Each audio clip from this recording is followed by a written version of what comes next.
you. Thank you. Thank you very much.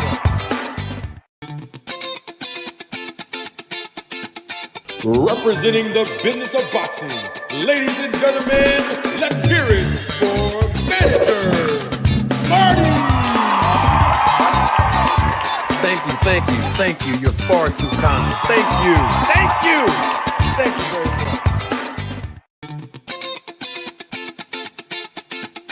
Representing the business of boxing, ladies and gentlemen, let's hear it for Manager Marty. Thank you. You're far too kind. Thank you very much.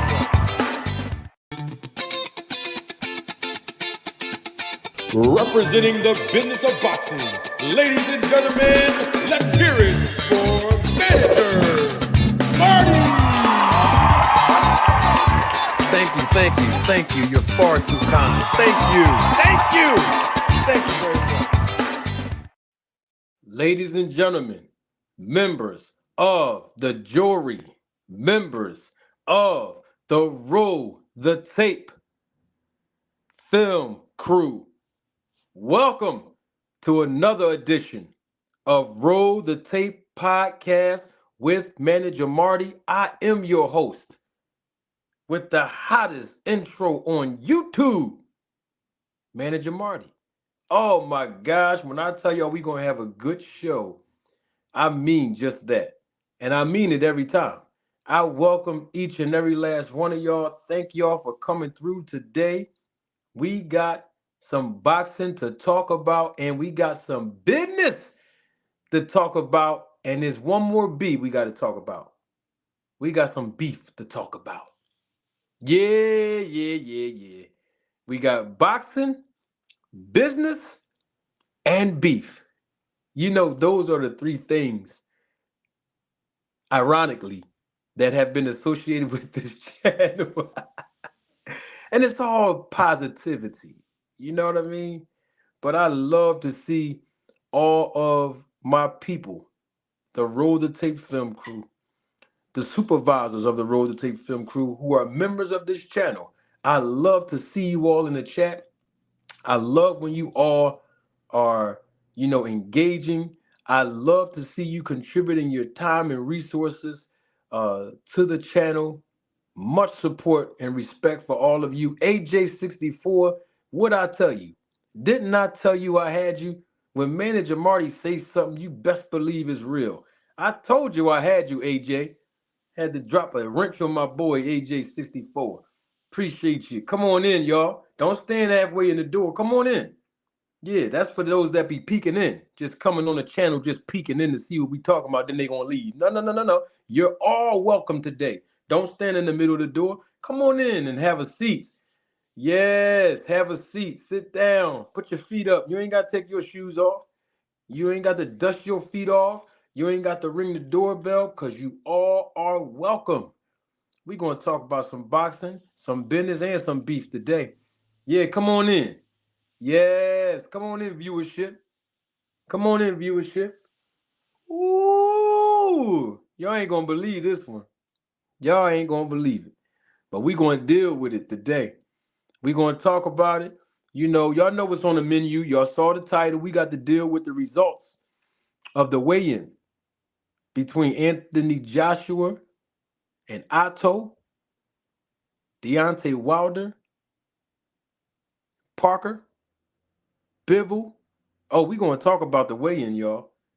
Man, these guys look like they in tip-top shape if you ask me. Listen, I'm going to keep it 100 with y'all. We in for a treat tomorrow. I believe that these fights are going to be more competitive than some of us actually think. This is a good card here, y'all. This is a good card. I might even commentate on it. I told y'all I'll let y'all know today to come back tomorrow if I commentate on it or not. I'm still trying to decide, if I'm going to be able to, because I don't want to tell y'all that I'm able to commentate on the fights and then I'm not available. You know what I mean? We already know it's holiday weekend for those that celebrate. So I don't want to tell y'all, I'm going to be available and then, I'm not. But at the end of the day, man, it's gonna be a good card. We're gonna see how this thing um we're gonna see how this thing gonna pan out. We're gonna see how this gonna pan out for real. Yeah, listen, y'all, this real. We in for some good fights now. We in for some good fights. And listen, this what we all like. We all like it. We all enjoy competitive fights. You know what I mean? This what we watch boxing for. You know what I mean? This what we watch boxing for. For fights like this.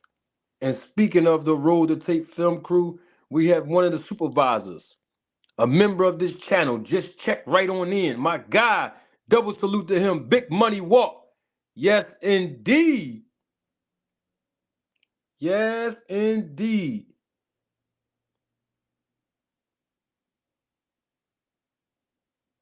Yeah, let's go. You know we gotta do our town watch checking real quick. Then we get right on to the show, man. Right on to the show. Huh?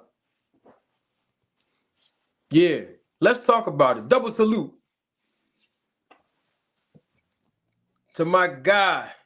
Lifeline, I see you. Yeah. Yeah, let's get it in. Yeah, salute to Deontay Wilder. You know, salute to him. Salute to Anthony Joshua. Salute to him. You know, salute to Bivol. Salute to him. Salute to his opponent. Salute to Joseph Parker. Salute to him. Um, salute to Otto Wallen. Salute to him. And salute to Javante Tank Davis. The man done, I see what you talk about, big money. The man done, that's how you buy the community. You see, some people are used to being on the block, right? Or chilling on the corner of the block. But it's nothing like going back to your hometown and buying the whole block. Huh? Salute, double salute, triple salute to Javante Tank Davis, who just bought the whole block. And they're going to renovate the block where he grew up on. And I know that it's going to benefit those that are in the inner city community. And one of the things about real estate, and I always had these conversations with a certain group of friends of mine when we talk about real estate development, um, is that when you develop real estate in a very concentrated area and then you include diversity, most people don't realize that it increases the property value. Okay. And so that's one of the greatest assets, appreciation that is, when we talk about real estate. Now, we're not going to get into that today because I have some webinars that I'm going to be hosting in the near future in 2024. And real estate is one of the topics, okay? And so we want to deal with all of that because we see a young man from the urban community, Javante Tank Davis, not trying to play the block, not trying to be on the block, not trying to chill on the corner of the block, you know, but still investing in the block. You know what I mean? And so the reason why I always have these conversations with people that don't understand real estate is because the moment that certain people hear the words um, uh, gentrification, they automatically assume that there's a negative connotation to it because they don't understand the market. They don't understand real estate investing. They don't understand. They just think that gentrification is, uh, like back in the day. You know what I mean? Like on some trying to keep a certain demographic or African American community out But that's not the case nowadays. And understanding the laws and understanding the benefits of investing in real estate. So I always try to educate those that just don't know. I look forward to seeing you in that big money. And now that just, you know what, I might as well just bring it up now. Check this out. In 2024, and I'm talking about in January, I haven't determined the date yet. Hear me, y'all. Those of you that are on here live and living color and watching the replay of this live, right? In 2024, one of the things that I am going to make time for, contributing my time to do, is to continue to educate when it comes to financial literacy. Okay. And so what I want to do is extend myself to those that need education in that area. Okay. And I'm gonna break it down into several different parts. You know what I mean? Where I'm gonna do a litany of short um, webinars, right? Where you will have to pre-register, and I'm gonna give you all the meat and potatoes of how to be financially free, how to be financially independent.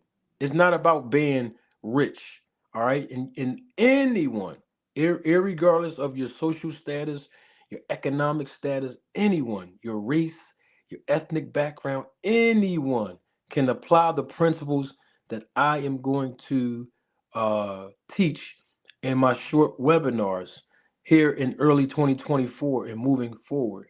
And the topics include the 5 systems of wealth in America. The topics include real estate investing. The topics include financial literacy. And in that financial literacy, I am going to educate uh, all of you that are interested in learning about how to become your own bank, the entire economic and banking system here in America, how to manage your finances, how to invest your finances. Oh, we're going to talk about it all. How to repair. I really hate using the word repair in my line of work, but how to improve your credit health, right? The loopholes, the legal loopholes, and taxes, the legal loopholes, and establishing credit, maintaining and improving credit. Oh, I'm gonna talk about it all because I'm certified in these areas. This is what I do. Besides, boxing and stuff like that. So I want to be able to overextend and extend myself, um, so that I can really, really hammer down, particularly to my fellow blacks and African Americans. Now, everybody is all welcome to these webinars, but at the same time, I want to wake up and help my people. You understand? You know what I mean? So I just wanted to put it out there since Big Money said he'll show up for it. And I appreciate Big Money, you know what I mean, acknowledging that he's gonna show up to these webinars to learn. I'm gonna give y'all some real true game, some principles that you can actually take with you after the webinar is over and apply it right away. You know what I mean? To be able to, understand wherever you are in your life that you can improve. 2024 is our year. All right. 2024 is the year of, empowerment, but also evolving. And so I always want to be a conduit to the evolution of my fellow man, regardless of age, demographic, or cultural demographic, etc. All right. So with that being said, though, I want to just say publicly double salute to Javante Tank Davis, and I think that he should be receiving a little bit more coverage. Not saying that he's not, but I mean I want to see everybody on YouTube. Um, to have channels. And I don't know if they did it already, but I will hope. It don't have to be a whole video about it, but I will hope when the opportunity presents itself that my fellow constituents here as content creators, we give him, the acknowledgement that he deserves. And the reason why I say that is because when there's negative press about our boxers. You know what I mean? We quick to go ahead and try to get views off it. You know what I mean? We quick to, speak on it and give our take on it. But now when they're doing something positive as boxers, you know what I mean? We got to give them the same coverage. He did a real huge thing. You know what I mean? And so I believe he should get the coverage, and the encouragement that he deserves. I mean, when he had the situation going on with domestic violence with two different women, everybody on YouTube wanted to talk about that. You know what I mean? Just in a matter of a week and a half to 2 weeks, everybody was talking about, you know, um, him fighting Tank Davis and the back and forth about that, right? Okay, then. Some people start, including myself, I made a small reference to it, but most people were saying something about the tweet that Javante Tank Davis made as far as the snack program, right? Okay, so if we're gonna give him coverage on, certain things that have a negative association to it, we have to be equally responsible as content creators to give him that positive coverage. You know what I mean? So I wanted to double salute to Javante Tank Davis, and I'm sure he's not the only one that put it all together. I'm sure he had a team behind him and some other people that helped out. So whoever those individuals were that helped facilitate this and was there to put this thing in motion, and the city of Baltimore, Maryland, and the officials, double salute to all of them. You know what I mean? I wanted to open my show up and say that. I'm glad to see y'all today, y'all. I know we had a little late start today, and I'm glad that everybody was able to come through. Glad to see y'all. We're gonna have a good show today. I know that much. I know that for a fact. I'm looking at the people that's in the chat right now. I got one of the hottest chats on YouTube. And the reason I can say that unequivocally, because most of the people that's in this chat are usually on other channels. You know what I mean? Doing a great job in those chats. So that's all I'm saying. So we got to start it off with our Town Watch check-in. Y'all know how we do. If you're new to the channel, I welcome you. Come on in, have a seat, subscribe to the channel, like this video, like the videos that's published on the channel.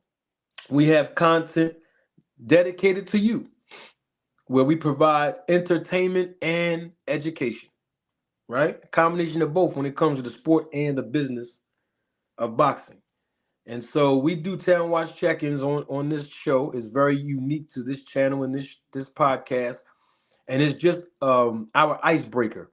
It's also our way to build a foundation from the very, very onset of our broadcast, way before we even go through any topics, to publicly acknowledge subliminally that even though we share different geographical locations, that's a foreshadow of us sharing different opinions, different perspectives, different points of views, right? But we share one thing in common, and that is our love for the sport of boxing. All right, so I'm gonna be very quick with it. Just the Town Watch check-in, and then we move right on into our segment and topics of the day. I'm gonna start it off first. Y'all know how we do. Those of you that are returning viewers, subscribers, and Roll the Tape Film crew members, please help me with checking in so that people that do not know um, anything about how our Town Watch check-in work, they can look at the chat and say, "Oh, I see how everybody else is doing it," and they'll follow right behind you. All right. So I'm gonna start it off first, as I always do, and then I'm going to publicly acknowledge your geographical location. Every city, every state, every island, and every country is welcome. Wherever you were born and raised at, and or either one or both, where you reside now. Publicly acknowledge it. That's our Town Watch check-in. Y'all know I'm representing the DFW area, state of Texas, stand up, Arlington, Texas, to be exact, Mansfield section, the best section in Arlington, and I am including Tarrant County by way of my hometown, the city of brotherly love, the great city of Philadelphia. Not the city of Philadelphia in the state of Mississippi. No. I'm talking about in the state of Pennsylvania. We call it Philly. Absolutely. Peoria, Illinois is in the building. I see you. Orlando, Florida. Ooh, I know it's nice down there in December. Come on, y'all. Let's check on in. I see you in the building. Big Oil, Alaska. I know it's cold out there in Alaska. Come on, let's check on in. BX or B Next, Boogie Down, Bronx, New York is in the building checking in. Come on, y'all, let's check on in. Y'all hear my energy? I feel better today, y'all. I haven't felt this good all week. Y'all know I was sick, but I feel so much better. And I'm feeling even more better now that I'm seeing the geographical locations in the chat, giving me the energy I need as the air fryer is slowly warming up. Frisco 415 is in the building. I see you. Now, how can I forget? How can I forget? QB, Queens, New York is in the building. I see you. Oh, come on now. I miss Times Square. I ain't been out there in a minute. And what made me think about Times Square? Man, I see money making Manhattan in the building. Salute. Who else we got in here? Let's check on in. Come on, y'all. We got to check all the way in. Got a good show. Ooh, yes. Let's get it. Let's get it. Who else we got? Come on, man. Y'all know what it is. You know they going to the playoffs. Y'all see that team? Y'all see that team in the chat, don't you? Come on, man. I'm talking about the Baltimore Ravens, man. Baltimore, Maryland is in the building. Let's check on in. I see you. Come on, let's check in. Who else we got in here? We ain't going to be long. We ain't going to be long. Who else we got in here? Hey, who said they was from Manhattan again? Let me see who said that. Oh, my man Big Money. Hey, Big Money, walk. Real quick, walk. Hey, Big Money. You know where Spark Steakhouse is, right, Big Money? I don't know if Big Money can hear me.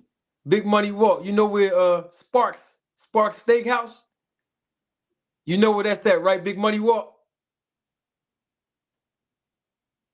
One of my favorite restaurants. One of my favorite restaurants. You hear what I'm telling you? Yes, indeed. Yes, indeed. I haven't been there in about 2 years. I gotta come on back out there. Huh? Many Face Publishing, I see you. East 44th Street, North 3rd Ave. Huh? Don't play now. Don't play. Don't play. Don't play. Don't play. Huh? Listen, Spark Steakhouse, that's where it's at. I'm going to tell y'all a little something about me real quick. Y'all know how I learned about Spark Steakhouse? Let me tell you how I learned it. When I was a little kid, right? I'm going to keep it all the way 100. That's what hey, Big Money, that's what I was going to talk about, Big Money. Hey, Big Money Walt, that's what I was, you know what I mean? I'm gonna be honest with y'all. I've been enamored by the family. I'm just gonna say the family, all right? I ain't gonna say the M word on here. The family. All right. Back to Spark Steakhouse is what I'm talking about. So, because of my admiration for how the family used to move, not in an illegal way, not the illegal stuff. I'm just talking about the culture. I used to be enamored by the culture of that family. You know what I mean? And you know, we know what happened, you know what I mean, at Sparks, but I'm just saying, like, I'm a historian, man. I'm a M historian. I'm not going to say the other two letters. The first letter start with an M. I'm an M historian. Let me see if we got somebody in Vegas in here. You know, every time I go to Vegas, I gotta go to the M Museum. Huh? I grew up on, you know what I mean? On that. That's what I'm trying to say. Yeah. Yeah. So okay, so now I'm gonna go a little, I'm speaking in code. Only the ones that know, they know. Like I said, Vegas, the M Museum. I'm an M historian. You hear me?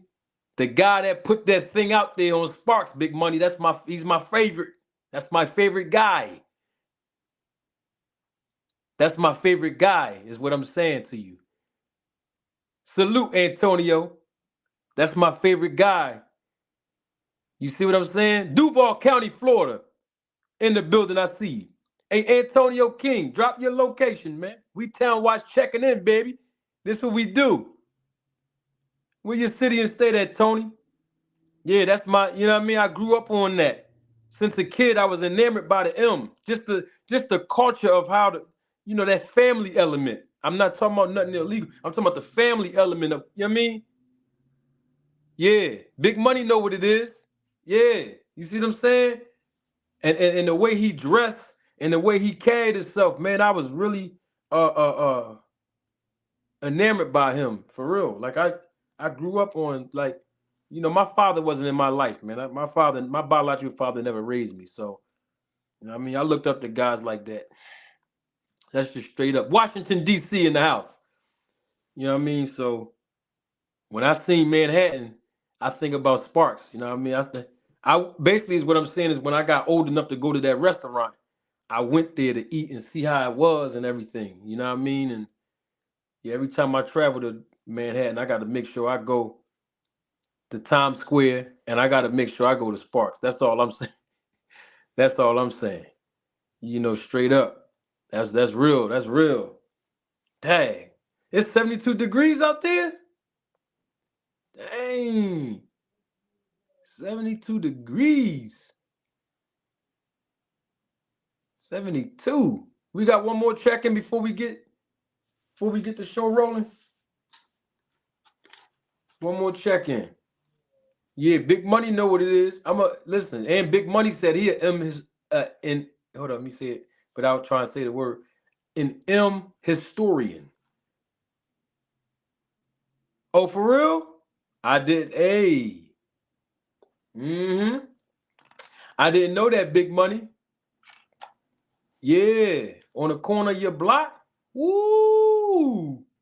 I'm gonna put it to you like this. Right here. All right, so look, right? In my neighborhood, some of y'all know this already. I'm from one of the roughest. I was born and raised half my life, y'all. And at that time, one of, if not the roughest projects in the city of Philadelphia, particularly in the late 80s, early and mid 90s, right? And Skinny Joey, if you know, you know. Skinny Joey used to hand out turkeys in my projects. You know what I mean? So I'm just saying, just being around just people like that, you know what I mean? It'll get you enamored by them type of people. You know what I mean? Yeah, so I just wanted to put that in the atmosphere because when I seen Manhattan, y'all, it just triggered a memory about Sparks Steakhouse. That's all I'm saying. Who else we got in the building? Yes, sir, Big Money Walk. Yes, sir. North Philly, absolutely. Yes, indeed. Yes, indeed. What you know about North Philly, Big Money? What you know about North Philly, Big Money Walk? Damn, somebody said it's -5. That's my man Cash Crypto. Oh, you was there in the 90s? Hey, Big Money Walk, you know where hey, Big Money, what street was you on in the early 90s in North Philly? You probably forgot, Big Money. That was a long time ago. Dang, he said -5. -5 degrees. Woo! That's Cash Crypto. He in Alaska right now. I can't even imagine. -5. TU? TU. What, Temple University? Is that TU? Or you just trying to say two? Well, let me see. No, he said went to school there, Marty. TU. I think he mean Temple University. I think. Yeah. Yep. He said, yup. Yeah, Temple. Yeah. Yep. I grew up not too far from Temple. Going downtown, like going towards Alaska. Yeah, he in Alaska. Yeah, crypto, he in Alaska. Yes, indeed. All right, listen, right? Let's get on with the show. Let's get on. Where we at? What's first? What we talking about first? We talking about this weigh-in with Wilder and them? We're gonna talk about the Wilder joint. We're gonna give our predictions too. Some people didn't get an opportunity to give their predictions and they wanna get their predictions in the chat or come up live and live in color. You know what I mean? I'm about to work on that right now. I'm about to put the link. The link is already in the chat, but what I'm about to do now is post it again so I can pin it to the top. I want to hear more. I know there's more that want to come up and give your predictions on the fights tomorrow, you know, and the breakdown. And yes, I'm about to pin this joint to the top. Pin it to the tizap. I was talking about the link when I said join, by the way. That was that Philly coming out of me. Hold on. I'm talking. See, the thing is I love about this with my family. See, I can talk regular, you know, I can also talk very professional. I can also talk smoothly for the ladies. And here's the great thing about it all. I'm genuine in every element. So you're gonna feel my words. You know what I mean? Even when I talk in my Philly slang every now and then, when I'm in my professional lane with boxing and business, and then when I'm just laid back chilling. Y'all know how we do. All right, so listen, let's get to this weigh-in. We're gonna deal with that first. I pinned the link to the top, by the way. Anybody can join in at any given time. Y'all know how we do. Link is pinned to the top of the chat. I flew the kite out there. You know what I mean? Oh, you know how it is, big money. You know we got to know how. Hey, the switch is real. The switch is real. Let me get some results here. Now, somebody in the chat already told us what Wilder weighed in at. I just want to confirm that real quick because these guys look like they was in tip-top shape, and that's what we want to see in boxing. We want to make sure our fighters, are always in tip-top shape. Tip-top shape.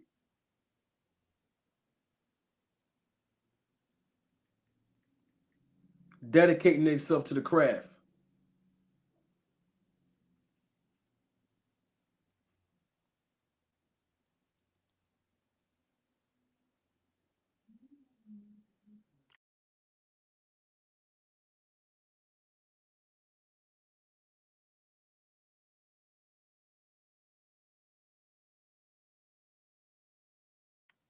Woo! Joseph Parker weighed in at 200. 245 pounds. Joseph Parker weighed in 245. 245. And I think Wilder weighed in. Hold on, we're gonna confirm. We're gonna confirm how much Wilder weighed in. We got to confirm that.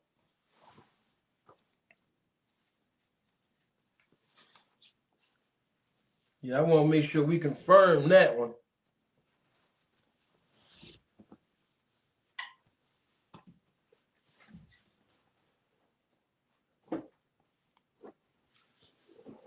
All right, so that was Parker. Joseph Parker weighed in what, 245 pounds, right?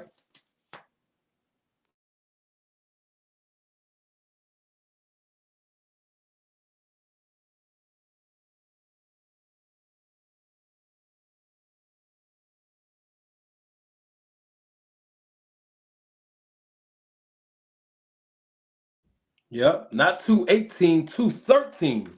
213 pounds. Deontay weighed in.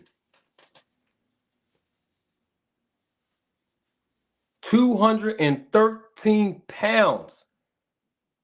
Salute to my bro, Tim, top rate Tim in the building. 213 pounds for Wilder, 245 pounds for Joseph Parker. You know what's on. They going to get this on. And this is the weight that we want to see Wilder in, because remember, he weighed in at what, like almost close to what, 240? Let me show my face to the people, man. You know what I'm talking about? I think when he fought Fury, that last fight, I think that was what, like 238 or 240, right? I mean, he still was in tip-top shape, but it seems like to me when Wilder is like in the smaller weights, like 213, 218, 220, it seems like he's stronger. He's more elusive. You know what I mean? He don't gas out too fast. And that's what we want to see in this fight with him and Joseph Parker. Y'all know, once again, the link is pinned to the top of the chat. Feel free to come on up. Feel free to come through. Anybody that want to give their prediction on the fight, who y'all think going to win, how you think they going to win. You know what I mean? This is what we do. Now we got to see what's up with Joshua. The boy Big Baby Miller. I'm going to keep it. Hey, Tim, I'm going to keep it 100 with y'all, man. This guy, Jarrell Miller, he's from Brooklyn, New York, right? And the thing is, he can sell tickets because he talked. You know, them guys in Brooklyn, they know how to talk. They know how to talk real spicy and heavy. But the thing is that I don't like about Big Baby is he keep testing positive. Every time I turn around, 2-3 times. A couple years ago, he testing positive for banned substances. Like, I can't respect you if you know what I mean? You keep getting, all right, you cheated the first time. It's like, dang, he messed up a bag with Anthony Joshua. He tried to come out and say, I don't know how that happened. All right. Then you test positive again. And then another time again after that. In a different fight that had nothing to do with the Joshua fight. At some point, the guy should be banned from boxing. You're going to keep on cheating, dog. That's all I'm saying. But people change their lives. We all done did things that we might not be proud of. And that's understandable. But at some point, you can't be in this sport, keep cheating repeatedly over and over again, and then still be able to hurt somebody. You know what I mean? I'm just going to say, if you're going to be a cheater, man, like, just don't be in sports. Just don't be in sports. If you feel like you got to cheat, yeah, Cash Crypto, why not? Maybe he should go to the snack program. I don't know. But whatever program he been on, he been cheating and getting caught. You know? Let me see what Joshua gonna do. Because Big Baby Miller, like, I ain't messing with it. Y'all got that. Yeah, I'm gonna let that bird fly.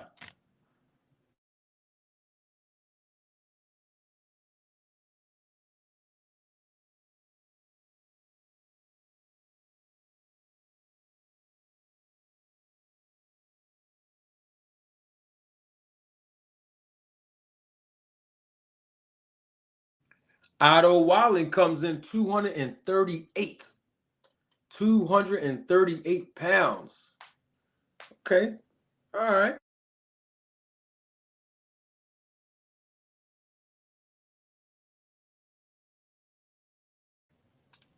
Joshua coming in 251. In tip-top shape. This is what we want to see from the heavyweight division. You know, we don't want to see people keep just talking. We want to see these guys come in, make weight, get in the ring, and entertain us. And as you can see, the Saudis, they love knockouts. They love heavyweights. They love boxing. And so I'm glad that that country gets an opportunity to put their money up. They're not the only country that put a lot of money up. Don't forget, you know, Don King went to what's his name? I forgot his name. Mobutu. I think that was Prince Mobutu or something like that. When um when George Foreman fought Muhammad Ali, man, he gave them Don King made the bull cut a $10 million check off the rip. So other countries have, you know, put their money where their mouth is to facilitate boxing events. You know, the Rumble in the Jungle. You know, just like the Thriller in Manila. Prince, what's his name in Manila? What's the Prince? I forgot his name, but him and his wife put up a couple million for Joe Frazier and Ali. Yeah, so other countries been look, Devin Haney against Cambosos twice. Australia. So other countries, they're ready to put the money up for boxing to come on in their town. And the Saudis, they got way more money than all of them. For real. For real. So, you know, the thing is, Wilder is going to have to win this fight, and so is Joshua.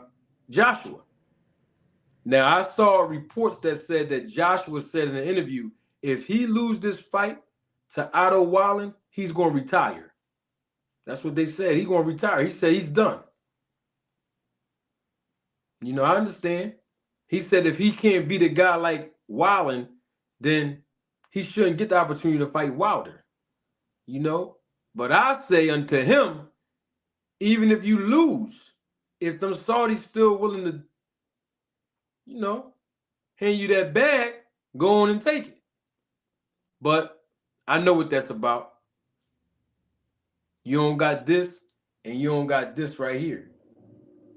That heart and that chin. Because you're going to need both of them fighting Deontay. You know, and we'll see. You know, double salute to my guy, Philly Fight Doctor. That's family in the chat.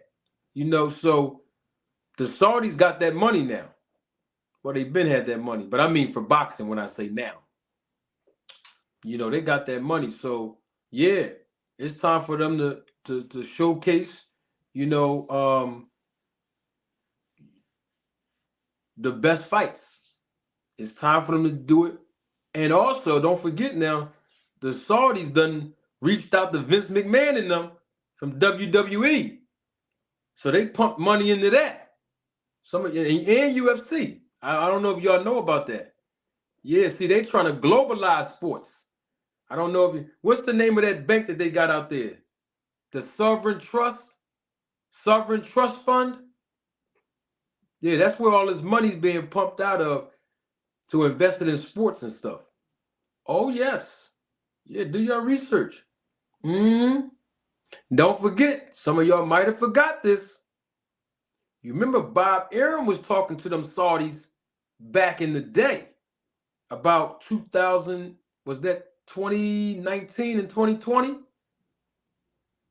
To put that fight on between Crawford and Pacquiao.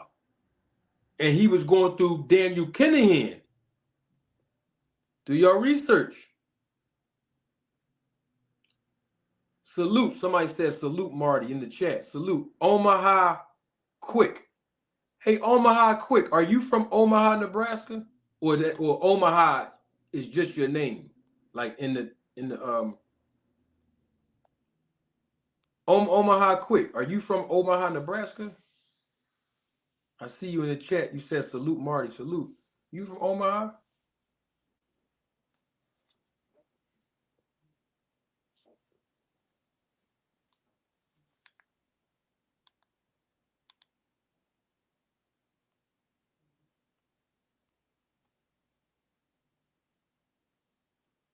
Okay. Omaha Quick is from Omaha, Nebraska. Salute to Omaha, Nebraska. Let me ask you a question. Omaha Quick. This is off of the topic. It is boxing related.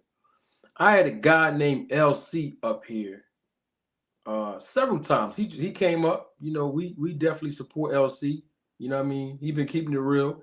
He's from Omaha as well, and you know he's a friend of he's the best friend I believe of Terrence Crawford's nephew, and I think he's also cool with Terrence Crawford. Now he told me the last time he was up here, Omaha, Nebraska, and I got my brother in the chat, Top Rate Tim. He's a witness to this. He told me that everybody in Omaha is annoyed by me. In other words, it's like people start calling me Omaha's most wanted. In other words, is I'm not allowed to come to Omaha. And I'm like, why not? I want to visit Omaha, you know, but I don't want to come out there and I'm not welcome. You understand what I'm saying? So I just wanted to confirm that with somebody that's actually from Omaha, Nebraska. I'm good out there, Omaha, quick. Or nobody don't like me out in Omaha. I like Omaha. I like the people of Omaha. I just wanted to confirm that since I see somebody in the chat, you know, Omaha, Nebraska. Do you know anything about that? Oh, they said it's Cat. Now, what part is Cat? Because somebody named the boy AC changed his name to Brooklyn. He came up here and said LC. He talked to somebody. The guy Brooklyn said that was his name on the panel the other day. He said he talked to somebody from Omaha, and LC ain't from Omaha. And he's not friends with Crawford. But the guy Brooklyn is not from Omaha. He said that he heard that from people down there. I just want to make sure I'm good. I just want to make sure Omaha's, you know what I mean? I just want to make sure I'm cool with Omaha, because I'm cool with Omaha, but I want to make sure Omaha's cool with me.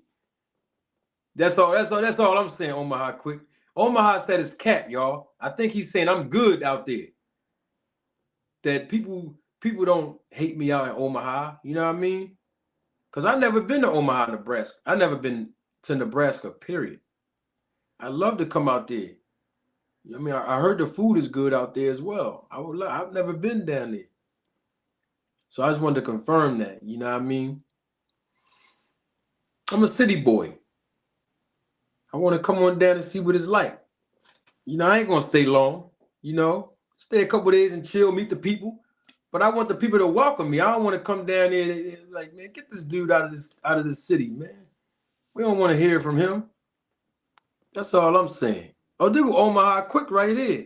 Oh, I gotta let my man Big Money on this joint. Yo, what's going on, Marty? What's up, Big Money? What's happening, man? I just wanted to check in with you one time, bro. Oh man, let me get the layout right. Let me get the layout right for you.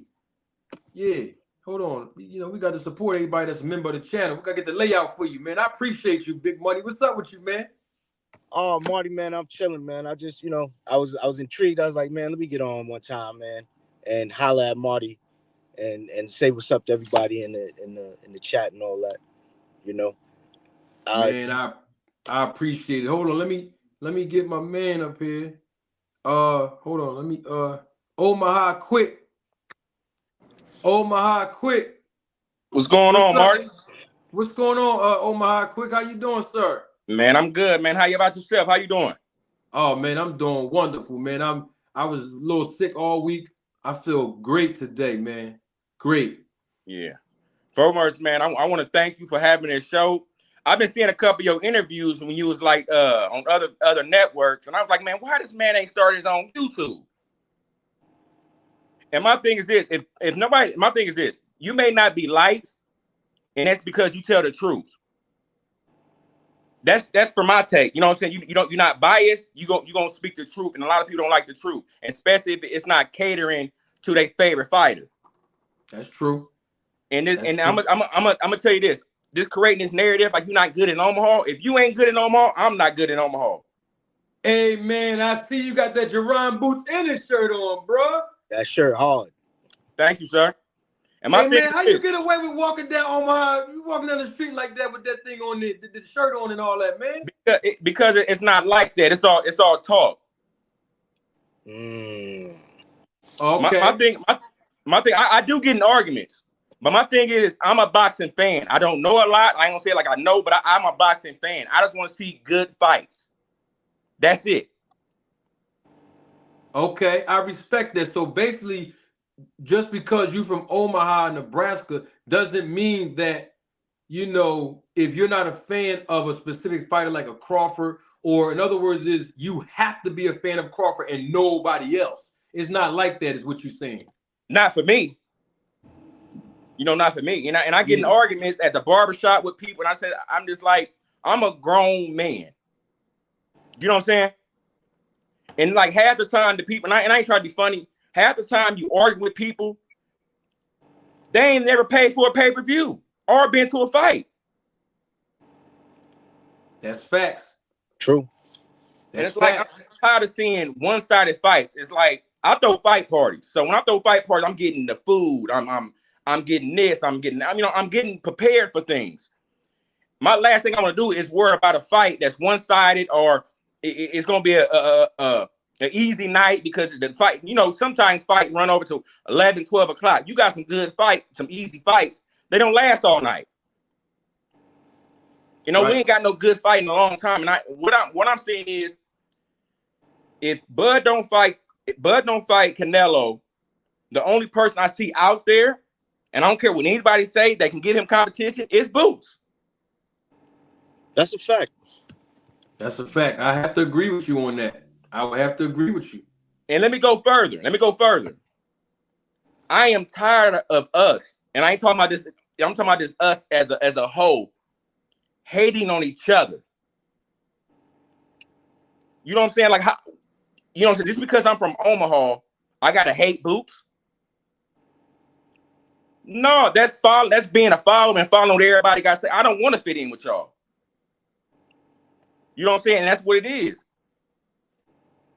Yup. And you know what? If you apply that principle to other sports, it's really the same thing. Like, for example, I'm from Philly. Everybody at this point know I'm from Philly.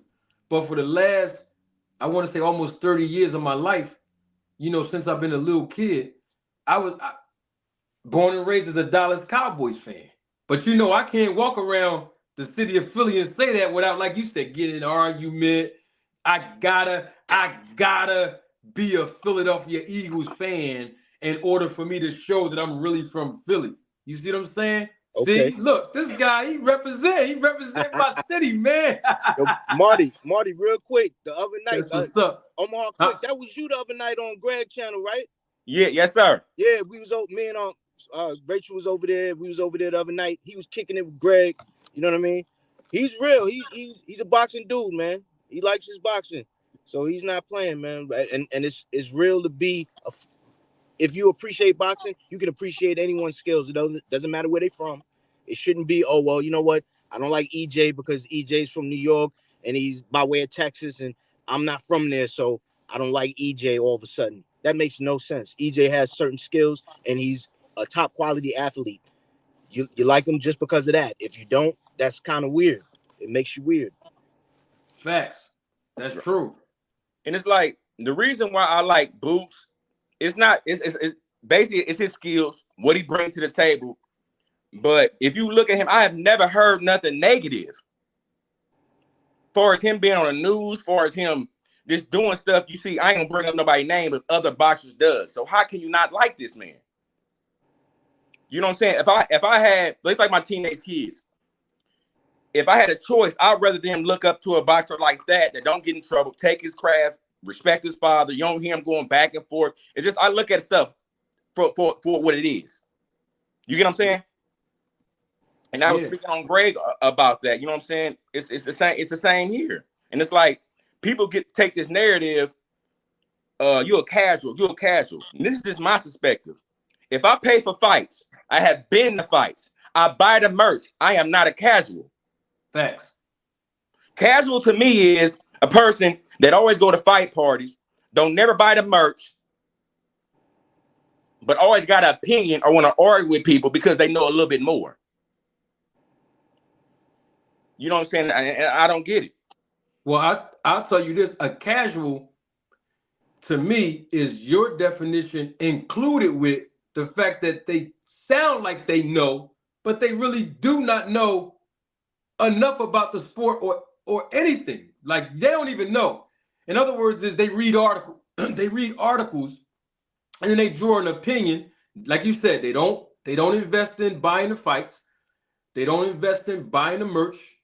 If they come on YouTube, they don't support nobody's channel. They're in the comment section on the chat being very highly negative all the time. They don't have any good talking points. When they come on panels, they really don't know. They just been around listening to others, and then they just start talking. They don't really sit down. You know how long a boxing card is? See, a lot of people look at it on TV and think that 3-hour slot is the card. No, that's the televised portion. Go to a regular a fight card where there's 8 fights, where the first 4 might not even be televised, and you sitting in the crowd and you watching. You know what I mean? You investing your time and enjoying the entertainment, and you watching boxing and you learning. That's not a casual. You know, a casual won't even invest, like you said, in none of those things. Right. And so, no, you ain't no casual, bro. And especially if you walking around with, that's the Atlanta Braves hat. Yes, sir. Braves hat, Philadelphia Eagles Skelly, and the Jerron boots in his hat, and you from Nebraska. Casuals don't do that, bro. And then you're investing your time coming on different panels, speaking on the sport, knowing what you're talking about. You ain't no casual, bro. And I'm saying like this, and I like both of them. You know what I'm saying? Sometimes that happens, but it's different now with this social media. Because back in the day, you can like 2 fighters and hopefully they don't fight together. Then when they do fight, you just sit back and you enjoy. You nervous for both. But nowadays, how the internet works and people joining, people bandwagon, it changed it. You have to like one person, you got to hate the other. Yep. Well, you know that's how YouTube is when it comes to certain boxing fans. It reminds me of soccer in the UK. That's how they get down. They hate each other. The different, UK soccer clubs, like they kill each other in the streets. Like they take it really serious. And it's like, not that we're doing that here, but all of the arguing, the bickering. Like you get on a channel, if I like Tank or if I like Boots, then you got somebody coming at me. I must hate someone else because I like this guy, and it's not like that. I'm a fan of boxing. I like all of these dudes. You know what I'm saying? I'm waiting on my boots. I got the black boot shirt, by the way, Omaha. I'm waiting on that now. You know what I'm saying? To show up in the mail because I want to show my support. That's a fighter that I believe in, and I want to show my support. It don't mean I hate Bud because I didn't buy Bud's shirt. I just happen to like Boots, and I want to buy Boots' shirt. It is what it is. Yeah. Do you know how hard it was to get this shirt? I was gonna ask you, how long did it take to show up? Because I'm still waiting. I've been trying to get a shirt ever since I was like years ago. Before they had it. Now they got a different one. You can get on the site, you can order it. But I'm talking before then. I was I got you. Yeah, I was inboxing Boots. I was inboxing Bozy. I was inboxing all the brothers. I was inboxing Greg. That's how me and Greg connected. You know what I'm saying? And I was like, maybe if I wear this shirt around, maybe they'll fight. I'm trying anything. You talking about Crawford and Boots? Maybe they'll fight. Right. If you wear the shirt in Omaha. Right. Understood. What I didn't like was that over in Bud camp, they keep saying that Boots got to talk. He got to talk some ish, and it's like that's not that man. That's not how that man moves. He don't talk crazy to people, but if you in that ring, he gonna do you dirty. He gonna do that Matrix thing on you where he gonna slow time down and speed it up all at the same time and make you look silly, like you have no skills. But he if he don't want to curse you out, that shouldn't be the motivation for Bud to send him a contract. But Bud is placing it on that, and to a certain degree, that feel like you just trying to, like, that's a BS reason to avoid the fight. That's like when Manny Pacquiao said, I don't like needles, so I can't do the drug testing. My man, you had all them tattoos on your body. If you don't stop it. Yeah. We knew what that was about. For real. We know what that's about. You know what I mean? And when you start speaking up like you was giving me credit for, and I salute you for that, Omaha Quick, and I appreciate that because I stand on truth. And so, if you attach yourself to a fighter, you still got to stand on truth. You know what I mean? You can't be on YouTube saying, "Oh man, this is a great fighter," and this and that, and then when that great fighter do something that's suspicious, and I'm not talking about uh, performance enhancement when I say suspicious. I am talking about arguably suspicious based on character, based on integrity, things that they say that's not right, things that they do that's not right, things that's suspicious enough to make you say, is he really a good fighter? Is this girl, this female fighter, is she really a good fighter? Does she really have character outside of the ring? You got to stand on that. Call it like it is. If this fighter is a good fighter in the ring, but they lie or they manipulate the public all the time, keep it 100 and say he's a good fighter in the ring. But when I hear him in interviews, he ain't keeping it all the way real with the people. But see, what I noticed is a lot of the YouTubers, I'm starting to notice is though they're connected to certain fighters because the fighter have people or themselves in their camp that go ahead and pay how they weigh. So now the YouTubers start talking very favorably about the fighter because they're getting the check or they're getting some kind of benefits from that fighter or the camp. They know good and well that the fighter's wrong what they're saying and doing, but they're not going to call him out or call her out on it because they're part of the, they're part of the payroll, and then they become a part of the problem. Because when I get on here and I check their favorite fighter by keeping it real and telling the truth to the people, now I'm a hater all of a sudden. now I'm a hater all of a sudden, and then they're going to do a subliminal diss track on me, which is perfectly fine, but I'm used to it now. But me, I'm going to stand on truth, 10 toes down, whether people like it or not. You know what I mean? Right. To me, I think that's a big fight, and a lot of people are asleep on it. What's that? Far as Crawford and Boots. Oh, yeah. And I said that, and I was arguing with somebody last night on a panel, and I was like, and couldn't nobody answer. I said, if they schedule that fight, not saying they will, I'm just saying if they schedule that fight, why wouldn't you buy that fight? Couldn't nobody tell me no, why they wouldn't buy it? Why wouldn't you? My thing is, Crawford is not scared of Boots. It ain't none of that. I don't know where that came from. It's a majority of the fans are scared. They scared to not have an argument to continue to going on and on and on YouTube, with the na boo boo type stuff, screaming back and forth. That's what they're afraid of. Because if his O gets snatched, then what they gonna say? They're gonna all disappear. And what don't make sense to me is Omaha is very small. Omaha is probably like one side of Philly. Wow. You know what I'm saying? Is this one? So we're very small. And my thing is, Crawford got merch, but you'll think how people talk and how people jump on you. His merch is sold out, and it's not. And that don't make sense to me. I get arguments. It's like y'all saying y'all support him. I got his merch. I buy all his fights, but I'm talking like y'all saying y'all support him, y'all messing with him and all that, but y'all ain't bought no shirt, y'all ain't bought no ticket, none of that. If he's not fighting here, you got a lot of people that will go and travel, but majority of the people that's talking don't buy his merch or ain't bought his fights. And that shows in the numbers. That's true. And then when you say that, you're a hater. How am I a hater? I'm not gonna lie. So if I lie, I'm buying with y'all. But if I tell the truth, I'm a hater. Well, I'll be a hater then. Mm-hmm. And y'all suspective? Well, like you said, it shows up in the numbers. I mean, we got to keep it real like we are on this panel. And I know they are in the chat as well. When you look at the numbers before Crawford fought Errol Spence, his pay-per-view numbers were not good. Right. And that's just the truth of the matter. And not only was his pay-per-view numbers not good, but outside of Omaha, neither was his live gate. Now, somebody will say, well, man, Jamarty, where's your evidence? All right, I'm going to take testimony. In the court of law, testimony is a form of evidence. In the court of public opinion, it is as well. And Bob Arum himself said the money that he lost promoting Terrence Crawford, based on the numbers now, he could have got a mansion built in Beverly Hills.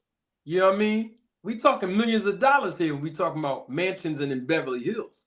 And it's because the support system was not there. The numbers don't lie. And so if you are a fan of any fighter, invest your time in the merch. Invest your resources in the merch. Time meaning wearing it, right? This is what fans do. This is what fans of all sports do. You know, watch, don't steal and do piracy and commit piracy. No, buy the pay-per-views when your favorite fighter is fighting. Don't steal it through the Fire Stick. No, pay for that. Invest your resources. Watch the old fights of your fighters. Understand what they're doing in that ring. So when people jump on panels and say, no, I think he has this, or I think she has this skill set or strength, you'll know how to say, all right, well, my favorite fighter has this skill set, this strength. You know, I'll give you an example, right? A lot of Crawford fans came up here and they were highly critical of me. I mean, super. Not all the Crawford fans, but most of them they were. And I don't know if you noticed, Omaha Quick, but it got to a point where my comment section and my chat and the panel was getting lit with Crawford fans berating me. That's so a fact. And Big Money Walk, he was here. I was telling him I would always hit Marty in the chat like, Marty, you need mods, man. These guys is trolls. And they were doing this is before I even knew what moderators was. Right. I didn't know nothing about it. But I said, you know what I'm gonna do? I'm going to create an atmosphere so that any Terrence Crawford fan can come up on a panel and express themselves and show me how I'm hating on Bud. And then give me their perspective from a Bud Crawford's fan perspective when I ask you these questions. So I created a whole segment called Nip It in the Bud. Great series. And I designated this particular segment where any Crawford fan could come on up. They could, you know, whatever topic we was talking about, they can comment on that. They can ask me some questions and I can ask them. And right now we got it was a lot more, but I just broke it down in the episode so I can create a playlist on YouTube. You know, so if any of y'all don't remember that, or if this is your first time here, or, you know, if you just started coming onto the channel, go on my channel. Not now, don't mess the viewership up now. Wait till after this live is over, right? And you'll see the playlist on my channel, Nip It in the Bud, and you'll see segment after segment after segment. And it's very entertaining too. Very entertaining. And great so series. It got to a point, and Aaron Muhammad was here too. He's in the chat. And I be asking them basic questions, and some of them couldn't answer just basic questions. Not just about them being fans of Crawford, because I think we should be able to have a fighter to be a fan of if we want, but to prove their points and illustrate their points and talking points that they would bring up. And basically, when you think about it, nobody can prove that I'm hating on Bud. Not one fan yet to this day can prove that I'm hating on Bud. Now, the new narrative that's been going around for a few months is I'm hating on Bud because I'm bringing up the fact that he went to the snack program. And it's like, no, he went to the snack program. That's a fact.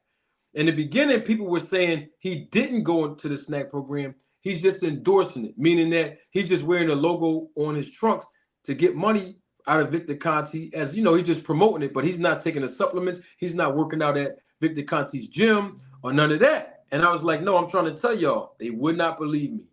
Then I finally find this picture on Instagram through the snack program's Instagram. Then when they see the picture, I said, look, he's working out at Victor Conte's gym. Oh no, he just was sparring. I'm like, no, I got another picture. He's in the oxygen mask. He's using the equipment. He's doing the supplements. He's doing all kind of the workouts that Victor Conte has him on. You know, he's on a program. Then now it's, all right, yeah, but he on a snack program, but what that got to do with anything? It's like, yo, just admit that y'all were wrong. I was right, and it's all good. I don't care if they give me acknowledgement that I was right. I don't care about that. But what it is we got to stop moving the goalposts is my point for our favorite fighters. You know what I mean? I guess that's the point that I'm really driving home. You're right. I think I was here when you was talking about the snack program and you was making some viable points. But my thing is this: it wasn't no change before Crawford joined Snack and after. He was already knocking people out. Before he fought Spence, I called the fight how it was gonna be. How it was gonna be. He's just like he's too athletic. The way he moves, and I knew Earl was gonna be too slow in a sitting duck. I called that out. And my thing is this is like just like how you in Philly, you can see Boots always in shape and what he doing. Crawford is always in shape. Always in shape.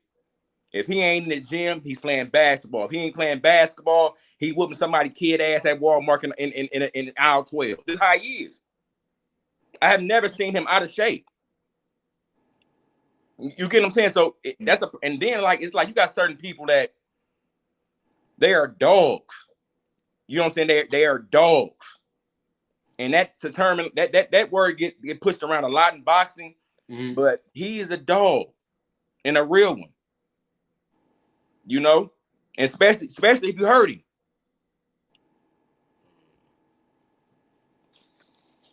Got you. But go ahead. Let me ask you a question. This though, kind of off subject. All right. Why ain't nobody calling out for Gary Russell, the brother, the smaller one, Antoine? Is he 140? 140. Everybody's going around him. Everybody. I ain't heard not one person call him out, and I like him a lot.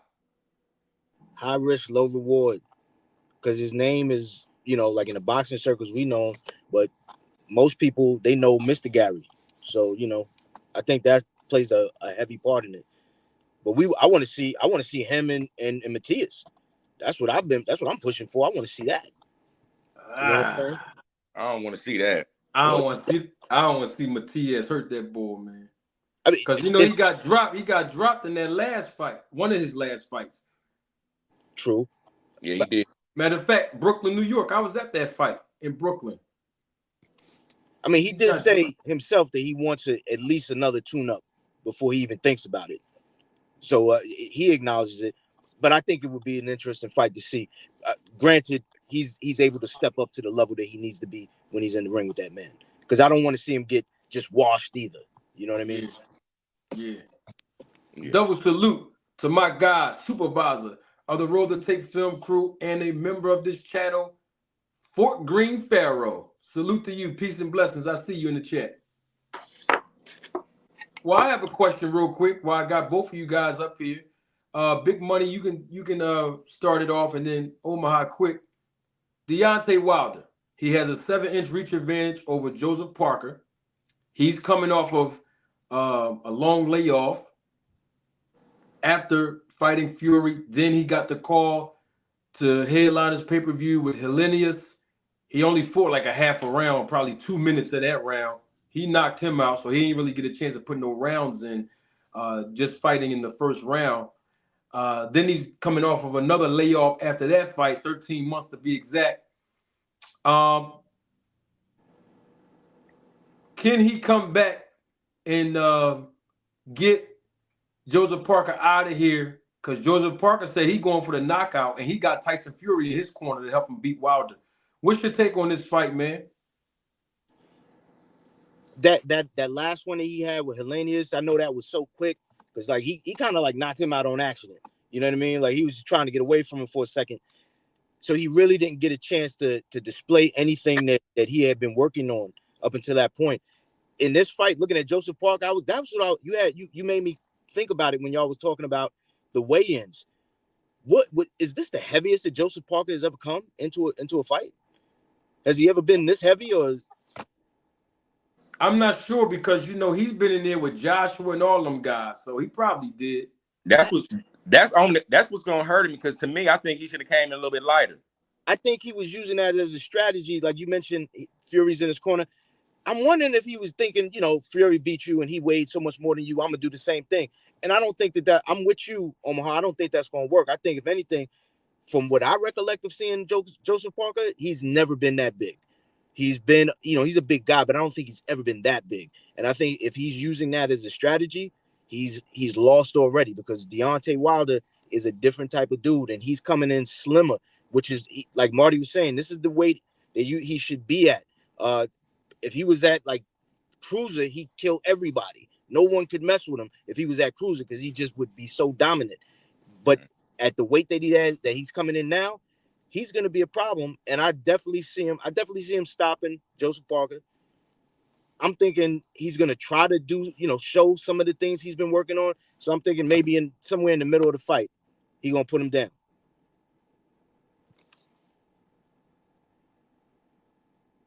Can't hear you.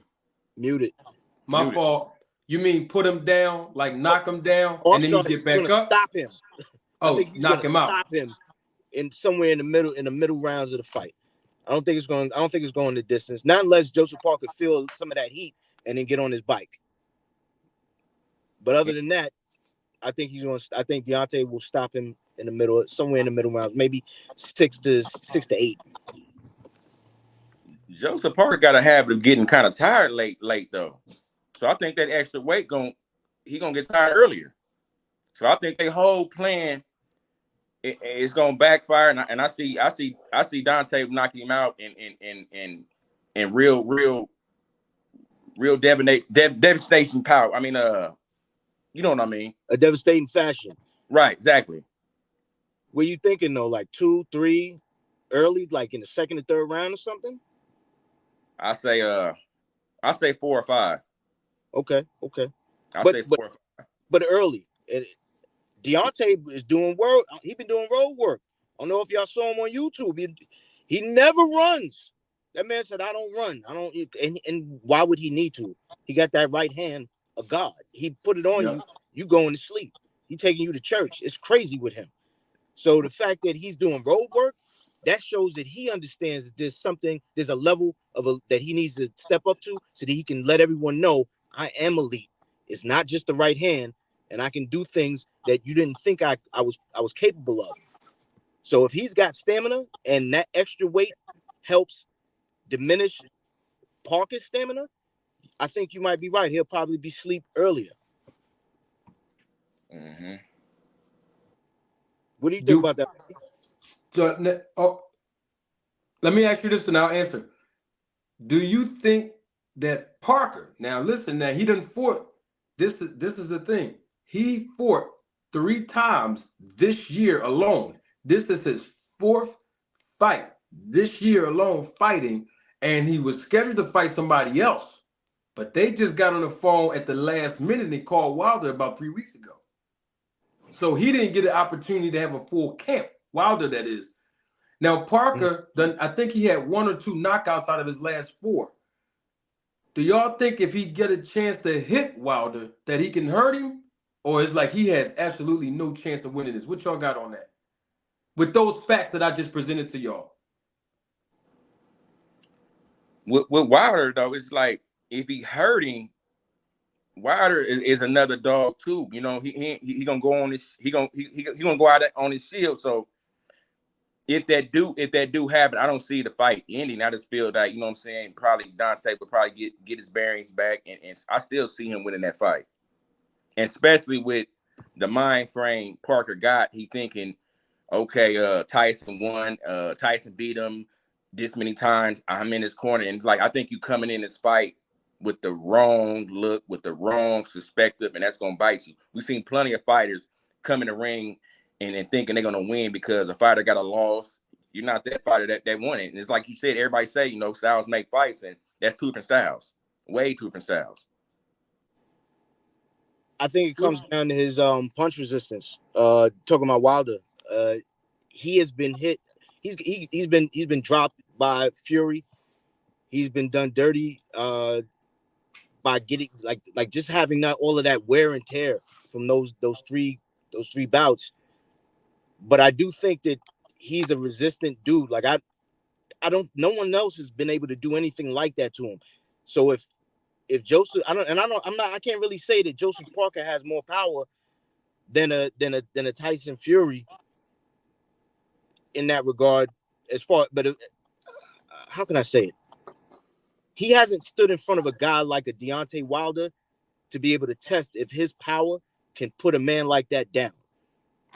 And I think if he can't hurt Deontay, then he's really gonna have a long night, short but long for him, in trying to figure out what do I do now. So he don't have no. The betting odds got him at a plus 450 to win this fight. So obviously, I don't think even the bettors, nobody, the bookies, they're not giving this guy Parker a chance to do nothing with Wilder in this fight. Wilder got a whole bunch of money on the floor, though. He got to win this fight. Oh, yes. A whole lot of money. You mean like the fight Joshua after this?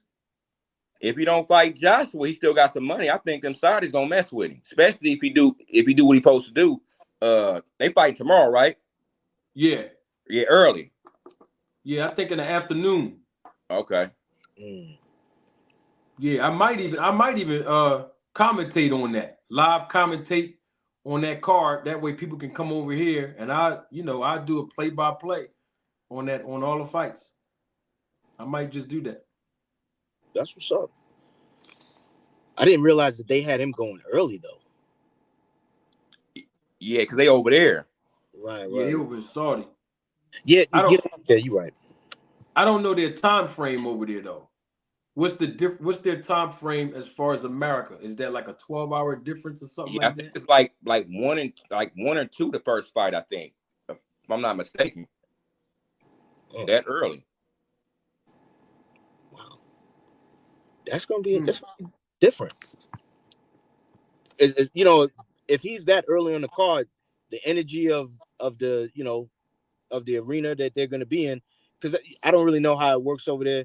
I know like over here, like Marty was mentioning earlier, there'll be like 10 fights on the card, 8 fights on the card, and in them early fights, some early bouts, people are just they're still walking about. People are the seats aren't filled. So I'm wondering if that would play any sort of role. I don't really think so, because I think Deontay can perform no matter what is going on. I can't imagine that he can't. But it's interesting to see how that might play out, how it will play out. All right, then let's talk. Well, you asked me about. I think here's the thing. I think Wilder needs to use the fact that he's more mobile at that weight. 213 pounds. 213 pounds is what he weighed in there. And I think that Wilder need to use that mobility to his advantage. And when I say mobility, I'm not talking about him backing up running or pivoting. I'm talking about him using that mobility to press Parker and move him back. In other words, is keeping that jab out there, a stiff jab, even paul it a little bit, and then come in fast with the right hand behind it. But stick that jab out there. You got a 7-inch reach advantage over him. He should not be able to get on the inside. Keep that jab pumping. Go to the body, because that's something that we don't see Wilder doing. And I would love to see Deontay Wilder please land those big right hands to the body, okay, to hurt the opponent. Then you can just go on and get him out there with the left hand too. But I want to see him put those hands together, you know what I mean, and not just look for one punch unless he can clearly see that punch like he did when he fought Louis Ortiz that second time. You see how he put that jab out there? It was a quick 1-2. Bop, bop. He put it out there quick. He didn't paul it out there and have his right hand back, to be telegraphed. Nope. Right. 1-2. Bop, bop. Real quick. And it was over. Ortiz he was done. So if he keep that strategy, keep Parker backing up, going to the body a little bit, and he can end this thing early, because the thing is he hasn't been active. So my thing is, like I said yesterday, he's gonna have to, get that ring rust off him, because he hasn't fought 12 rounds since the loss when he got knocked out with Fury, but we know how long ago that was. So It's like, just getting back in the rhythm might take him a round or two. And after that, let's go home early. They don't pay overtime in boxing. Get that check and get on up out of there. You know what I mean? So, and he's doing road work, according to what you said. So that's even better. Whereas though we know before, Wilder will overexert himself a lot and then he started getting winded and tired. Round 4 and 5, Legs gone. Legs gone. he be done. He But looked he like he's be having fun in that training camp. He look like he's having fun. He's enjoying what he's learning, and he can't wait to display it. That's what I get out of it. He's that's what, enjoying it, and that's scary. yeah, that's what we want to see though. Yeah, Let everybody know, yo, I'm here to stay. I'm 38 years old, but I ain't here to play. You know, I'm here to stay. Let me get this super chat, and I'm gonna introduce my man Pharaoh. Double salute to my guy, always in the chat, supporting the channel. Thank you for your contribution. Many Face Publishing. Many Face Publishing says, go to Raymore and Flanagan. Get Parker a love seat because he is going to sleep. Parker has to get on the inside to smother Wilder's power and try to wear him down.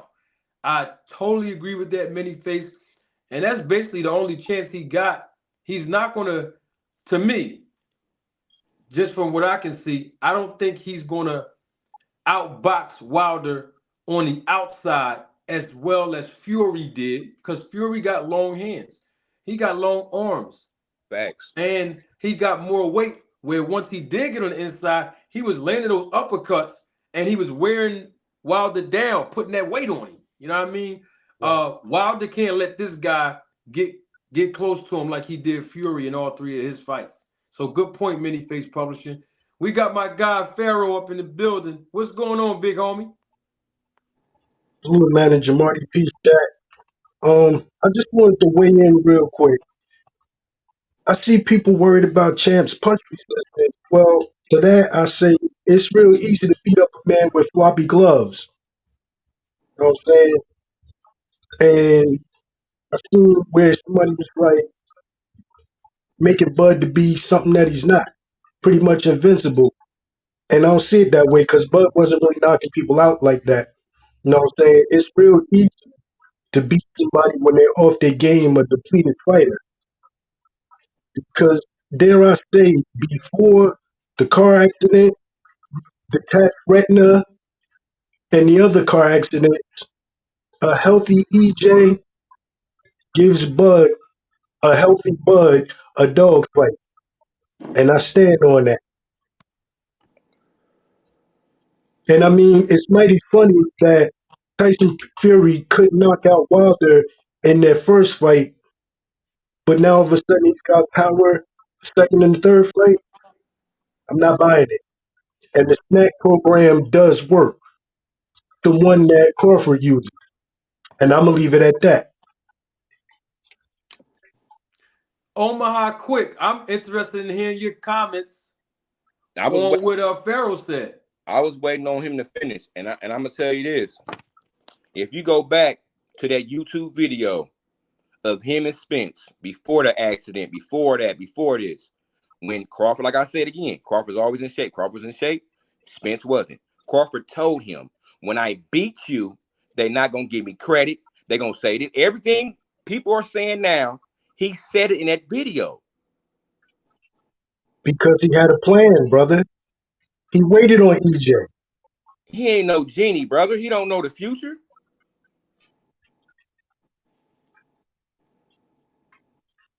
I'm just saying, like I said before, Spence was tailor-made for Crawford. He's tailor-made for Boots. Anybody that can switch, that's a dog like that's athletic, and you slow, it's gonna look like that. He could have fought Boots and it'd been the same fight. Probably worse because Boots is younger. And now Boots got a chip on his shoulder that he man, I feel sorry for anybody that fight either one of them. That's how I feel. And I'm standing on it. I'm going to say like this. If they don't fight each other, I feel sorry for anybody they fight. I could appreciate that. But I guess that's why Bud don't want that smoke with Boots. I don't think it's that. I want the fight. So I'm not agree. I'm not saying no, he ain't got. I want the fight. I'll pay $100 for that with no problem. I'll be in line with you. Like I said, man, I don't know what it is, man. I I think just that want was to see that. the. Go ahead, brother.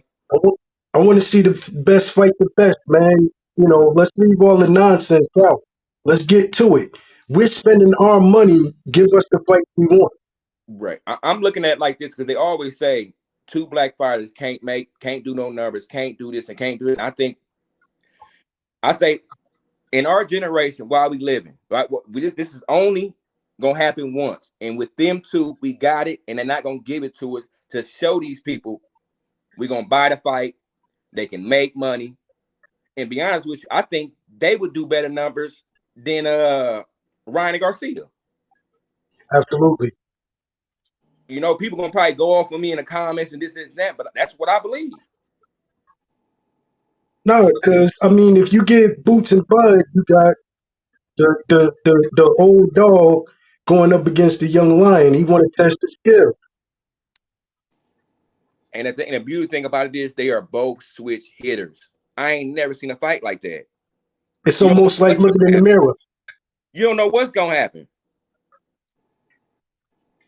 And people keep on saying, as we argue and go back and forth, this is the build-up. This is Yep. the build-up. They ain't gotta pay for nothing. This is the build-up. When you got people Yeah. this mad or war, especially from where I'm from, you mentioned Boots' name, they off with your head. Yeah. I figured that. Now I'm just saying that they off with your head. Now if we mention his name and it make no noise, then you be worried. But if you mention that man's name, you know, it's off with your head. And like I said before, why wouldn't you buy that fight? We buy all this other bullshit. Absolutely. Absolutely. I'm with you on that one. Double And salute. I'm gonna say this, and they're gonna be mad at me when I say this, but I gotta keep it real. And I don't know why it's like that. You know how you can have a boxer from your home state, and when they fight, Mhm. you can see every bar in town is hosting their fight. It wasn't like that for Crawford. Mhm. They just start doing that. They just start doing that. But let Canelo fight, every Mexican bar in Omaha, Nebraska got that fight on. Like they just start having Crawford. I think like I maybe say his last three, I think, last two or three. But before that, no, you couldn't find it. You had to order it or you had to go to somebody's house. It was maybe a That's couple of spots. It may be a couple of spots, but not like how it should be. that, But now it's different. So well, that's what I'm saying. Now it's different, but it took them a minute. that skin tone had a lot to do with it too, brother. Yeah, I know.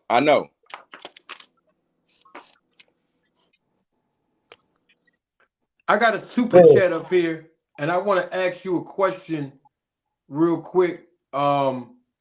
Omaha quick. Double salute to my guy, Aaron H. Muhammad, my day one supporter. He says, Manager Marty, it is said that styles make fights, but the ability or inability to adapt in the ring determines the victory or the loss. That's one of the truest things I heard this evening. That is a fact. And I always talk about making adjustments inside the ring. And I always parallel making adjustments inside the ring with life because I was just telling my son this earlier today. Those that make adjustments in life win in life. Just like we parallel it to sports. The team that make the most adjustments during halftime, they win the game. And so that's how it is in boxing. If you look at some of our fighters today, some of them don't know how to make adjustments in the ring. That's what made Floyd Mayweather so great. He knew how to make adjustments inside that ring during the fight. And so, the victory or loss is based on what, Aaron said, is having the ability to be able to make adjustments inside of that ring. Now, speaking of adjustments, there was an adjustment that Crawford made. And it don't matter if it's a Crawford fan or not. When I hear someone say that Crawford was doing A, B, C, and D, let's say what you said quick, that he was already TKOing people you know, before the snack program, and I've heard other people say he's a gym rat. You know, he go to the gym every day and everything, or you know, 5 times a week or whatever. He's dedicated to the craft. He has never missed weight. He don't smoke. He don't drink. You know, he don't party. He's not a glutton. You know what I mean, and different things of that nature. He already had 30 plus professional fights without being a part of the snack program. So you triggered a question that I always ask everybody, and I'll ask you, in your opinion, why do you think that he went over to the snack program if he really didn't need to be over there? To be honest with you, I don't know. I don't know. I mean, everybody starting to add things in their camp and doing different things. So honestly, I don't know. I don't know. I understand. I always ask people that question, you know, when people say he don't need snack and he was doing, you know, all of the great things before he went there. I'm like, well, you know, what would he go over there for? You know what I mean? Like, if he don't need them, then he don't need to be over there.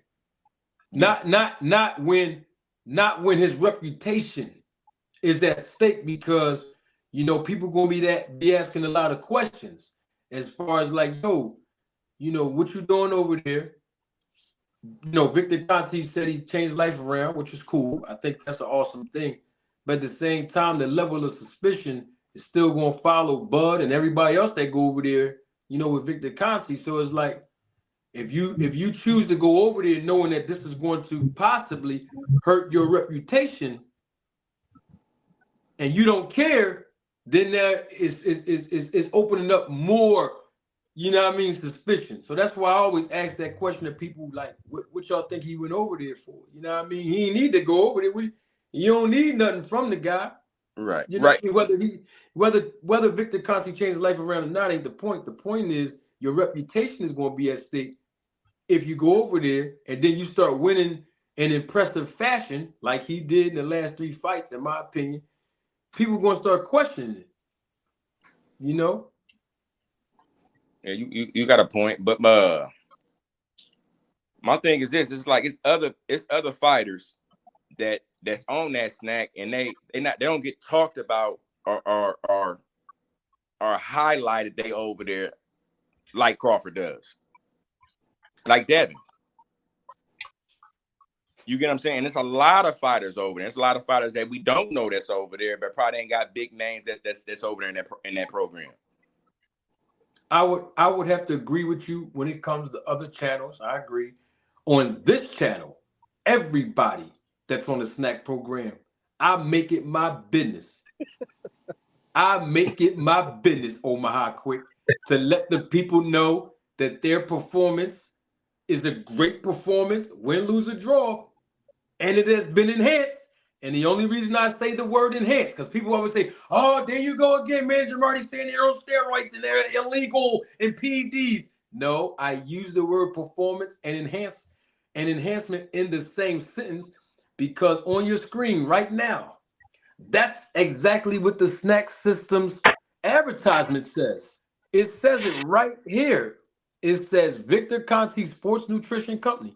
Snack offers products that improve your level of fitness, help you lose fat, build muscle, and enhance performance.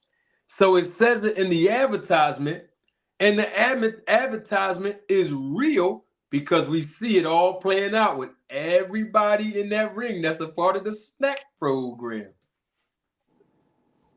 That's why Pharaoh laughing like that quick. He know how it is. Oh, somebody said like, now look, somebody said like Porter, right? Now let's talk about that. When Porter fought Terrence Crawford, he had the snack logo on his trunks. I don't know if y'all peeped that. Did y'all peep that? A lot of people didn't peep that until I brought it out. Not today. I brought it out a while ago. Mm-hmm. But a lot of people didn't realize that. And to me, this is just my opinion, I believe Sean Porter performed much better when he fought Crawford than he did Spence. Absolutely. That's what I believe. And he was on his way out the door mentally, because he said after that fight he was going to retire. But He he was already performed, semi-retired at that point. He was huh? doing the part. He was already semi-retired at that point. He was doing the podcast and everything. And in Yeah. the EJ fight, he did have better. He had way better footwork than EJ, but he did look even better dealing with. He stood up. He stood up to Crawford a lot better than I think a lot of people would have thought. They thought that people would have thought, oh, it's curtains for him. He did his thing, and he got stopped, but he wasn't knocked out. And that stop is obviously because his dad threw the towel. So I disagree. I think he put a better performance fighting Spence because if he wouldn't have got knocked down, it'd have been a draw. He'd have won the fight. So I'm kind of confused. You on the snack. You on this. Y'all saying he looked better with Crawford, but you get knocked down twice. Not once, but twice. you got to put. Well, here's my pushback on that though. If you go back and recall, if he wouldn't have got knocked down in the fight against Crawford, he probably would have won that fight because according to Bomac and my eyes as well, he told Bud, "You down on the scorecard, baby. This guy is winning this fight. You know what I mean? And if you don't do something about it, he gonna win." And I think the next round, I don't know if it was the next round or round of that. I think it was the next round. Bud came out and just knocked him down. And that's and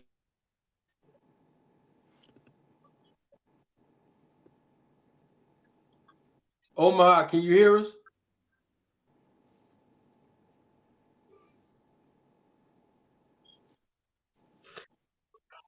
Omaha's he probably dipped off by accident or signal. He probably come back up. But Pharaoh, you understand what I was saying, right? Absolutely, absolutely. But man, Jamarty, can I just say this one Yeah. thing? It's always a pleasure to get to cook with you. Highlight of my evening, but my food is ready. Got to put a little something on the stomach. Big money. Salute, brother. I'm gonna catch y'all down the road. All right, Say Fort no Greene. more, big dog. Appreciate you always, Pharaoh. Salute. And one thing I did want to mention about this Wilder fight as another observation.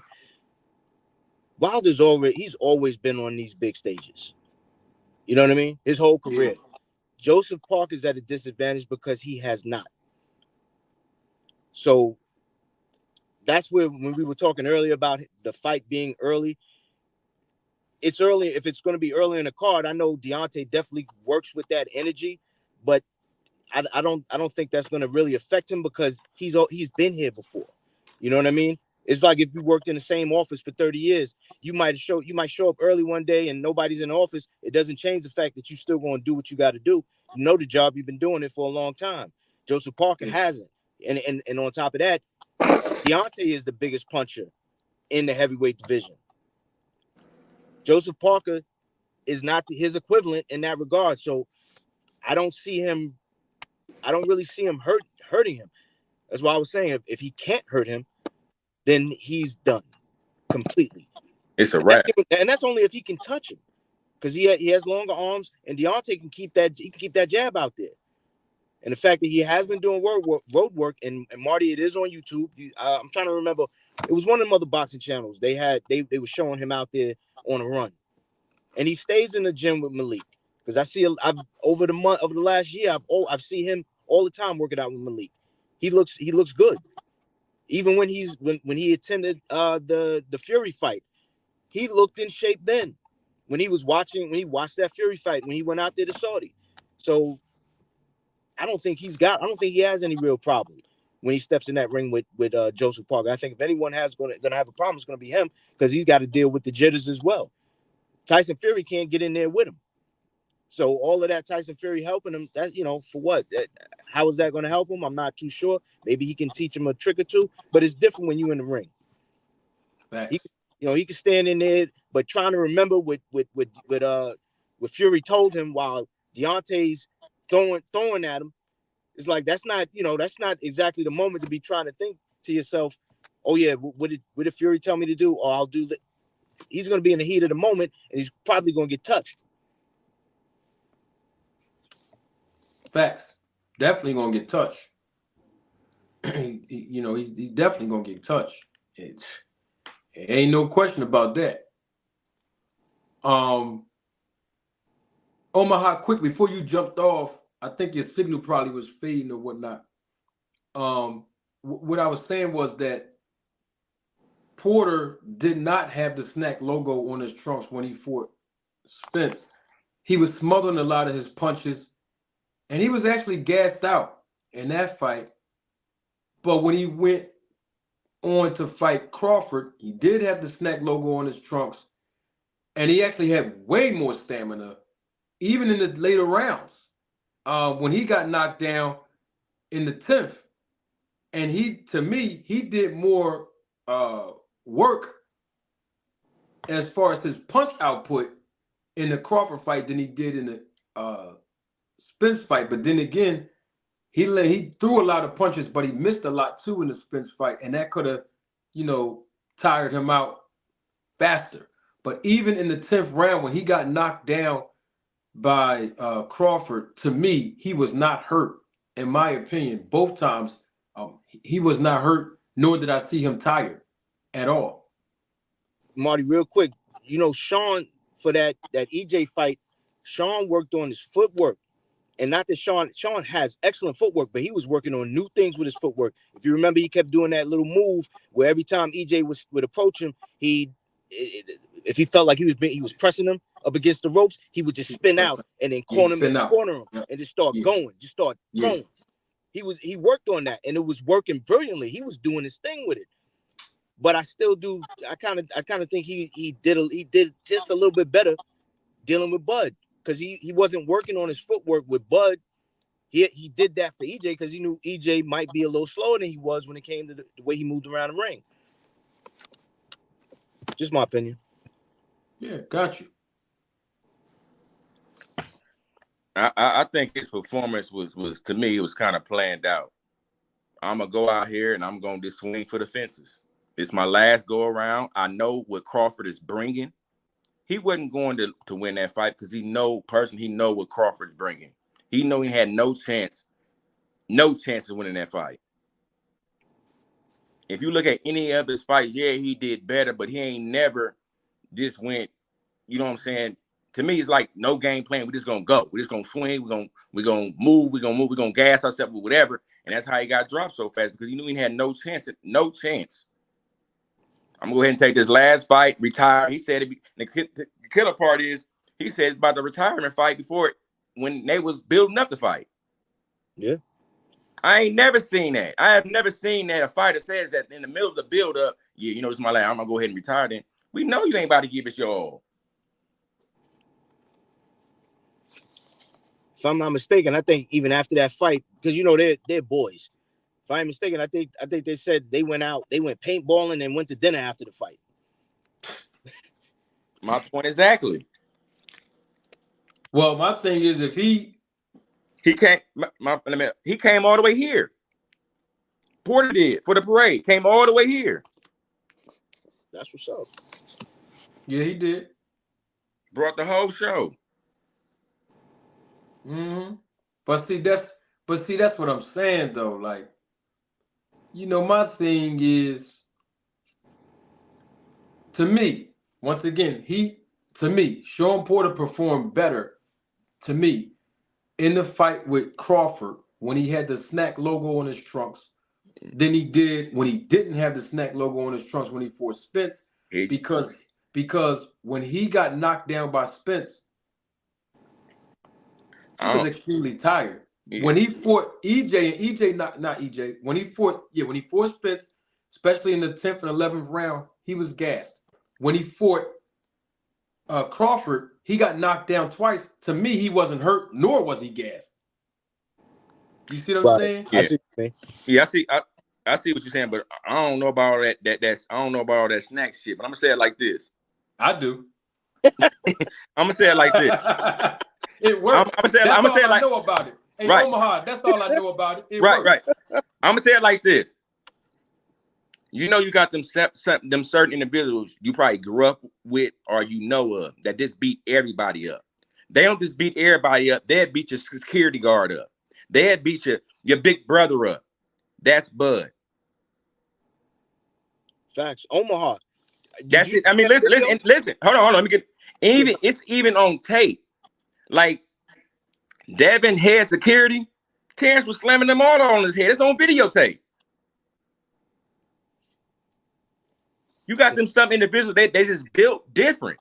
You don't mess with them. You get out their way and you feel sorry for whoever fighting them. And hopefully, you know what I'm saying? Sometimes you meet your match or you meet somebody like you, but only person like I said, only person I is probably like that is Boots. That's why I want to see the fight. Yeah. But I don't see nobody else coming close to him because that's what type of person he is. He ain't gonna just beat you up. He beat your security guard up too. But a mean dude, man. Yeah, real mean. He cool, but I'm talking about like far as like if it go there, yeah, you good night. That's a fact. He's always been strong, so I understand your snack part, but he's been a wrestler. He always been like that.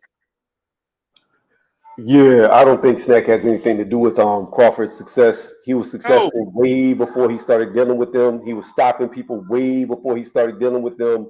But I will say, anybody who deals with Victor Conte is a bad look, period, because of what he is and what he stands for and what he's done and what he said. Like the dude's on record saying that he could beat any test. Like the fuck? People like that shouldn't be allowed into any sport, let alone boxing. But yeah, I don't see the correlation, but you got to understand, there's a lot of athletes that get sponsored by companies and they don't even use the product. But he said that he used it on Joe Rogan. Yeah, there's a lot of people that say they use stuff because they get paid to say they use it, but that doesn't per se mean they're actually doing it. I had a question for you, Tony's review. Glad that you finally came up. I know that we had some technical difficulties before you had to go, but I'm glad you were able to come up today. I just asked Omaha Quick this question. I always ask everybody this question. I think you've heard me ask this question 1,000 times before. When I hear people say like what you said about Bud, he was always strong, already had TKOs before then. Just all the good things we know about Bud. I always ask the same question and I'm waiting for a specific answer. Why did, if all this is true, and we all know it's all true, why would Bud go over to the snack program, period, if he really didn't need him? Money. Huh? Money.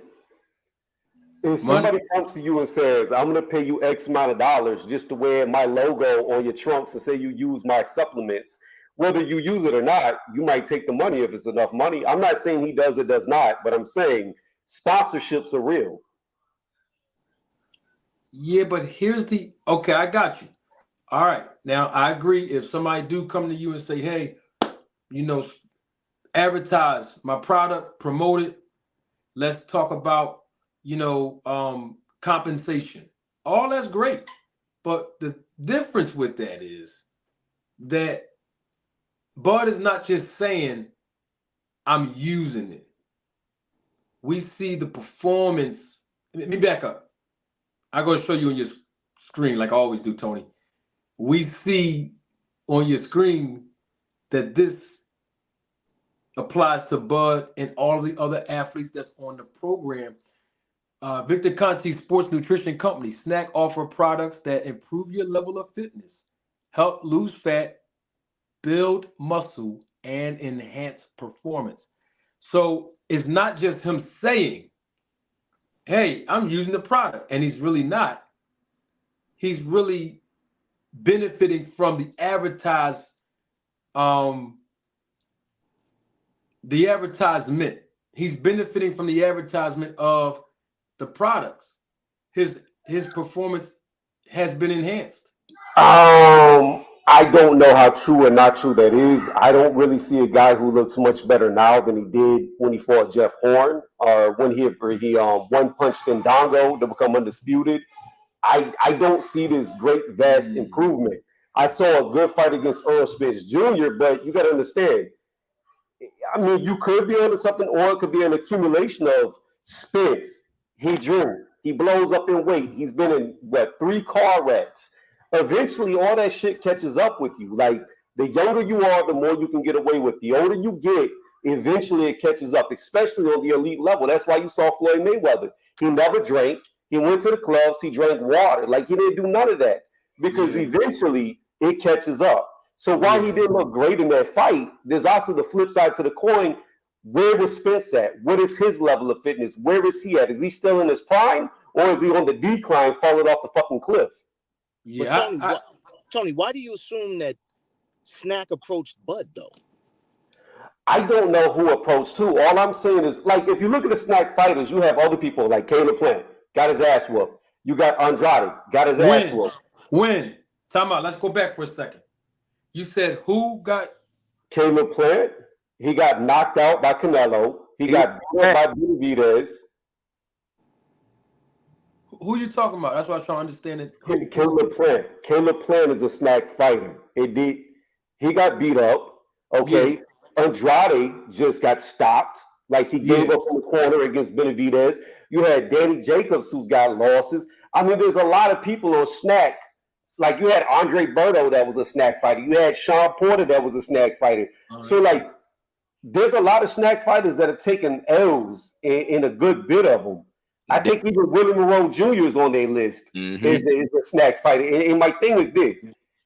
Any company that's in nutrition, they're going to advertise stamina, fat loss. I mean, just go to GNC. Any product in GNC is going to advertise the same thing, weight gain. That's just a part of, like, the fitness industry, the nutrition. Now, if they're doing anything, I can almost guarantee you the Snack product line is not increasing them for anything. It's other shit that they would be doing behind the scenes if they were doing anything. But these supplements is just the front of the company. Like, if what you say is true, then Terrence Crawford will be getting PEDs that are illegal, not store-bought. You know what I'm saying? Like, they're not going to enhance you that much. But real quick, Tony, you originally said that they could pay Bud as a sponsor. That's something that he would do it for. And that makes sense. But what doesn't jive for me is, if that's the case, then that means they would have approached Bud. And I don't see them approaching Bud. Let me finish. I don't see them approaching Bud. Because if they're going to approach, why in particular would they choose him? And just in general, why would they need to go to an athlete and say, hey, look, why don't you advertise for us? Everyone knows what they do. No. Because it makes better sense that he would go to them for any reason. He doesn't talk about Snack any other time. He mentioned it once on Joe Rogan. So he doesn't talk about Snack. I disagree. So, like, let's look at it like this. If you're starting a company, right, and your goal is to get people to buy your product, then whatever market you're in, you're going to want to try to get the best of that market to support your stuff, whether it's nutrition, clothing, shoes, etc. You're going to want to get the front runners to either wear your gear, take your gear, or allegedly take it, because that's what makes other people. They see these great people in whatever sport they're in, and like, dang, they take that. I need to buy that so I can be like them. The athlete themselves may not even touch the stuff while they're out here saying that they do. And as a business, you want those people advertising you, because the more elite people you have with your company branding, the more people that believe that it's actually helping them, when in reality, it might not be doing anything. So why don't we see Bud doing more advertising on their behalf? I don't know. Like, I don't know how much advertising he does or does not do. So then we can't really go with the assumption that he's been approached by them so that they could pay him to advertise their stuff. It makes better sense that he spoke to them on the low 2 years ago, started using the program. They got the formula together. He knocked Avenesian out cold. They upped it up a little bit more, figured out different formula because everybody's different, and he rocked Spence because he hit him that time in the second round, knocked him across the ring. Never seen him do that to anyone. Yeah, but again, you're assuming that Spence was 100% getting in that ring. You're assuming that Spence is still the same that he was when he beat Kell Brook, when he beat Sean Porter. You're assuming that Spence is 100% at his pinnacle. The thing I about didn't it see is that at this. all. The thing about it is this. Terrence Crawford was the first person to stop Sean Porter. Okay? He also stopped Kell Brook with a jab, and it was early. Cal Velasquez, he stopped, gave him his first O. Amir Khan. Now, Amir Khan's got a glass chin. We could all agree to that. If you touch him, he falls apart. But the one thing that Amir Khan always does is outbox everybody he fights. He was even outboxing Canelo. He was dancing around Canelo until he got caught and went to sleep. Terrence Crawford made him quit. He quit for the first time he got outboxed from the first round till he quit. I think it was the sixth round. I don't remember. It was a while ago.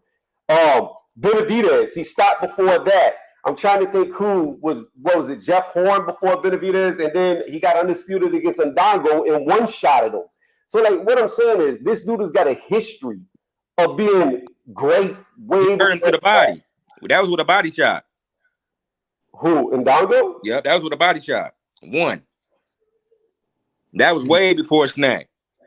Yeah, that was at 140. My question is this. My question is this. Is it okay for Bud to fight knowing he's part of Snack and fighting Boots? Is it okay? It's got to be.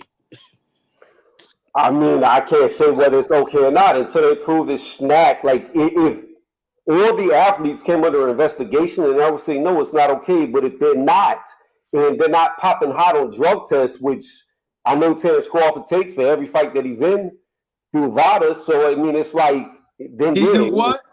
What you say? Gets tested through VADA? Huh? VADA? Who? Crawford. When? What do you mean? I asked you a question and you asked me. Let's try this again. When? He took VADA during the Kell Brook fight. He got tested during the Porter fight. He was tested for the Avenesian fight. The only fight that there was no testing was in the Earl Spence Jr. fight, which by default Earl Spence should have been tested because he's in the WBC, the clean boxing program. But I believe they waived the testing for that fight.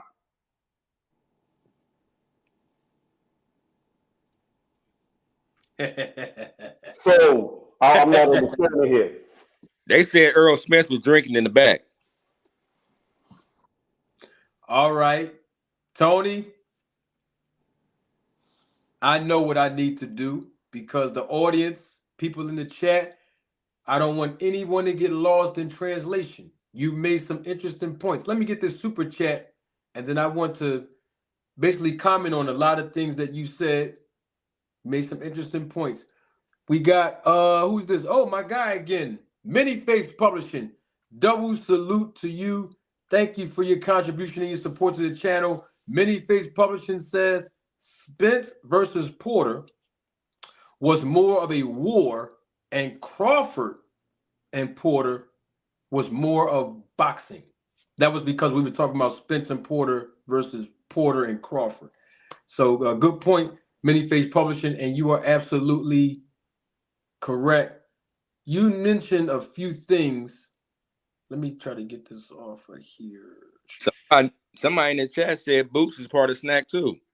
Yeah, I'm going to deal with that as well. Yeah, we're going to deal with that. We're going to deal with hold on, how do I get this comment off here? Hold on. Oh, here you go. I got it. So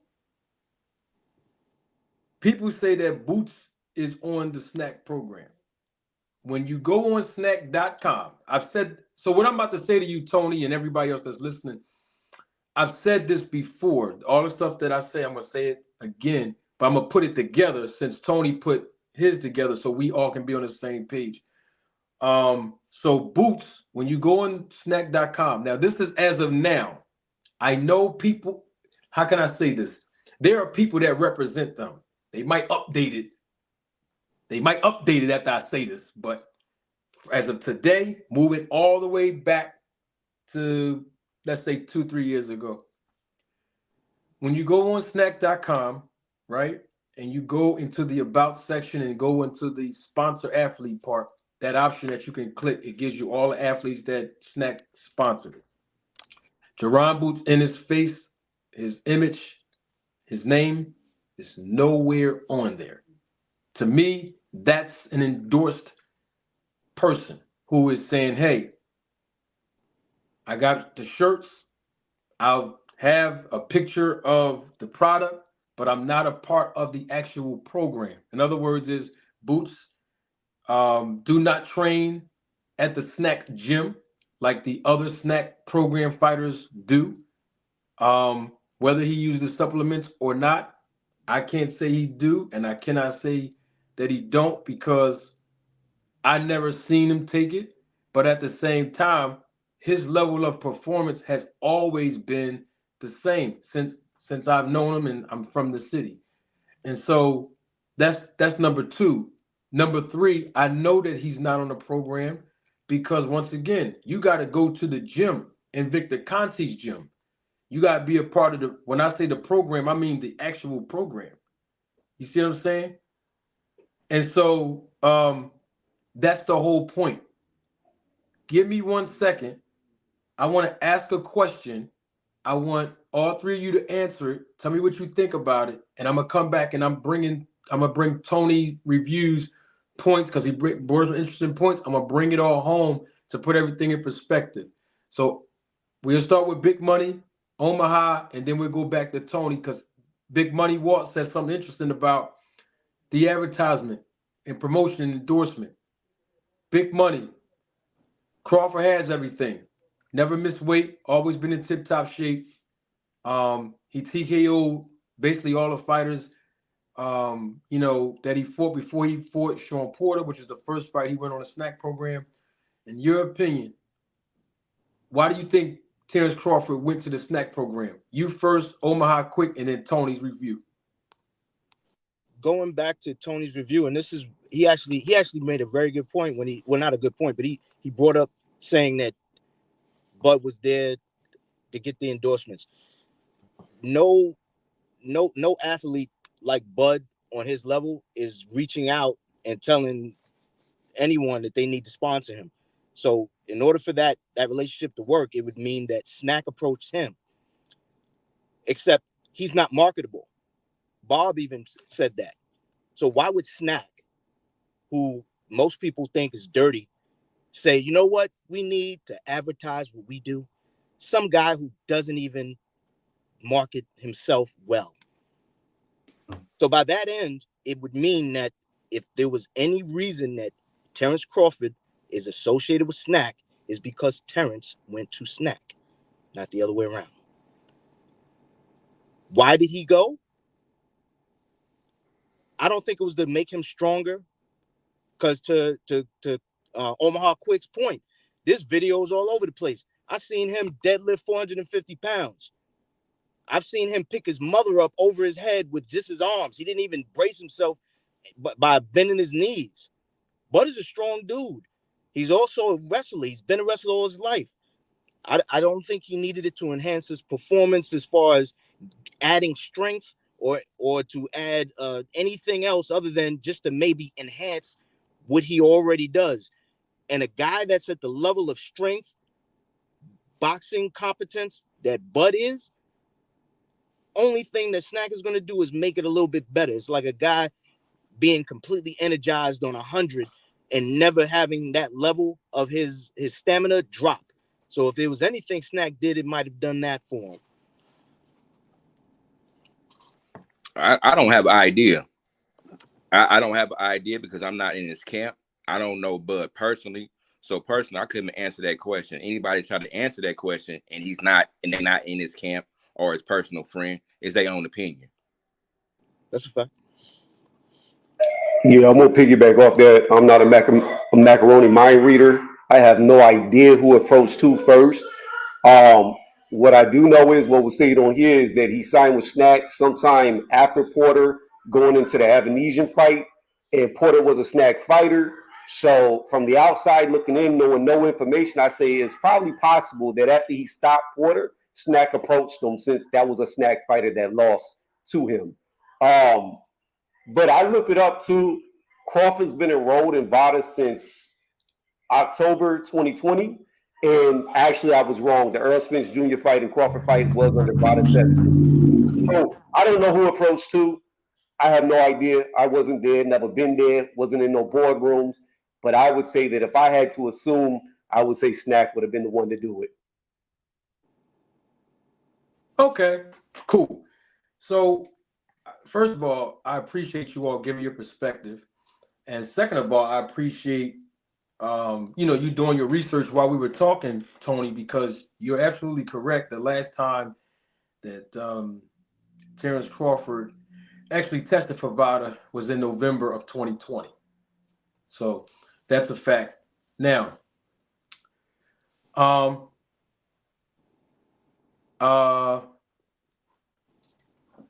let me condense everything that you said because you brought up some interesting points. Let's start with Caleb Plant. You mentioned Caleb Plant. So Caleb Plant, you said that he lost to Canelo Benavidez. Benavidez. When he lost to Benavidez, he did not have the snack logo on his trunks when he lost to Benavidez. Also, when he did have the snack logo on his trunks, he knocked out Anthony Durrell with one punch, something that Sweet Hands was not capable of doing at any other time in his career. In fact, speaking of Anthony Durrell, David Benavidez fought Anthony Durrell and couldn't even knock him down. Not even one time when they fought, I think about a year and a half prior to that. You said Andre lost to David Benavidez. Well, let's be clear on something. According to Victor Conti, and according to my own eyes, because I saw Memo Heredia in the camp, in the dressing room.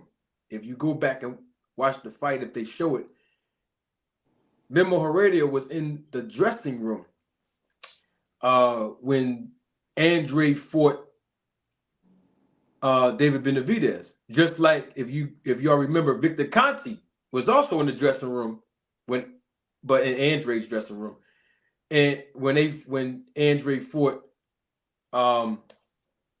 David Benavidez. Now the reason why I brought Victor Conti up in there is because Victor Conti said, "Watch out for Memo Heredia," who's the nutritionist or strength and conditioning coach for David Benavidez. And he said that February of this year when Benavidez was, ready to fight Caleb Plant. So he got Memo Heredia in his camp. Benavidez does. You also mentioned Andre Berto and Willie Monroe Jr. Both fighters, one in two between 2011 and one in 2000. One in 2000 between 2011 and 2012, which is Berto, and one in 2018, which is Willie Monroe Jr. Both of them tested positive for a banned substance while they were on the snack program. Now, were they taking something while in the snack program, knowingly or unknowingly? I don't know, but I'm just telling you, as a fact, they did test positive for a banned substance, both of those guys. And we already know that Willie Monroe was in Bud's camp when he was training for Spence. And I know that because I seen it on Instagram between Crawford and Willie Monroe after they sparred. Okay. Now, you also mentioned the fact that Bud Crawford dominated Spence because Spence, he was in multiple car wrecks. He did have a lifestyle, where he was drinking. I don't think he was doing that while he was in camp to fight Crawford or even Ugas. But you mentioned that. But David Evanesian was already in tip-top shape because he was scheduled to fight in November of last year when he was on a card to fight in another country. Obviously, we already know he was taken off of that card, still in tip-top shape. We don't know any record of him being in any kind of automobile accidents, nor do we have any record of him partying or, being a glutton for food and eating the wrong foods. But yet he was still knocked out with one punch, something that Terrence Crawford was not capable of doing. Even though he TKO'd those other fighters, he never knocked out any one fighter with one punch knockout, meaning that they went to sleep. And none of his fights compared to, the TKOs that he did, and on top of that, and I'm basically saying in the welterweight division. You also mentioned, that it was an endorsement deal, but of course we heard Terrence Crawford say that he used certain things with the snack program that other fighters don't use. Those were his words. And so if he's saying that he's using something, we only can conclude that he's referring to the supplements. He didn't make any reference to any techniques. He didn't make any reference to the equipment that Victor Conte has in his gym, which we know that Terrence Crawford owns his own gym in Omaha, Nebraska. We know that to be a fact. But when he's in training camp with Victor Conte, he actually travels to go to Victor Conte's gym to train just as much as Devin Haney does as well, which we saw Devin Haney training in the gym of Victor Conte on the Netflix documentary. The reason why I always ask the question of why did Terrence Crawford go over there is because I'm not expecting us to actually know the legitimate answer, like we know what's on his mind or we know the real reasons. Really, it's a question because none of us can answer it. That's the point of why I ask. In other words, it's so mind-boggling that none of us really can answer the question. Because if you don't need any of the benefits that the snack program provide, which is the benefits that you see on your screen, you don't need to go over there. Now, you also mentioned what he did to Errol Spence. And we've seen the domination that he did with Errol Spence. Errol Spence, like you said, Tony, he wasn't 100%, as far as physically, he wasn't 100% in that fight. But at the same time, something happened to Errol Spence that we've never seen happen before. Something happened to David Evanesian that we've never seen happen before, and something happened to Sean Porter that we've never seen before, where he got knocked down twice. We only know people that knocked down Sean Porter was only one time. Errol Spence being one and Adrian Broner being the first fighter. Nobody else knocked Sean Porter down more than one time. These are things that we haven't seen in the 3 fights that Crawford was with the snack program. So all the things that I just mentioned, and I already told you about VADA. You already proved that part about the VADA testing. So I don't have to bring that back up.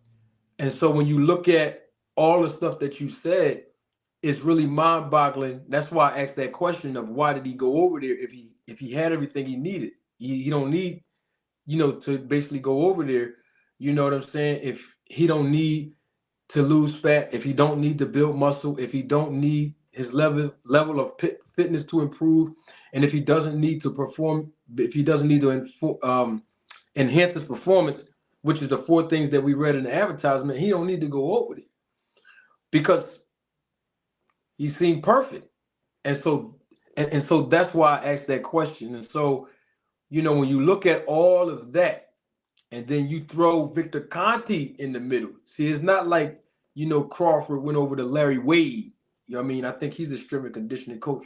Or Evans, who is Regis Prograis, he's a strength and conditioning coach. And I don't know all the strength and conditioning coaches in the game, but I'm just saying there's some notable ones that we do know. Well, Crawford didn't go to those guys. He went to Victor Conte. And even though people have agreed that Victor Conte changed his life around, that doesn't negate the fact that people still have a level of suspicion that they follow Victor Conte around with because of his past and the fact that he's still in sports athletics. So it's different because, like, let's say if Victor Conte did all the stuff he did with Balco 20 years ago, he served his time and he paid his debts to society and he said he changed his life around. I think more people will accept that if he was selling cars, if he was selling insurance, if he was a part of the camera crew for Netflix. But because he's in the world of athletics and he's still dealing with supplements and, testing the blood of athletes, the same thing he was doing back then, testing the blood of athletes, articulating and evaluating their blood samples and all that stuff and dealing with supplements back then, he's still doing the same thing now. He's still dealing with athletes, you know, I think that's what make the level of suspicion even more aroused. And when you say that there's other athletes with snack, let's be clear, there's another similarity, and I pointed this out, I believe, the day before yesterday, is that when Victor Conte was working with athletes back then, there was a certain level of athletes that he was dealing with back then, and there's a certain level of athletes that he's working with now. And those are athletes who have the ability to break records and basically make history in the sport of boxing. And a few of them, including Terrence Crawford, is on his program, the snack program. So when I hear people say that the snack program don't work, to me, it's not based on whether a person loses or wins in a fight. It's based on whether the snack program is providing their advertisement. You know what I mean? If they're providing the right advertisement and getting the results based on the advertisement, it works. It ain't based on whether you win or lose, because you always gonna have a fighter that is better than another fighter. You know what I mean? And so my whole thing is the snack program works. So a couple of things, like, and I'm gonna try to come back because it's a lot of points here, but like let's go on performance first, right? With Terrence Crawford. Let's So do yes, what? I said performance first on Terrence Crawford. I dropped my webcam, so the mic's kind of messed up. It might be staticky, it might sound weird, but No, I can hear you. You and good. they don't turn on no more either. I got to get a new one. But anyways, You good? as far as David Avanesian goes, you got to put it into context. Yes, he one shot at David Avanesian, but there's an asterisk beside that. The fight had went 6 rounds, okay? And David Avanesian was eating all his shots. He was in the fight. However, in that 6th round where he got the one-shot knockout, Crawford's gloves started to fall apart.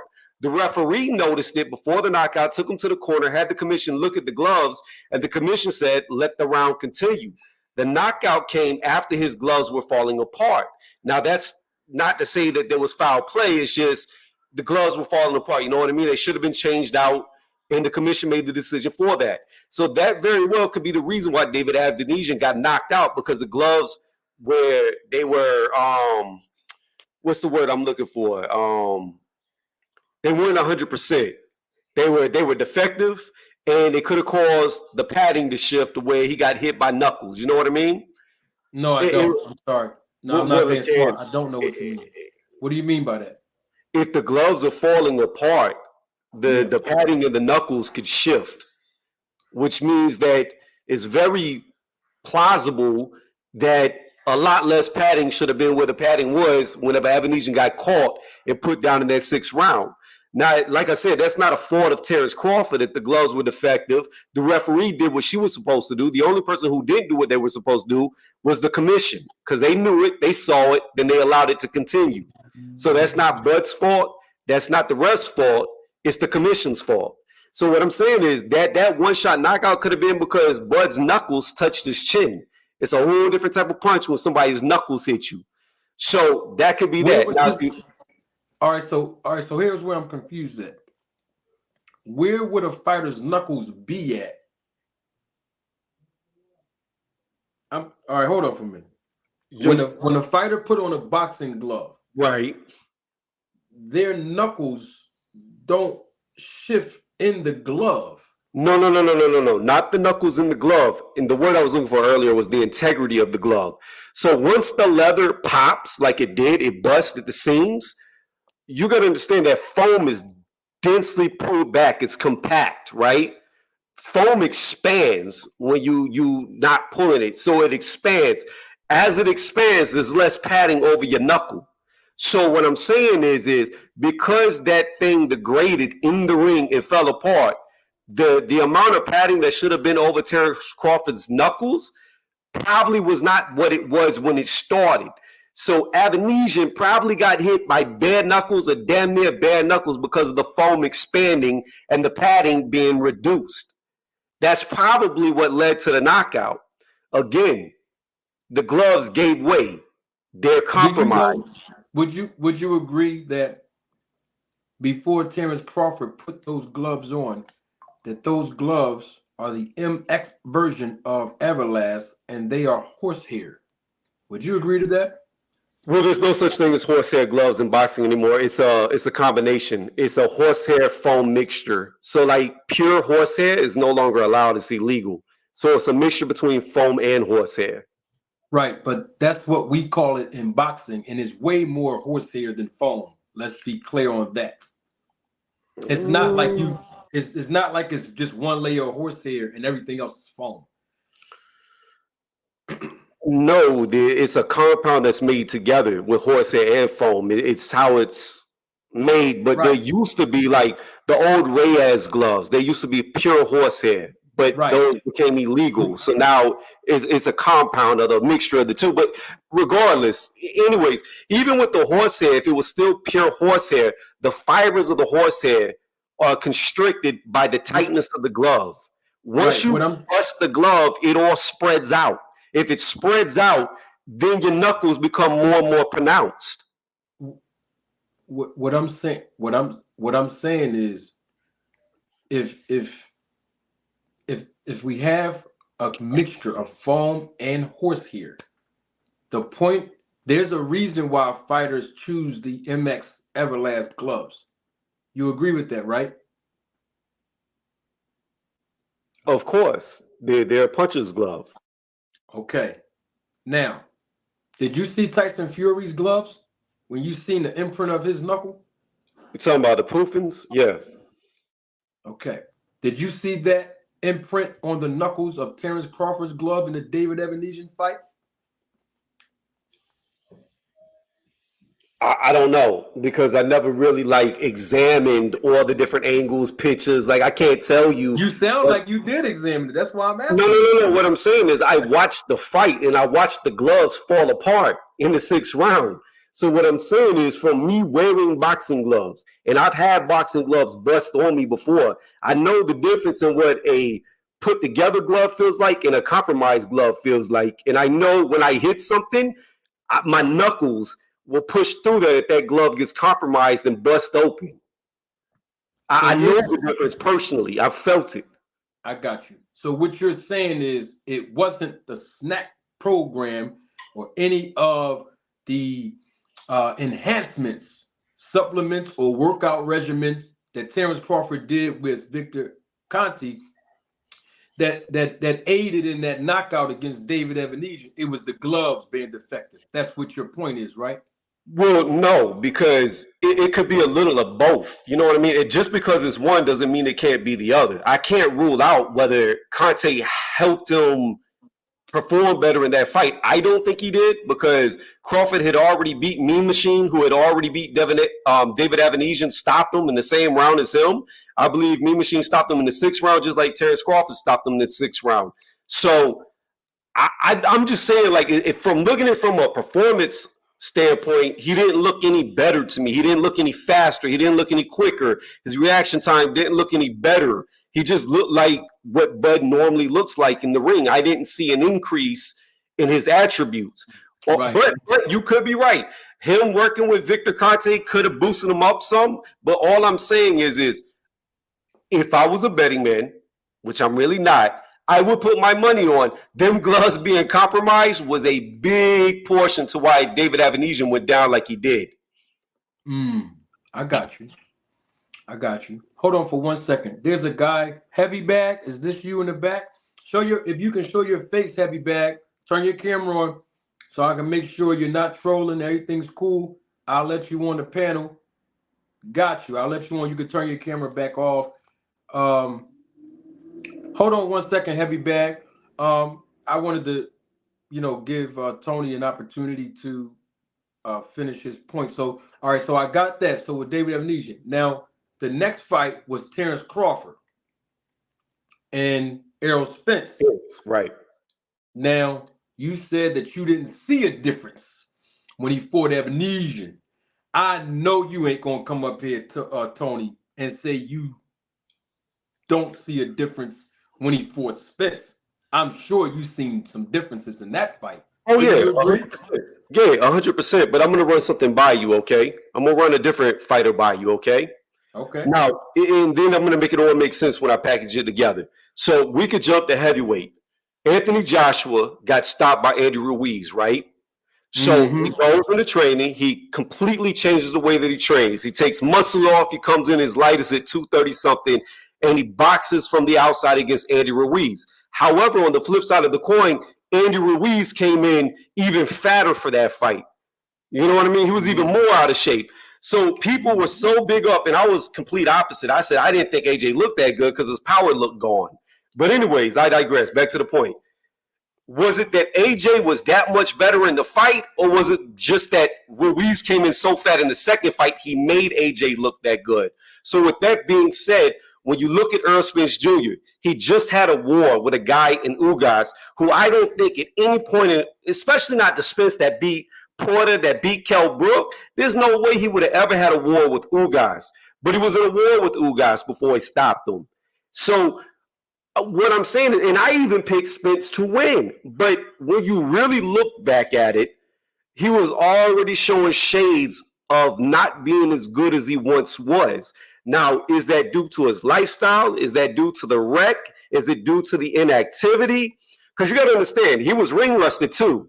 He was out of the ring for a very long time after the Ugas fight because he only wanted Bud. He refused to fight Keith Thurman, who they were trying to push him to fight, and he stayed on the sideline. Meanwhile, Bud gets into another fight with Avanesian, so he's active, whereas Spence was not active at all. So there was a lot of different things going into that fight. So, yes, to answer the question, Terrence looked better. He looked way better. But could it be that he looked better, or could it just been that Spence wasn't that good, so he made Bud look better? Well, to go back to your point about AJ and Ruiz, the difference is neither one of those two are on the snack program. So I can't even give that point any validation. They're not on the snack program. I can't give, So when it comes down to Crawford and Spence, and the question being, well, is Spence really that bad?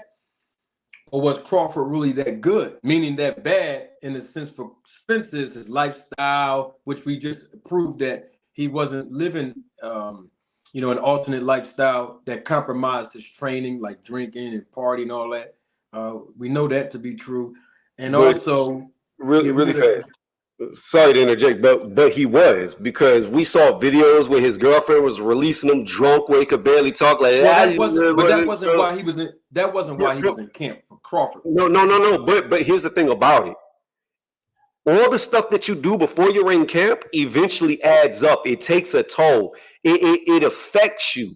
When you're young, you could drink, you could stay up and only get 1 hour of sleep. You could do whatever you want.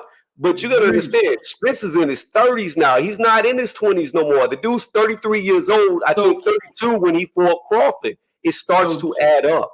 So I agree with you that those things can catch up with you if you don't catch them in time. The part that I want you to understand is the point that I've been making the entire time.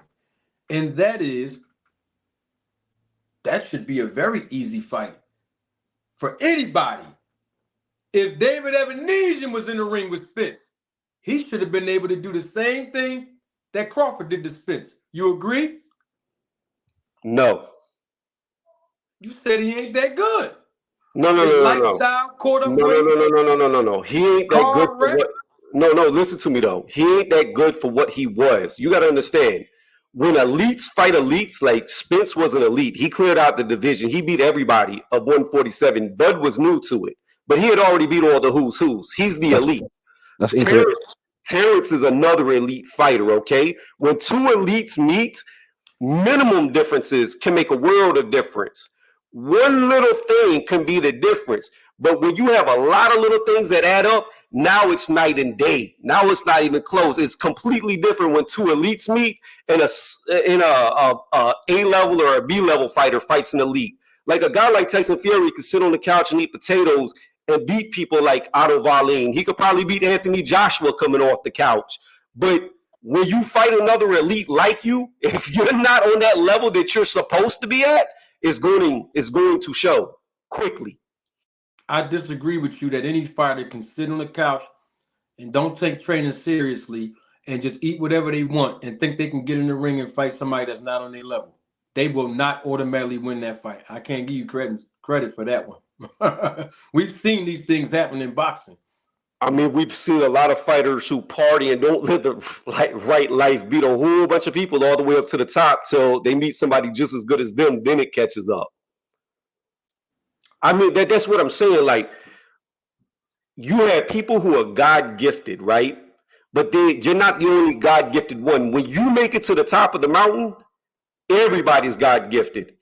Now it becomes, who's the best at these God-gifted abilities? Who's trained the hardest? Who's lived the right way? Who's dedicated themselves? When two people who are God-gifted meet, all them little things that you didn't do, all them little things that cause you to hurt your body, they're going to start to show themselves. I agree. But what I'm saying to you is, you said Crawford is elite. We all can agree. So the question becomes, why did he go to SNAC? If he's elite, he don't need to go to the SNAC program. The SNAC program offers performance enhancement. He don't need his performances enhanced. He's already elite. Well, I said the only thing I could think of is money, but I'll say this. When I look at athletes all the way across the board, like the biggest shock, I think, was probably Marion Jones, the female track runner, right? She had passed over 250 Olympic testings before she popped hot. Was she in the SNAC program? No. Listen to me, though. Just listen to what I'm saying. This is across the board for all sports, right? Why we got to go to all sports? We talking boxing right now, because listen to what I'm about to tell you. It's about to make sense. A lot of these athletes that are on top, right? When they're no longer the same, when age catches up, that's when you normally see them go to something they shouldn't be doing because they don't want to lose the edge. The problem with Terrence is, like, what age? Like I don't know.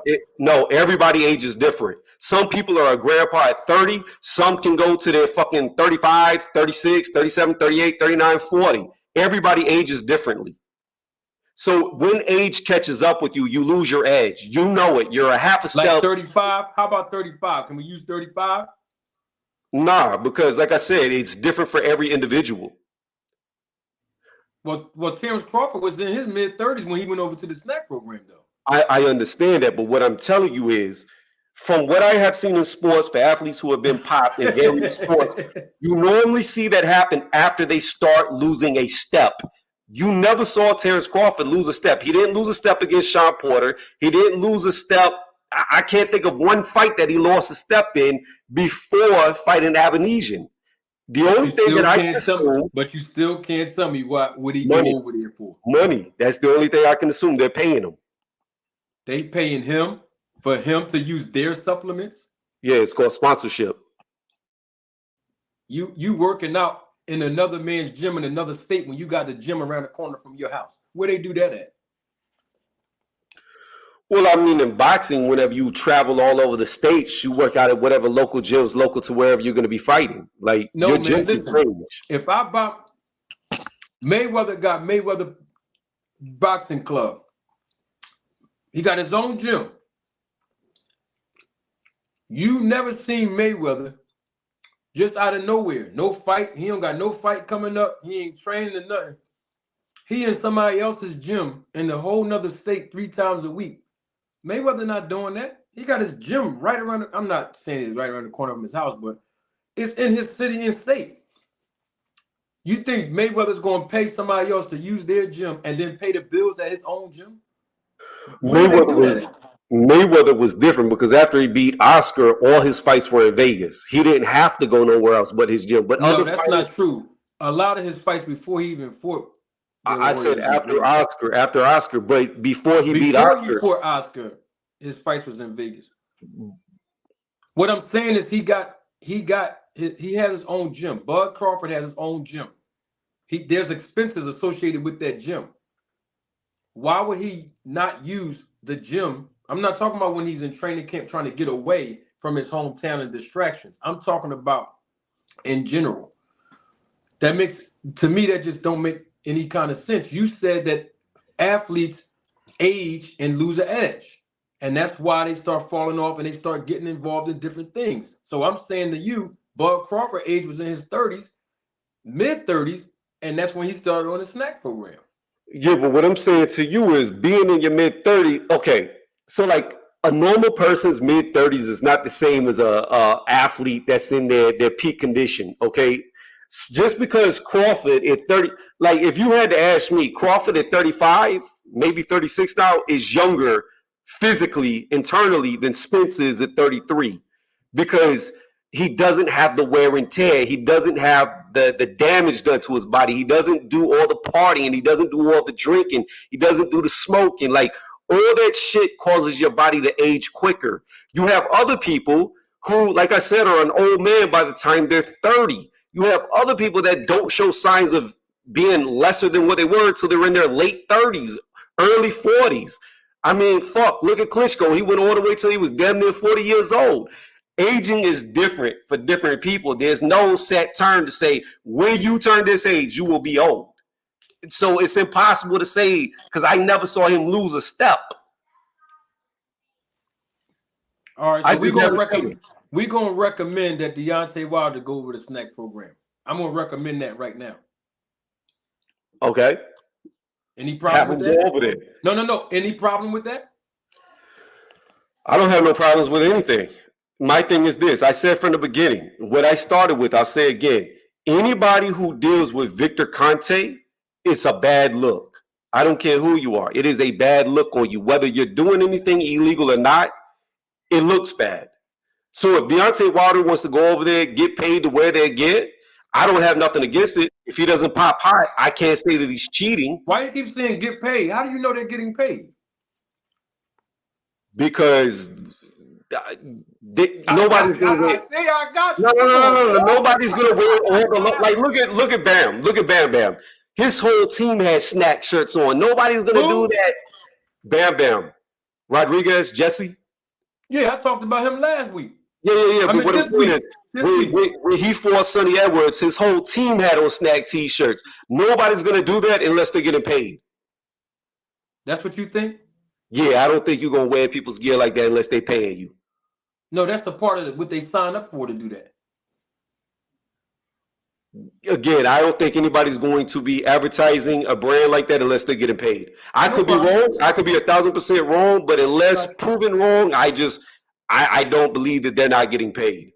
I got you. Heavy Bag, are you still there? Heavy Bag? There's a person named Heavy Bag on the screen. Heavy Bag, are you still there? Big Money Walk, are you still there? I'm here, Marty. All right, I just want to make sure you here. We got Benzo. Benzo's back. Benzo, what's going on, man? Yo. What it do? Hey, you know me talking about boxing, and then Terrence Crawford name came up. Then somebody else brought up snacks, so here we are again. Come on, Marty. You want to talk about the snack? You want to talk about the snack? Come on, man. I didn't bring it up, bro, but we here now. I didn't bring it up. We here. What does that say? Bring it up. We here. Enhanced performance. That's what it does, Benzo. It works. Why do y'all keep diminishing Victor Conte's work? The man is a mad scientist. Devin Haney said it on the Netflix documentary. This guy does great things. The guy put a program together and it's helping the boxers. It works. Why everybody going to act like it don't work? You know what I mean? That everybody said, "Oh, it didn't enhance Crawford's performance. Ben was doing this." And don't do that to Victor Conte stuff. This stuff works. It's all good. Let me tell you this. I ain't taking out one damn thing he sells. I don't trust that shit at all. I don't think that shit's going to improve me in the least. I will not take any snack product. I'm not buying that shit. Period. I'm already big enough, strong enough, ripped enough, muscles, big. I'm big. Like, I don't need that shit. Hey, Tony, you're taking the real steroids, bro. Stop the cap, bro. I ain't never taken a steroid in my life, my dude. The snack program works, and that's why everybody keep bringing it up to me. It works. Heavy Bag, is that you? You back now? Yeah, I'm back. All right, yeah. You probably didn't hear me. I was trying to acknowledge you. What's going on, my brother? Good evening. Good evening to you. No, yeah, good evening to you, or good afternoon, or whatever it is over there to you, sir. Yes. I've been waiting to talk to you, especially Mr. Marty. Me? Yes, you, sir. You're more than welcome. I'm glad to have you on the panel. How may I help you, my brother? Yes, obviously, like I said, I'm not coming here to disrespect anybody, which I won't. I'm not here to have a mad argument. I'm not here for none of that. I'm not here. This is your platform. I'm not here to disrespect anybody. Like I said, I just wanted to ask you a couple of questions to see if I can get some answers from it and understand your thinking, your methodology behind things. You were breaking up. You wanted to ask me questions. I wanted to ask you a couple of questions. I wanted to figure out your methodology behind certain things. I wanted to understand your understanding towards certain things. Yes. Are you from UK? Yes, I'm from the UK. Yeah, I'm YB, young billionaires boy. Young billionaires boy. I don't know the group, but we're glad to have you. Mr. YSM, he knows me. Jamil knows me. Yes, we're glad to have you. I think you're the only. I don't think we had anyone from the UK jump up here before. So I'm a real boxing fan. I'm a real boxing fan. Not like none of these fake fraudulent ones. I don't know if you are, but some of these guys are fake fraudulent fans. I understand. Well, the floor is yours. We're glad to have you. Speak on it, my brother. What is your disdain towards Terence Crawford? Why can't you just believe that the guy's he's the most skilled, the most talented? Well, when I say the most talented, with his skills, he works hard. I don't know why you first of all, do you believe that he's a cheater? Well, you asked me 3 questions at once. Let me answer all of them. Yes. I don't have disdain for not one fighter. Disdain to me is a very strong word. Let me tell you how I operate when it comes to people I don't like. When I don't like somebody, I show them and everybody else I don't like them. I don't talk about them. I don't think about people I don't like. I don't reference them. If somebody else reference people I don't like in my presence, I remove myself. I think I've spoken a lot about Terence Crawford, and if I didn't like him, I wouldn't say nothing about the guy. Period. Now, your second question, what was your second question again? Why can't you just understand? Why can't you understand that his skills, his demeanor, his discipline as a fighter, compared to Errol Spence, which his discipline is on a negative, his demeanor towards the sport was shown that night. He got his ass whooped. Why can't you understand that Terence Crawford was the better man? There was no drugs that he must have took. The glove situation is ridiculous. It's absolutely ridiculous. If you believe that Terence Crawford is a cheater, in your opinion, then okay, cool. But if you take history, a backtracker, because you like to talk about Victor Conte now and his history. So if you go back and look at Terence Crawford's history and his in runnings of having fights with the elite level guys, where did you never spoke about this snack situation? And if Terence Crawford would have lost that night, would you have really been speaking about snack? Really? All right. You asked me 3 more questions. I'm gonna try to make sure I remember them. So you're smart, first, huh? You're smart, man. You're smart, man. You remember. You have a very good memory, sir. Yes, I do. But sometimes, in translation, I want to make sure I don't miss anything. So let's get to your first question you asked me. First and foremost, let's be clear on something. You haven't heard me mention anything about Terence Bud Crawford's gloves the night of the fight between him and Errol Spence. I haven't mentioned one thing about his gloves, not one time. Number 2, you said, why can't I just, I think you're saying, give him credit? Or why can't I agree? I agree that Terence Crawford is a skillful fighter. I agree that Terence Crawford is a gym rat as far as, him being in tip-top shape. I agree that his attitude toward the sport of boxing is a good, positive attitude. I agree with that. I never said that it wasn't, not one time. What I do also believe is that Terence Crawford, by being on the snack program, and I believe the snack program works, not just for him, but for all of the fighters that's with the snack program. I believe that the snack program for the last 3 fights enhanced Terrence Crawford's performance, like it enhanced the performances of all the snack fighters, including what you see on your screen. The snack offers products that improve the level of fitness, help you lose fat, build muscle, and enhance performance. I believe that the snack program works. And I believe it works for all of the fighters that's on the program. It works. Sounds So like it's a good program to me. did it work Except Andre, though, did it right? work for Demetrius Andrade? Yeah, did it work for him? Say what? Did it work for Demetrius Andrade? Yes, Oh, it did. absolutely. Did you see the work rate of Demetrius? Did you see that? He's meant to have that work rate. He's an elite fighter. Oh, wait, time out. I asked you a question and you made a statement.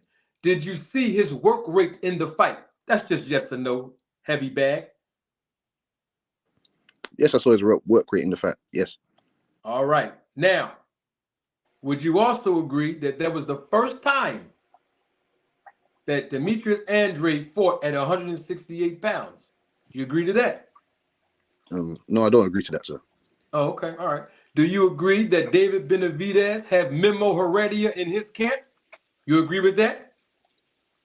I can't. Even if I disagree, it's still a It's true just a factual yes or statement. no. I'm just trying to lay a foundation. That's all. Do you agree with that? Yes, sir. Yeah, I agree. Yeah, I agree. It's a factual statement. Okay, then. So what do that have to do with Demetrius Andrade losing this fight? In the advertisement of Snack, which I put on your screen, it never guaranteed you to win a fight. It just guaranteed you to improve your level of fitness, lose fat, build muscle, and enhance performance. It doesn't say anything about whether you're going to lose or win. So I don't get the point why people always say, you know, Andrade lost and this and that. You know what I mean? So are you trying? Let me ask So you a then, question. so then the snack is not the cause of Crawford winning, is what you're saying? My man. Can I say something? What you mean by that? I mean, I already answered Well, that question. you're saying that it doesn't guarantee you winning. So Crawford didn't win because of snack, based on your logic. Isn't that what you're saying? No. Look at the screen again. Let's not try to. You don't want to do that with me. I'm the wrong guy to do that. Let's just look at the advertisement. According to the advertisement of Snack, this is what it helped the fighters do. And because it helped the fighters do that, it's a good it works. Why do y'all not believe the program works? I know why. Heavy bag. I get it now. I figured it out a few months back. It's because if you agree that the Snack program works, then you are in essence agreeing that it was because of the ingredients and results of the Snack program that aided Crawford and everybody else, but let's use Crawford, in defeating Errol Spence. You don't want to agree to that, and I'm okay with that. But y'all get on the panel asking me 1,000 questions when everybody on here knows that the Snack program works. Now tell me the Snack program, heavy bag, do you believe the Snack program works based on what you saw on the screen, the advertisement? Do you believe that it works? Honestly, heavy bag. Do I believe that it works? It's just a yes or no. We don't have to, you know, it's just yes or no. Do you believe that the Snack program works? Based on the advertisement. Based on the advertisement. Yeah, like what you see on your screen right here. It improves the level of fitness, help you lose fat, build muscle, and enhance performance. Are they the results? That's a double-edged sword question. That's a double-edged sword question. I have no idea if it works. I've never taken it. Have you taken Snack? Have you taken the Snack, Mr. Mark? How can you be in such agreement? Heavy bag. It's not, but it's not just a yes or no. That's what I'm saying. That it's not just a yes or no. Oh, yes, it is. No, it's very simple. Do you think it works? Yes or no? If you don't, I understand. I'm just asking. Do you think the Snack program works? No, I don't believe it. I don't believe it works. Okay, so now you a Terrence Crawford fan? I'm a fan of the sport. I know. See, there we go again. I've heard 1,000 people jump on my panel and tell me that when I ask them that question. So let me ask you again. Are you a Terrence Crawford fan? I'm a fan of boxing, sir. I know, but you asked me about Terrence Crawford specifically, so I'm asking you about him specifically too. Are you a fan of Terrence Crawford? Yeah, the same way you're a fan of him. Yeah, the same way you're a Okay, fan. so you are a fan of Crawford. So then let me ask you a question then. Have you reached out to Terrence Crawford on Twitter? Because he used Twitter a lot. Have you reached out to him as a fan? Like any time and before, before this conversation, have you ever like reached out to him, send him any kind of message or anything on No, Twitter? no, I haven't. No, I haven't, sir. No. Okay. I think you should. And I think I think you should. I'll tell you why I think you should. Because you don't believe the snack program is working for the guy. As a fan, I think you have the right and the responsibility to tell your favorite fighter on Twitter, inbox the guy. He sounds like he's a a people person, and say, hey, listen, bud, that program that you're investing your time and resources with is not working for you. Maybe you should find other alternatives because this program is wasting your time. It's false advertisement. Wouldn't you agree? No, because he's taking snacks, so maybe it does work. I just don't believe it does. Right, but I mean, you're a fan of his and you believe that it doesn't work, which means that the advertisement is false. I'm a fan of Clarissa Shields. I'm a fan of Jared Anderson. I'm a fan of I Boots know, Ennis. but you didn't ask me about Jared Anderson or Clarissa. You asked me about Bud Crawford. Yes. So that's No, why no, I'm no, asking. but they're on the same substance, right? What you're saying, snack. No, right? no. I didn't mention nothing about Big No, Baby Anderson but wait, hold or on, sir. Clarissa. Hold on, sir. Don't move the goalposts. You asked me Hold if on, I sir. hated this guy. Hold on, sir. Are they not taking the same? I don't the same know. supplement? I you don't know know what now. they take. Oh, you don't I don't know. No, I you know do know. Crawford is because Crawford said he's used certain things. And I know you asked me, do I despise the guy? So we staying on Crawford. We ain't going over to talk about Clarissa yet. We staying on Crawford. That's what you came up here to talk about. So I'm asking you as a fan, don't you think it's plausible as a fan of Crawford to go and tell this guy that what he is doing is wasting his time because he's dealing with a company that provides false advertisement? You're a fan of his. Why not alert the guy? No, but I don't have the evidence to prove that. So why would I alert him? Well, you said it don't work in your opinion. You said it don't work. Yes, but I have minimal evidence to prove that. I have evidence that it does work, and you still don't believe. What is the evidence that it does work, Marty? You've never taken the snack. How can you say it's evidence? You've never taken. Oh, you don't know what I took. See that there you go. I did take it. Oh, it works. But you said what evidence, Benzo? I'll say it again. So what did it enhance your performance? No, I'm saying for him because he's new. He's never participated in this interesting conversation. Can I interject? Yes. Can I interject? To me, this is nonsensical. So, snack clearly is a nutritional supplement, like various ones. So, if they have vitamins, minerals, BCAAs, which are branched chain amino acids, etc., then they're going to improve you just by what they are in the nature. Like, now, how much it improves you, who knows? It could be minimal, it could be great, depending on how your body synthesizes it. But any nutritional product, if you've never taken one, is going to enhance you in some way. So in that terms, yes, I would agree. Is it going to make you fight better? I have no idea. Is it going to make you be able to last longer? I have no idea. But you will get marginal improvements for sure, without a doubt. Y'all boys crack me up, listen to me. I take pre-workouts before I lift weights. Do they make me stronger? No, not at all. Do they make me lift more weights? No, not at all. But do they aid me in feeling like I have more energy? Yes, they do. But I could do the same thing I do without it with it. It doesn't matter. It's irrelevant. It's not. What you taking that stuff for then, bro?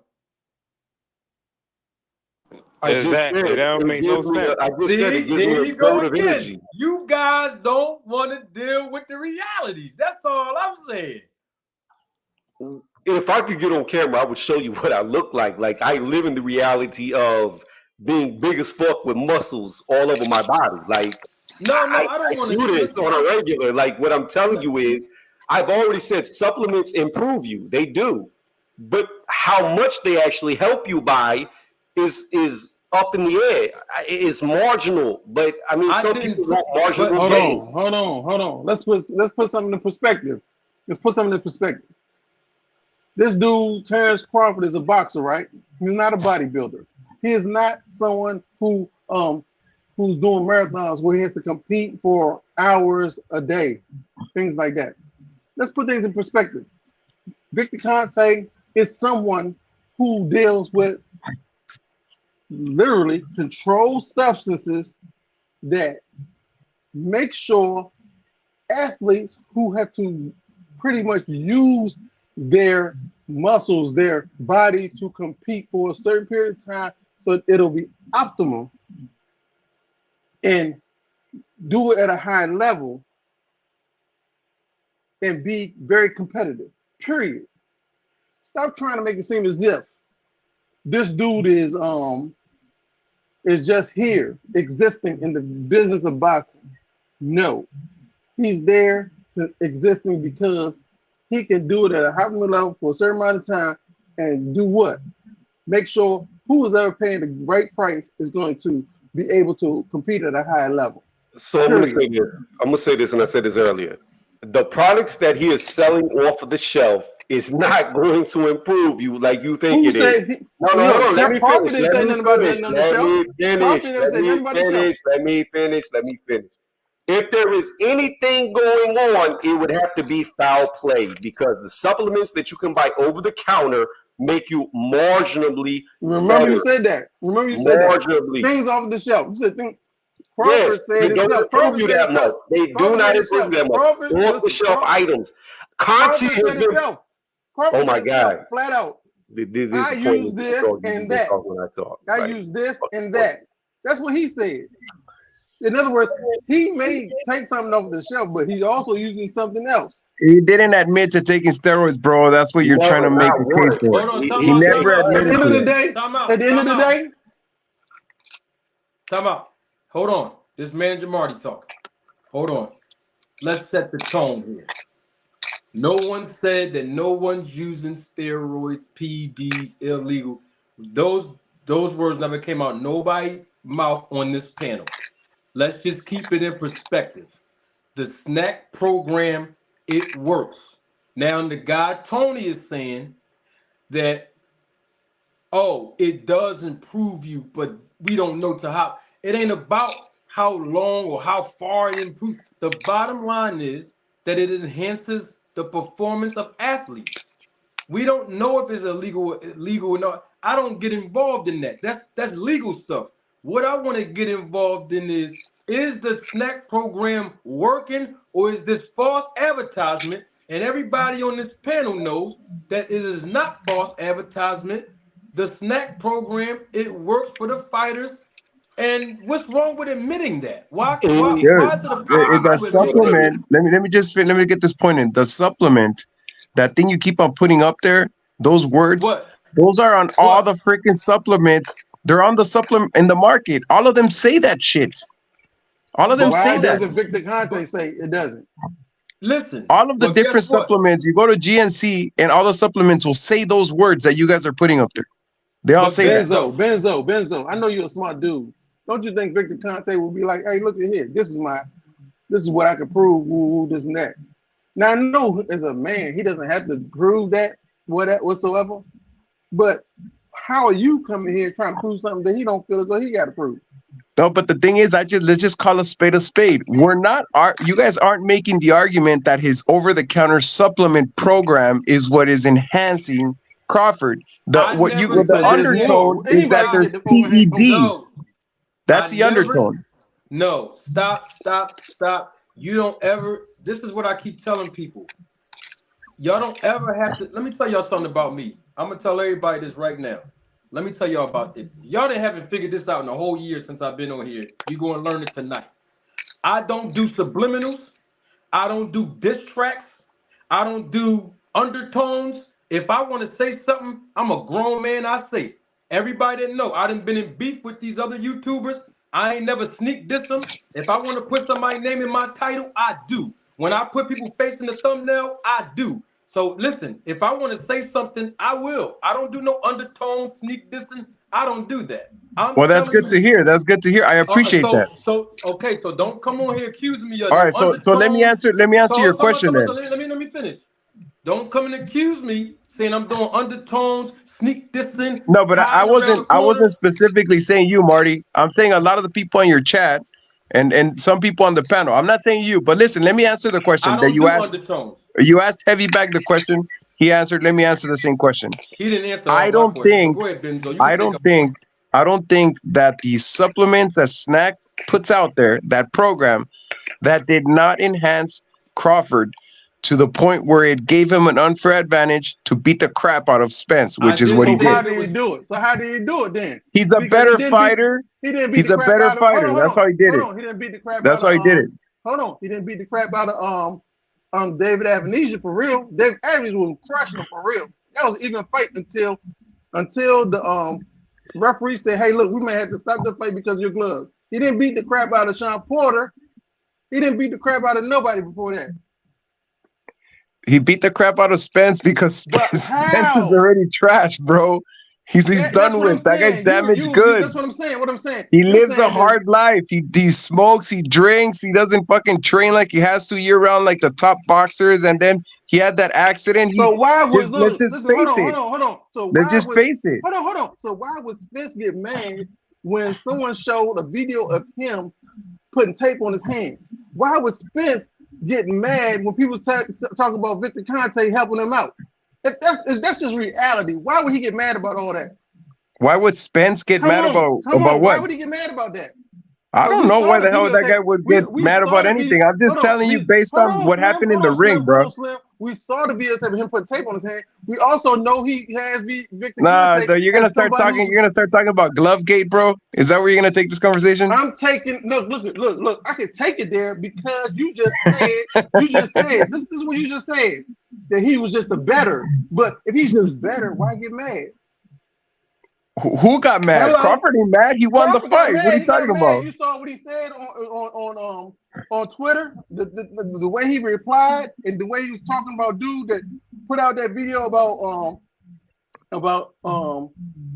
who's that dude, that former boxer, talking about how you can't put tape on the hands. And he also said, "Oh, now I'm juicing now or whatever." Talking about a Nui. How you talking about stacking? When you do No, I he's talking talking about about stacking. putting tape straight on the skin without the gauze in between this. I don't know about any of that stuff, bro. All I know is Stacking that and tape on skin, two different we're things. talking about Snack, bro. We're talking about Snack, and this is Now what we're it talking is. about snack. Now we're talking about snack. But before No, you you're know the it, one that's talking about. You're the one that's talking about tape and shit. I ain't saying anything about tape. The first thing that came out was about snacking though, and he got mad about No, that. they're talking about Snack, and Marty asked the question. He said, "Do you think it Did he worked?" not respond about the snack? The question was, "Do you think it worked?" And if you say yes, okay. If you say no, then he said to tell Heavy Bag to reach out to Crawford on Twitter and tell him that he should try something out because it doesn't work. That's what this whole thing's about. Young man, all you're trying to do is deflect. All I'm trying to do is reflect. I'm trying to reflect. I'm trying to show you what you're trying to not see. Now I know you can care less I'm about. not young. I'm not you young, can care but less. go ahead. Go ahead. Listen, young man. I know you can care less about reality. I'm probably older than you, bro. But go ahead. I doubt that seriously. But anyway, How old are you? How old are you? How old are you? I care not to say, but I bet you I'm older than you. Are you older than 40? Yes, I am. So we're about the same age then. Go ahead. Okay, well, what I'm saying is that why does it sound like my dad could beat your dad in a fight? Like, who the fuck cares how old y'all are? Here's what I'm gonna say, and I said it earlier. all I was saying, Over-the-counter prove my point. You trying to go somewhere else. supplements will improve you, but it'll be by a small margin. The only way you're gonna get a real improvement is if you're doing something harder, which will be illegal. I do not believe any over-the-counter substance can make a night difference. Has Crawford said anything after the fight? Has Crawford said anything after the fight? Ask the question. Has Crawford said anything after the fight? What are you talking about? I'm asking you. You talking about dads and stuff like that. Has Crawford said anything after the fight?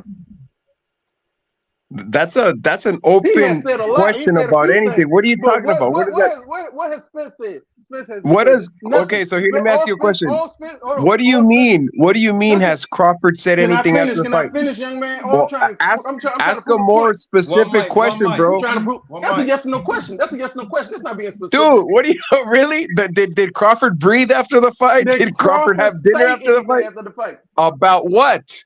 about the fight or anything.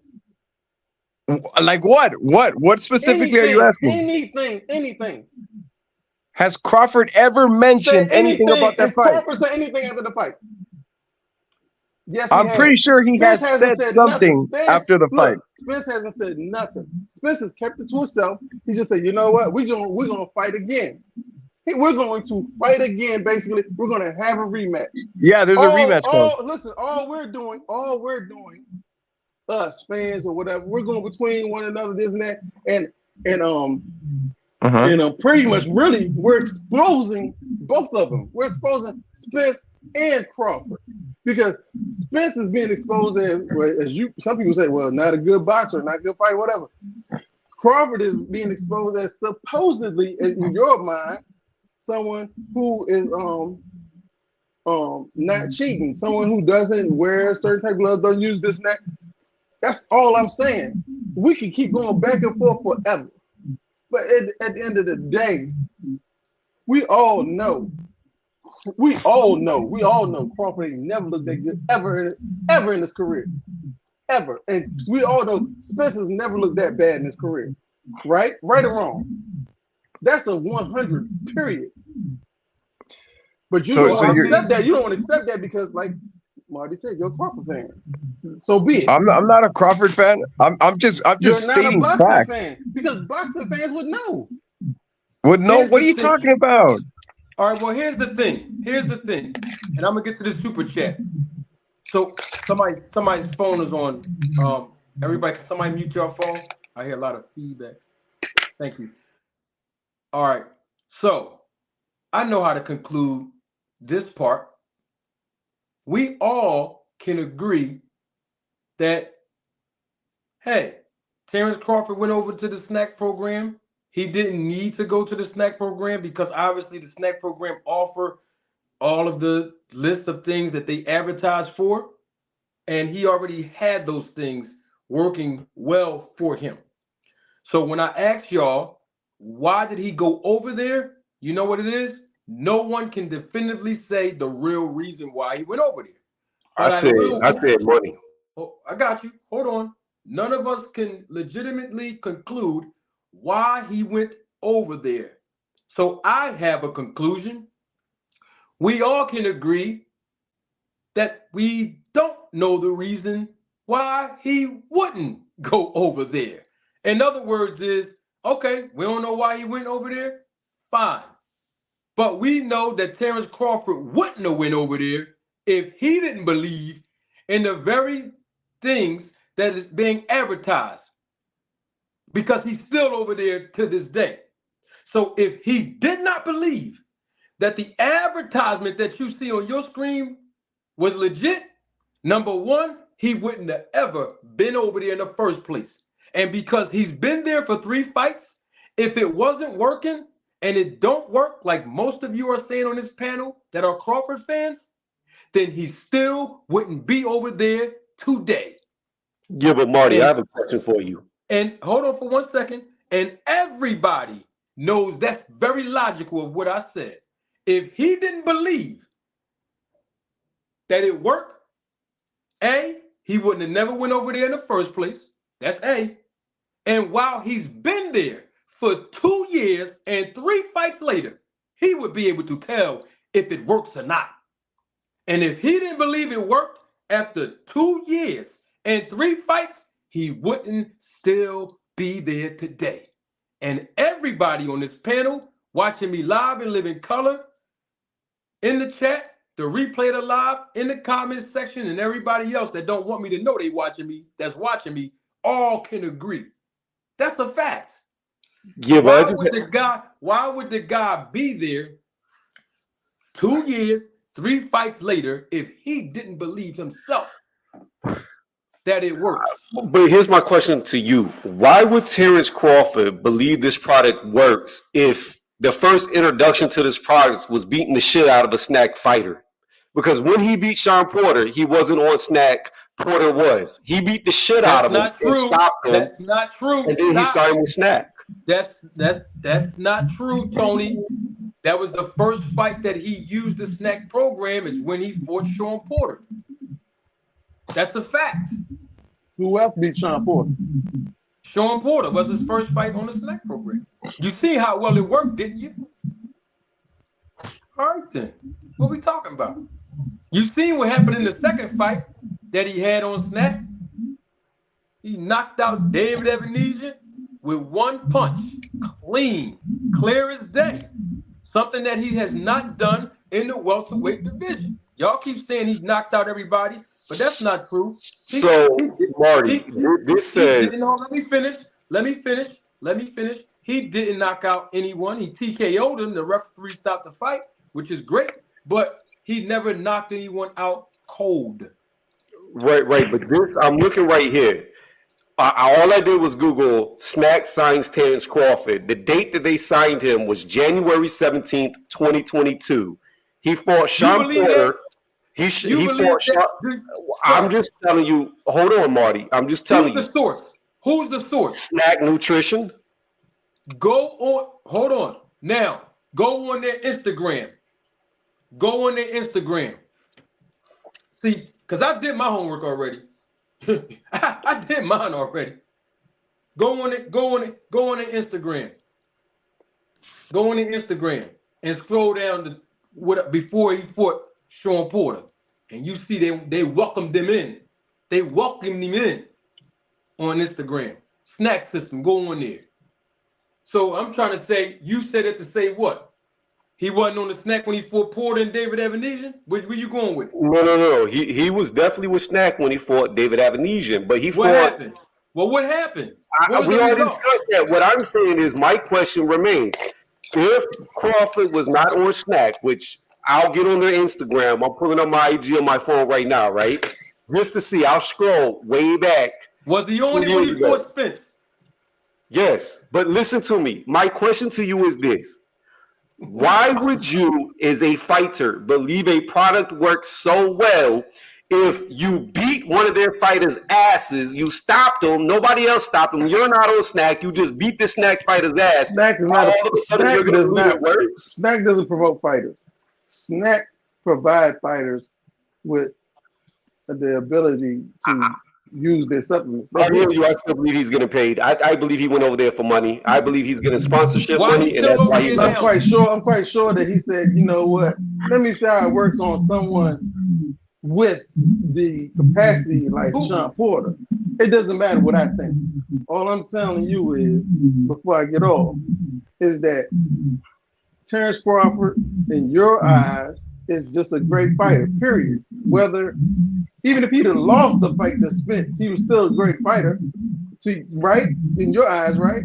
Spence is a great fighter. Just deal with it. Even if he lost, he would have still been a great fighter. So just deal with it like that. Don't make it seem like those supplements and stuff like that. Benzo, your mic. Stop your mic, Benzo. You're breathing or something.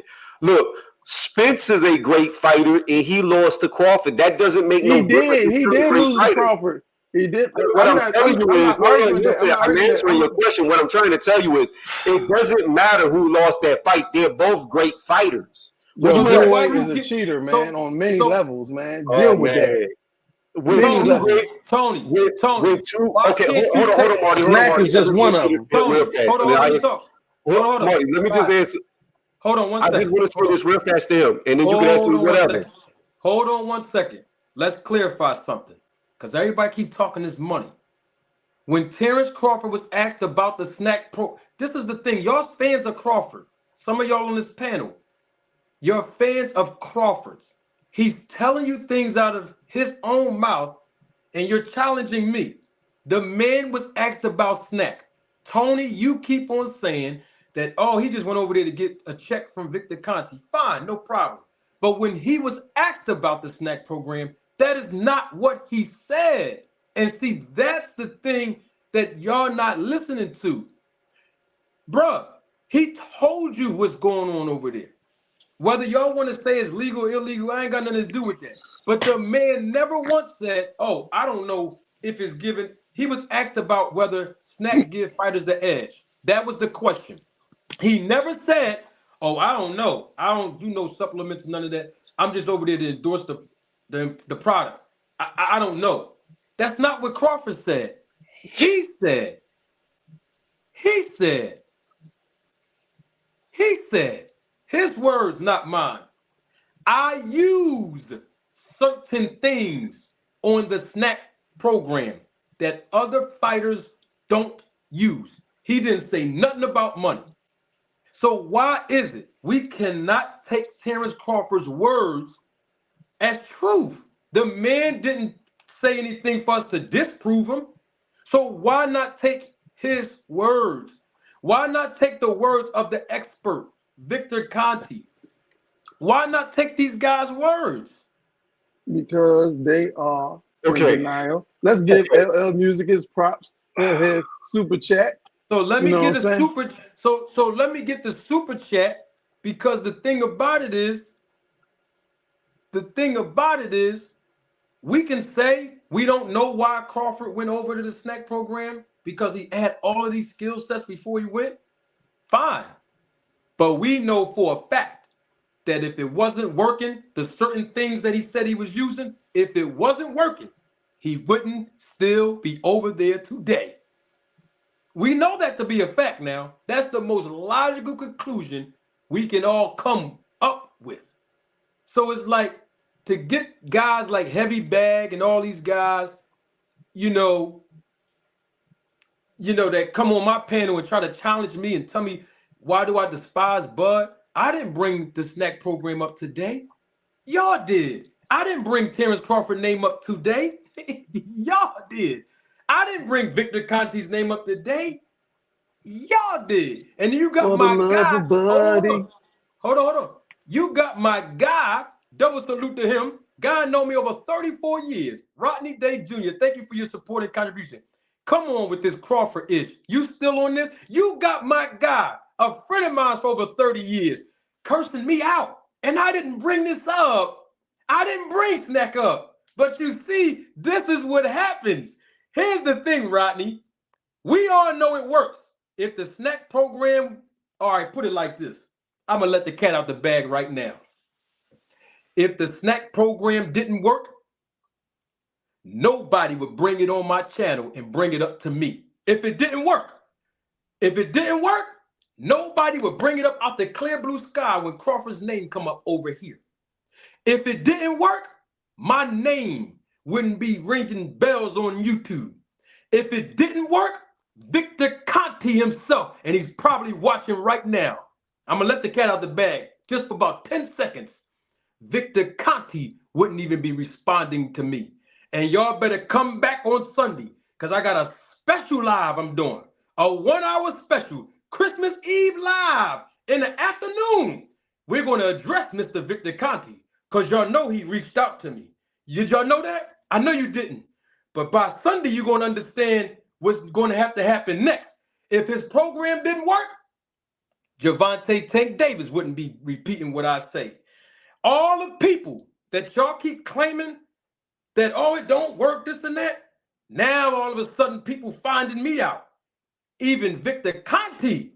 So special edition coming this Sunday. Come on back, all the audience. Come on back for 1 hour. Christmas Eve special, 12 o'clock p.m. this Sunday. And I'm going to actually respond to my buddy, Mr. Victor Conti. And hopefully we materialize something after that. But the snack program works. It works, y'all. Stop lying saying that Victor Conti's program don't work. Give the man credit, because it works. And I know the reason why Crawford fans don't want to admit it works. I know. Because if you admit that Victor Conti's program worked, you are in essence admitting that it was the enhancement that beat Errol Spence. And it's all good. It is all good, y'all. It's just boxing we're talking about. That's all we're talking about. Double salute to my guy, LL Music Lifeline. What's going on?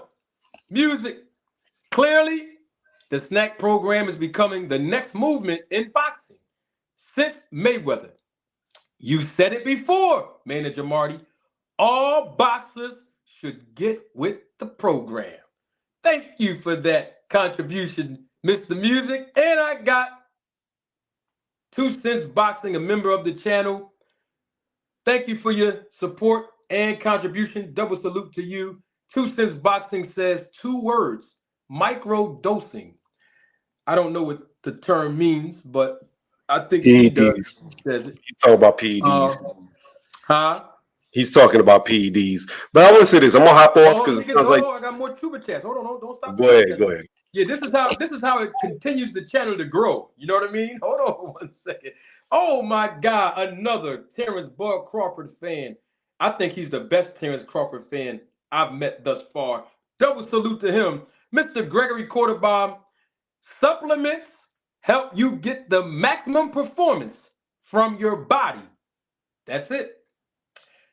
In a super fight, you are supposed to be better than you have ever been. Thank you for your contribution and your support again, Mr. Greg. I mean, hey, y'all see the super chats? You know, we got the guy from London back up here. You know, nobody can refute what I just said.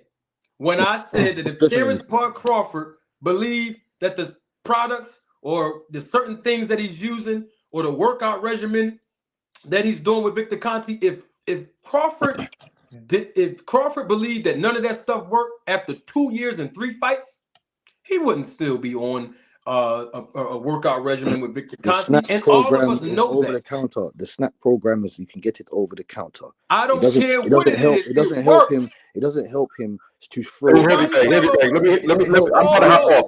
Didn't help him. The SNAP program didn't help him for Spence to duck any of them punches. Heavy bag. I heard you. Now answer my question. Why is Crawford still over there today?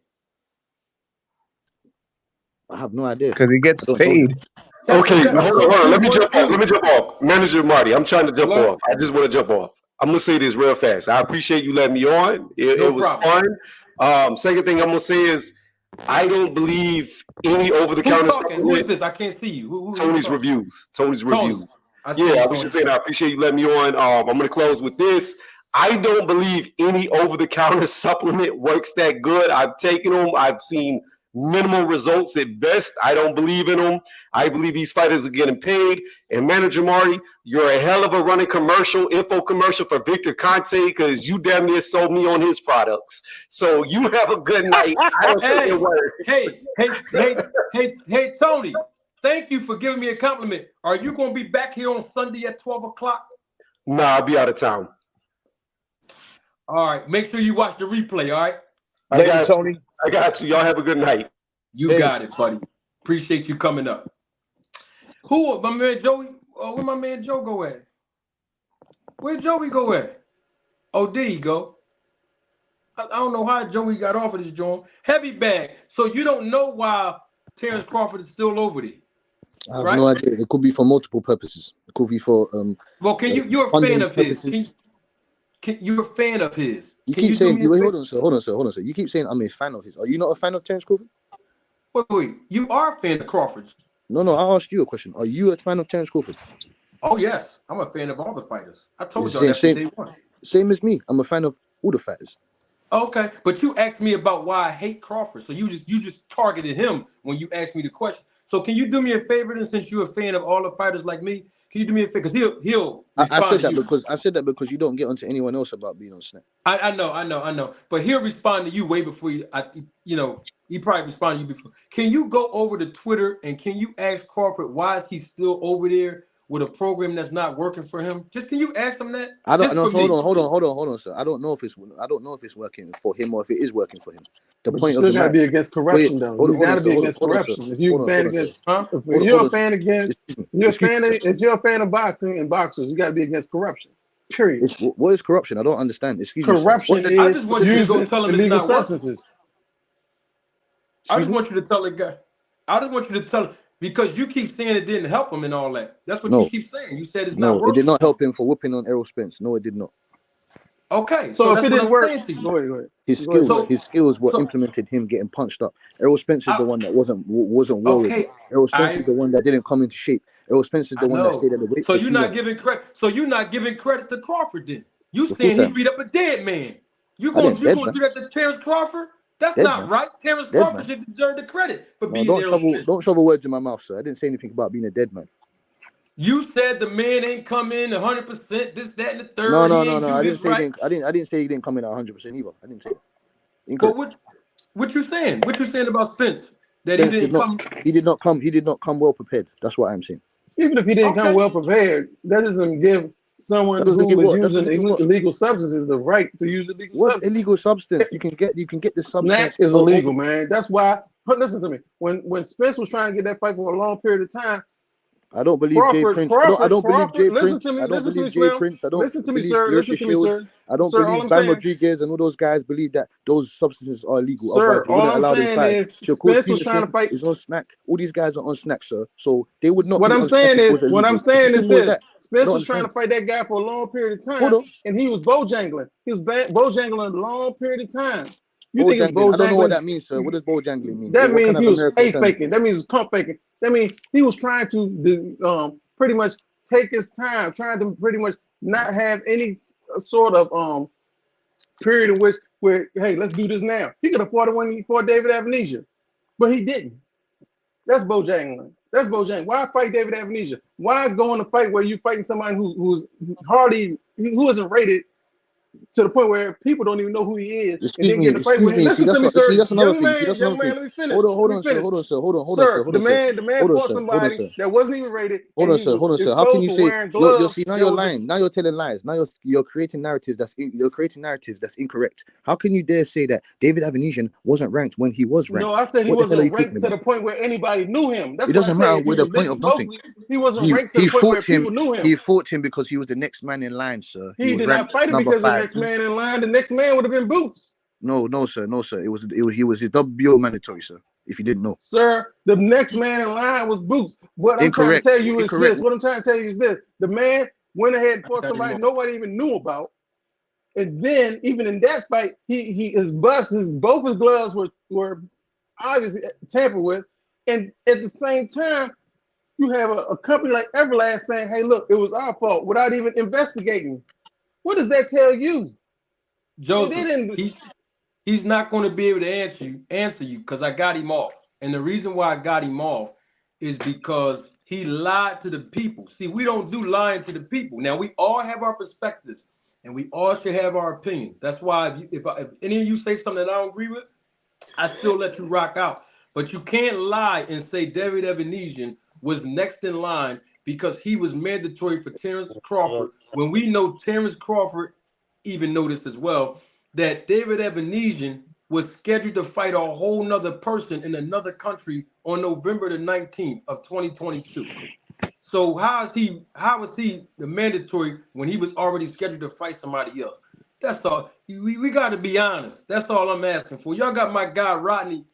Man, my guy Rodney, I know what he's going to do. Rod is going to call his phone. If not tonight, by tomorrow, and he going to be trying to tell me, oh, man, we talk about Terrence Carver, the stack program, and this and that, because that's his man. You know what I mean? That's his guy. But, you know, the thing about it is we got to deal with the real. Y'all brought the snack up to me tonight. I ain't saying nothing about it. We got the And we going snack to deal with it. program. We got the snack program. And then when we look at how he laces his wraps, that's the stack program. And then we got the tape program where he put the tape on his skin. And then we got the how he taped his gloves all together, which is the how what you call that joint, the where you lace your gloves up over the laces to the point where it goes even further than the wrist part. There's so many. How many levels do you have to be Does have to be proven for someone says, you know what, we got to at least be suspicious. At least that. At least that. Not saying it has to be true. Just be suspicious. Salute. Rachel is in the chat. Rachel Donaire. Good to see you, Rach. Hey, Rachel, I didn't bring it up, but we here now. The guy came on here. The guy heavy bag from the UK. I appreciate the UK showing me love tonight. But he came on here asking me, why do I despise Crawford? Why do I do this and that? I don't know where all that's coming from, you know, but like I told the people, if I don't like somebody, I don't like them. I ain't gonna speak on them. I ain't gonna tell nobody nothing. I ain't saying nothing. But apparently, I don't have a problem with Crawford or nobody. I like all the fighters. That's all I'm saying. You know, we supposed to be talking about Ryan Garcia against Devin Haney. We ain't even get on that yet. So since I got y'all up here, why not get on it now? Oh, I wanted to show y'all all things said. Both things are true. Snack works, and Bud is a great fighter. That's what all things said. We can live with that.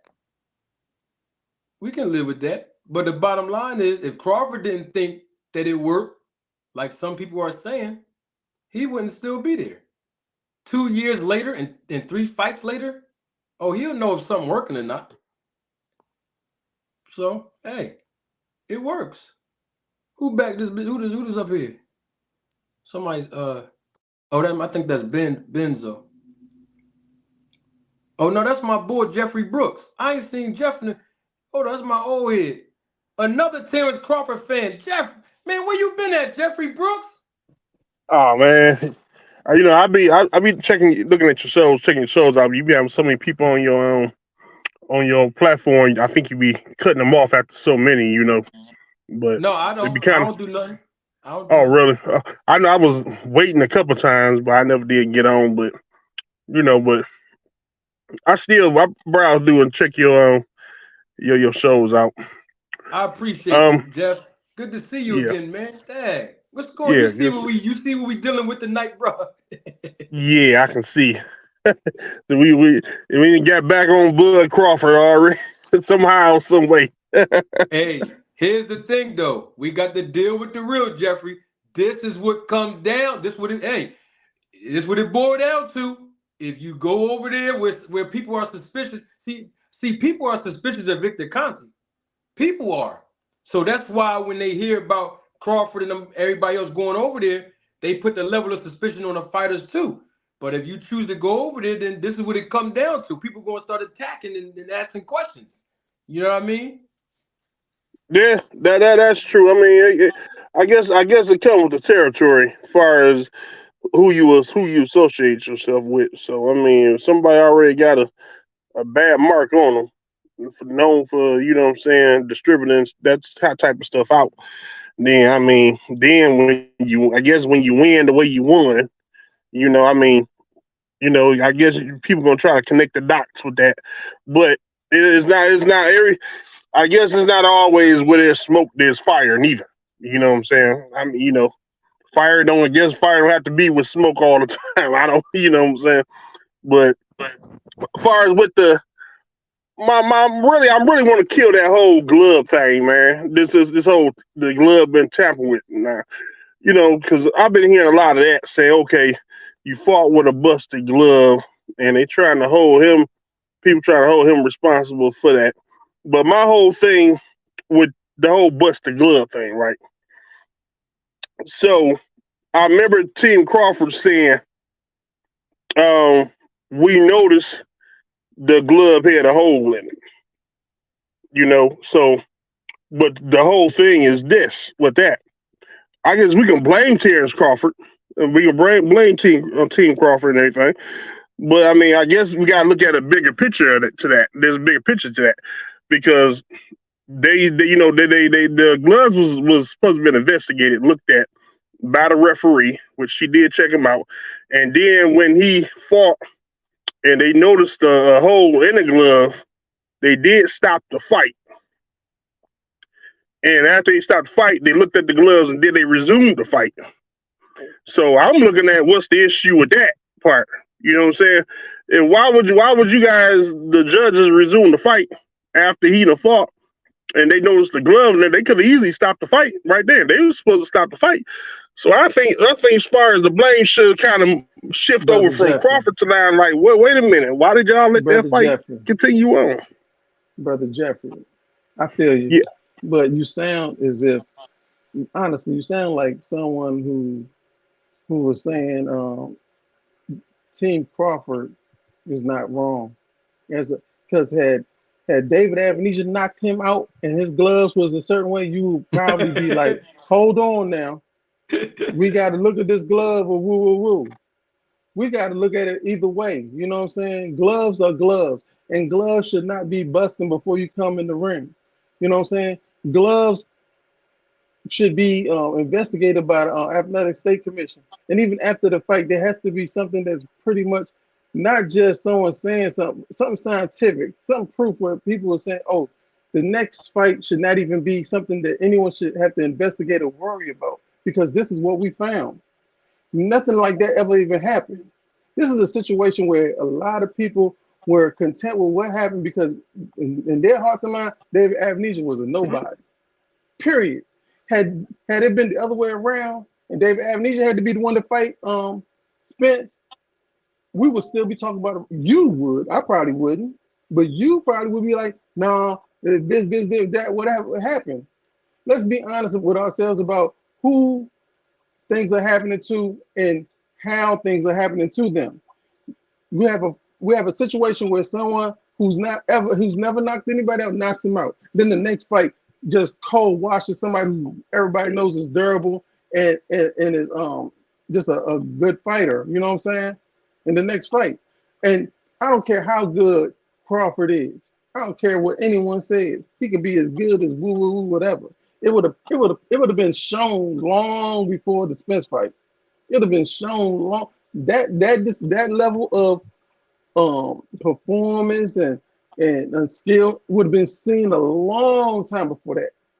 So let's deal with that. Okay, that's a pretty fair point.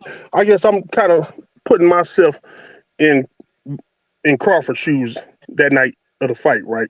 So if I'm the fighter, now the gloves. Now, is it true that the gloves that the opposition side opponents pick and choose the gloves out for his opponent to fight, right? No, those are MX gloves. MX gloves are the same ones that those same MX gloves are the same MX gloves that even your man Deontay Wilder. Hello? Hello? Yeah, Deontay Wilder even used those same type of gloves when he fought Fury in their last fight. Yeah. I understand that part. So but I'm saying, what I'm saying is when fighters ask for particular gloves and stuff like that, and they come to the day before the fight and they have to be checked by the Athletic State Commission and stuff like that. A lot of times fighters don't even the team, they don't even go to the jump to check the gloves. None of them do. That's not a regular practice. It's going to become one, I believe, after this particular fight, and which is good about us talking about Crawford and Spence. But a lot of, I'm not saying none of them ever do, but a lot of them don't. It's not a regular practice. It's not a common practice at all. You know, everybody almost assumes that, hey, look, this person believes in their skills. This team believes in their fighter skills. So they don't go there with that intent. But at the same time, this is very, very suspicious because there were different pairs of gloves, and it seemed like all of them were tampered with, which is very suspicious of Everlast, not Terrence Crawford. If Terrence Crawford is gonna do whatever he's gonna do, but Everlast, this company who everybody in the world trusts as far as gloves, they should. There's no reason why, none at all, that they should be. Nothing should be. No, there should be no suspicion whatsoever as far as their practice and what they give to fighters that are especially champions. yeah, but this is my whole point. Yeah, that's true. The fighters pick his own gloves out. So, but what I'm saying is, if a fighter choose some Everlast gloves, right? Then supposedly the night before the fight, they supposed to have the same about 10 pairs of the same gloves on the table for the opponent to choose which glove do you want for your opponent to use. So it's the same glove, same color, same everything. The opposite side say I want him to fight me with those gloves, and Team Crawford do the same thing. So if they chose their gloves out for him to fight, by the time Crawford get it, there's a hole. Now what he could have did, he could have brought it to their attention, said there's a holding, or he could have said, you know what, this is what they picked out for me. Team Navigation put these gloves out for me. These are the gloves I'm gonna use. Then if they catch it, that's on it. You know what, Brother That's their Brooks, job. you're 100% right about certain things, but the problem is, one, that's not how it goes, and secondly, there was a court proceeding as far as how what about the gloves and stuff like that. I don't know about the court proceeding. My sister's a lawyer. I'm trying to get in touch with her now so she can find out. You know, because anyone from Nebraska can that anyone from Nebraska can go to the court go to the courthouse and say, look, I want the paperwork or whatever they had to deal with this particular criminal proceeding or something that's going on with this particular case, and they can get it by virtue of being a citizen of Nebraska, because it's the people against who, whatever, the people of Nebraska versus whoever.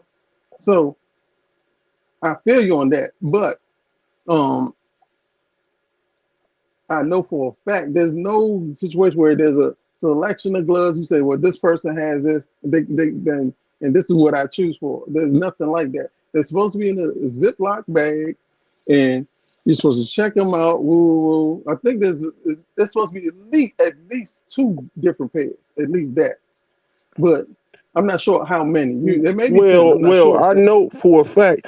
I can't recall which fight this was. I don't know if this was the Porter and Spence fight or whatever, or you know how they had a what come on HBO far as like the night before the fight. They do like a little they They run do the like a weigh-in little ahead of time, and that right after the weigh-in, that's when the gloves are supposed to be inspected by the commission. right. But what I'm saying, to back my point of what I'm saying, is I noticed that in one particular fight. I think it might have been a Spence and the Porter fight where it showed Team Porter picking out.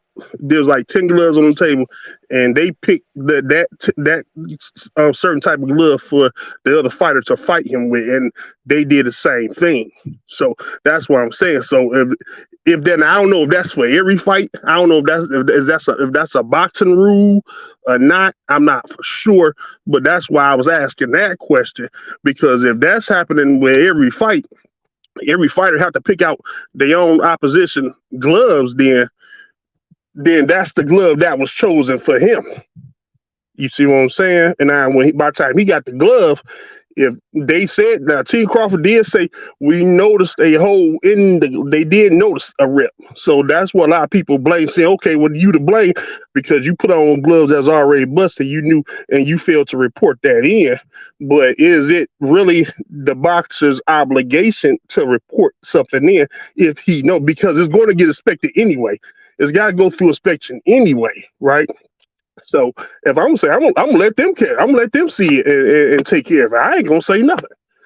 Can we still fault Crawford or Team Crawford for that?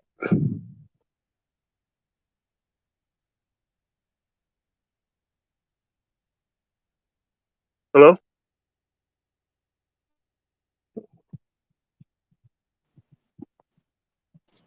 Hello? I'm still here. I'm I still think here. I think Oh, I think Joseph, maybe his signal faded or something. That's the one that you okay. was Okay. talking to. Well, everybody, you heard what I was saying. Was you able to hear me? Yeah, I heard some of the stuff you said. Oh, okay. Well, I don't know if he heard me or not. Whatever. Hopefully he'll come back on. But I was just trying to make that point about him, man. Like because I like I said, I'm not for sure about who, what I'm saying, does the other side pick the gloves out for you to fight with. But I'm just trying to make it a valid point with it. No, I mean, everybody got their own opinions on stuff like that. I ain't mean to change the whole topic around neither. I know y'all was talking about something totally different. Hey man, it's all good. We do what we do, man. But look, let me do this. Oh, wait, hold up for a minute. We have Miss Rachel Donier is here. Rach. Hey, I'm going to clear this up for Jeffrey. No, the other fighter doesn't pick your gloves. In a negotiation, it's possible that they can negotiate the glove style and the brand. So, for example, if they don't want you to wear MX, they can say, well, we want you to wear, or for example, if they say, we don't want you to wear Reyes, but you can wear Elites from Everlast or Winnings. Okay. That's all part of the negotiation period. When you get to the table, after it's weighed by commission, as far as the ounces, then they present it to the fighter first. The fighter picks his first and second glove pair.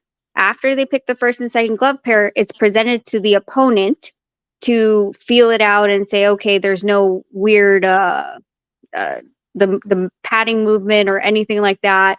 Or they can object to your first pair. If they object to your first pair, you have the choice to pick your second pair or pick another pair from your batches. But because there's only 2 pairs that they usually bring to the fights and not 4, you only have those 2. You also have the option to pick your opponent's throwaway pair, their second pair that they didn't end up picking fighting.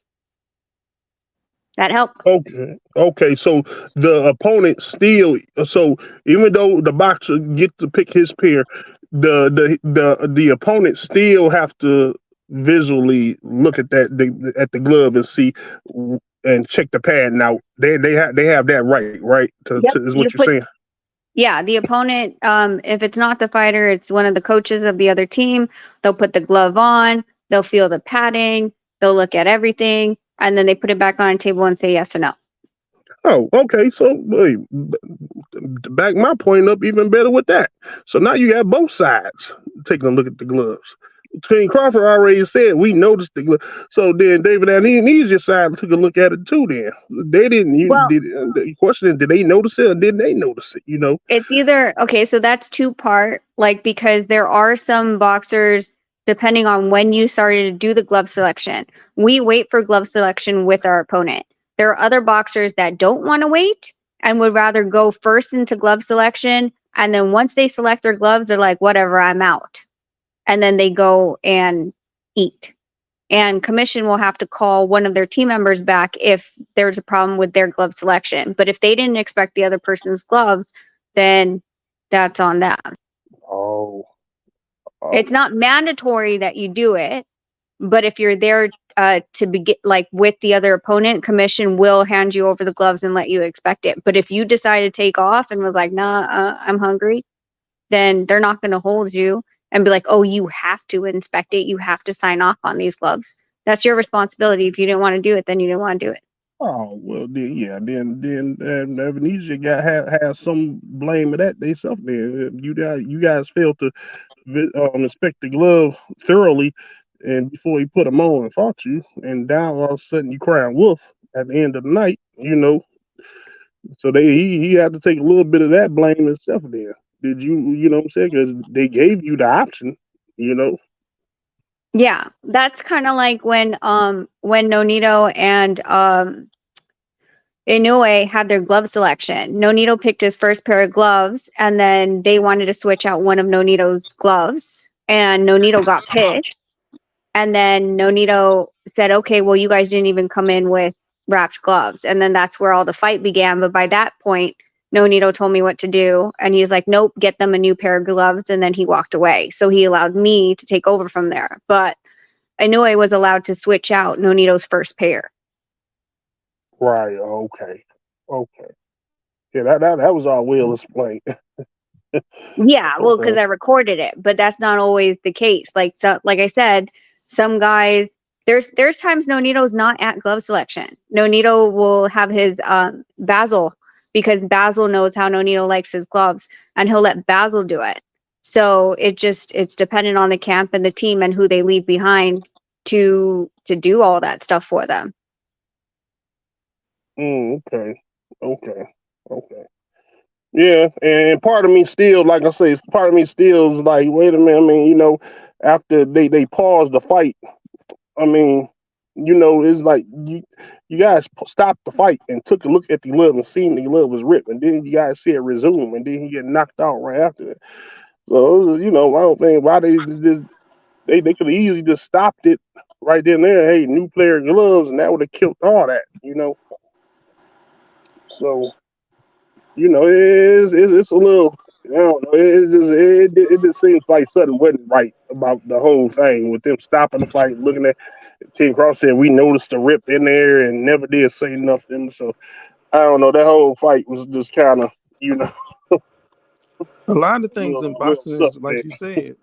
I just wish that I really wish that people would just stop acting as if that there's no reason to be suspicious about certain things. It's not saying no one is saying that Terrence Crawford is a great fighter. Some people are saying he's a great fighter because of that. Because a lot of these cats they've been boxing since they were like teenagers, 13, some before that. You know what I'm saying?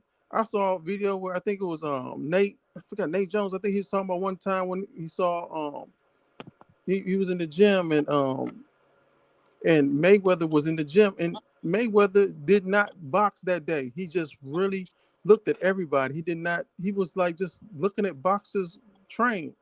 And I'm quite sure he's wondering, was this what he wanted to do for a living? And he probably said to himself, well, if I got to do this, I'm going to have to train harder than everybody in here put together, no matter what. And that's a decision you make, you know what I'm saying? And the last thing you need is someone or some team to say, you know what, we're going to take that from you by being able to say, you know what, hey, just because you ain't here, we can do this. Just because this happened, nah, man, it's just not right.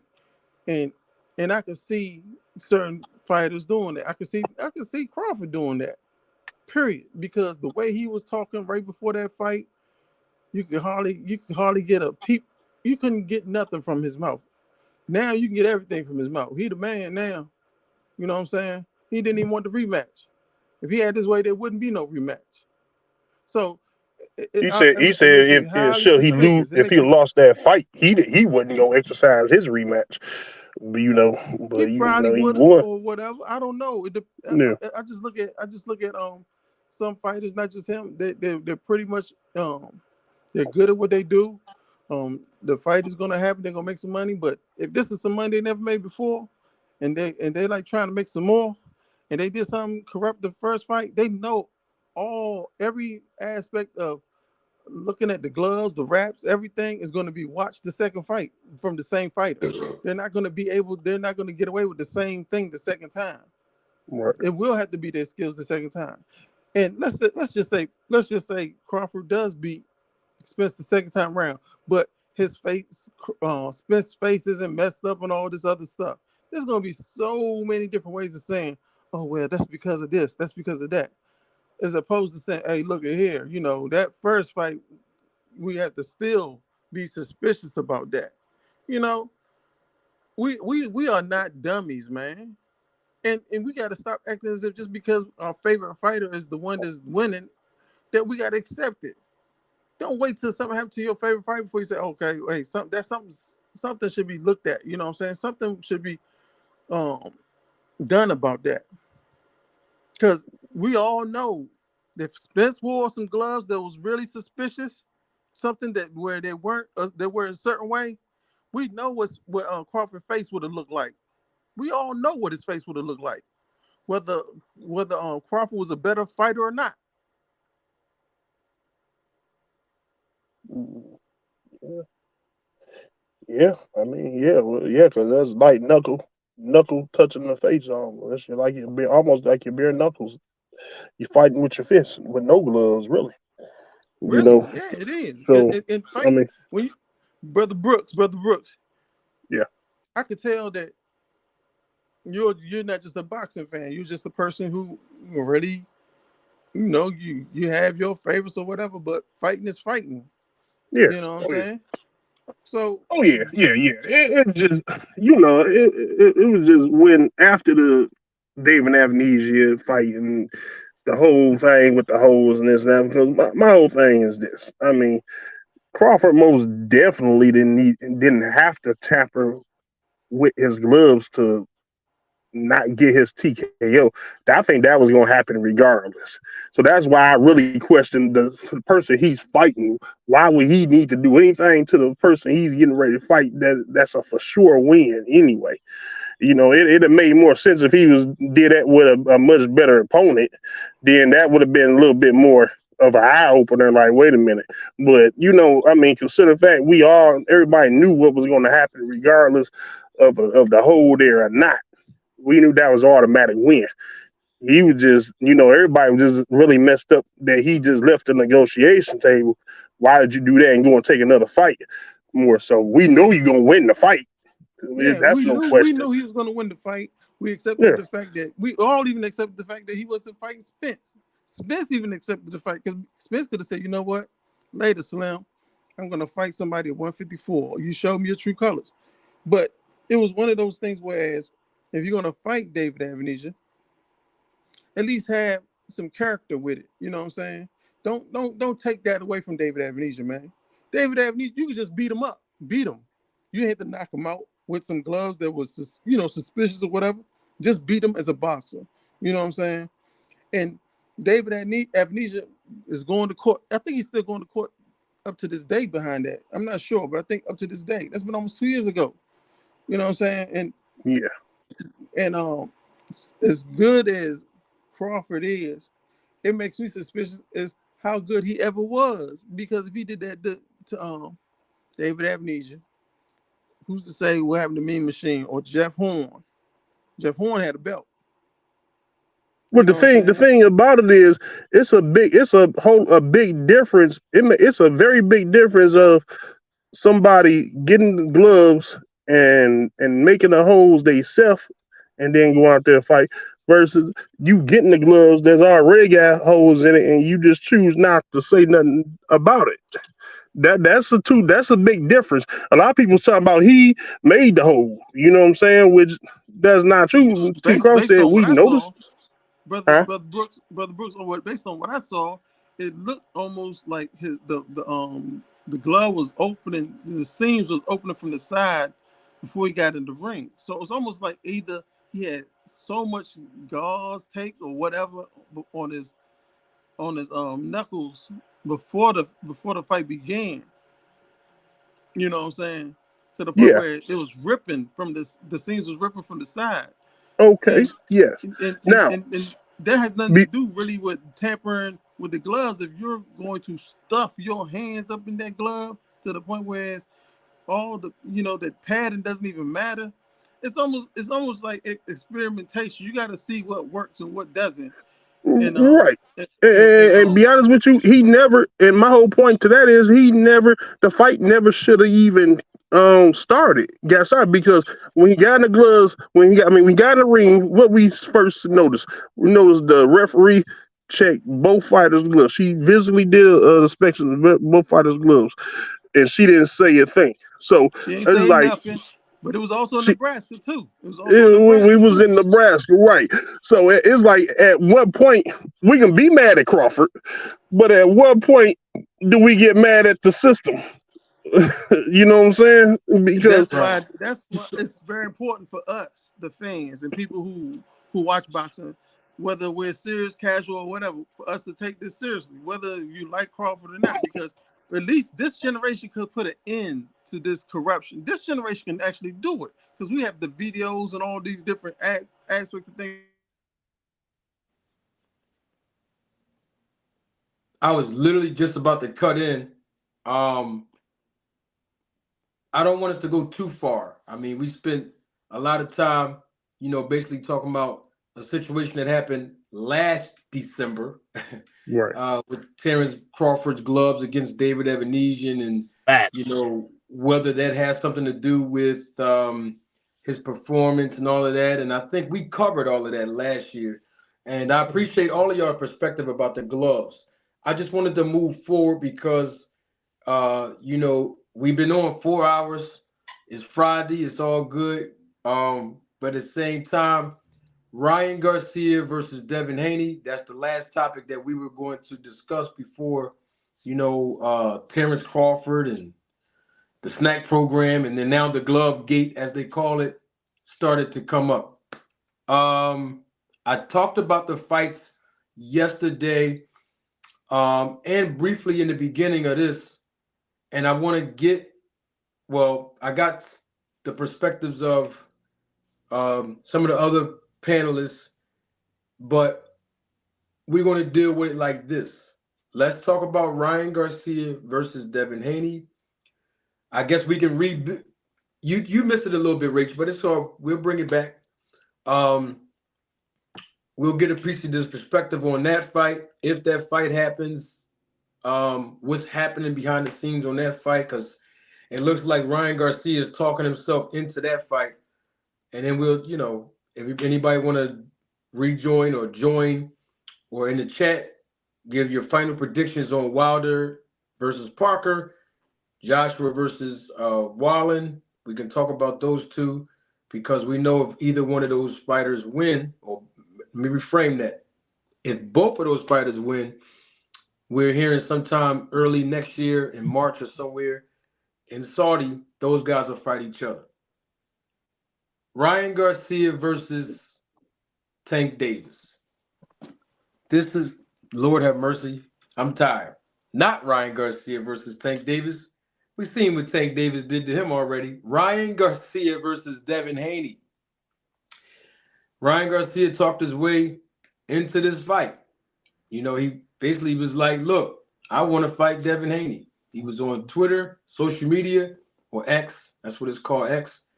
And hey, I think he's trying to make a real offer. I want to know your take, Jeffrey. I also want to know your take, Big Money Walt.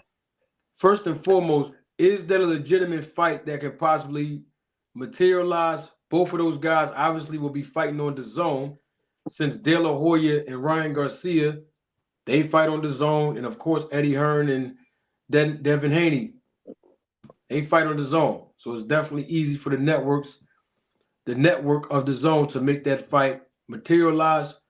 Is that a legitimate fight? Should that fight happen next? What's your take on it, Big Money?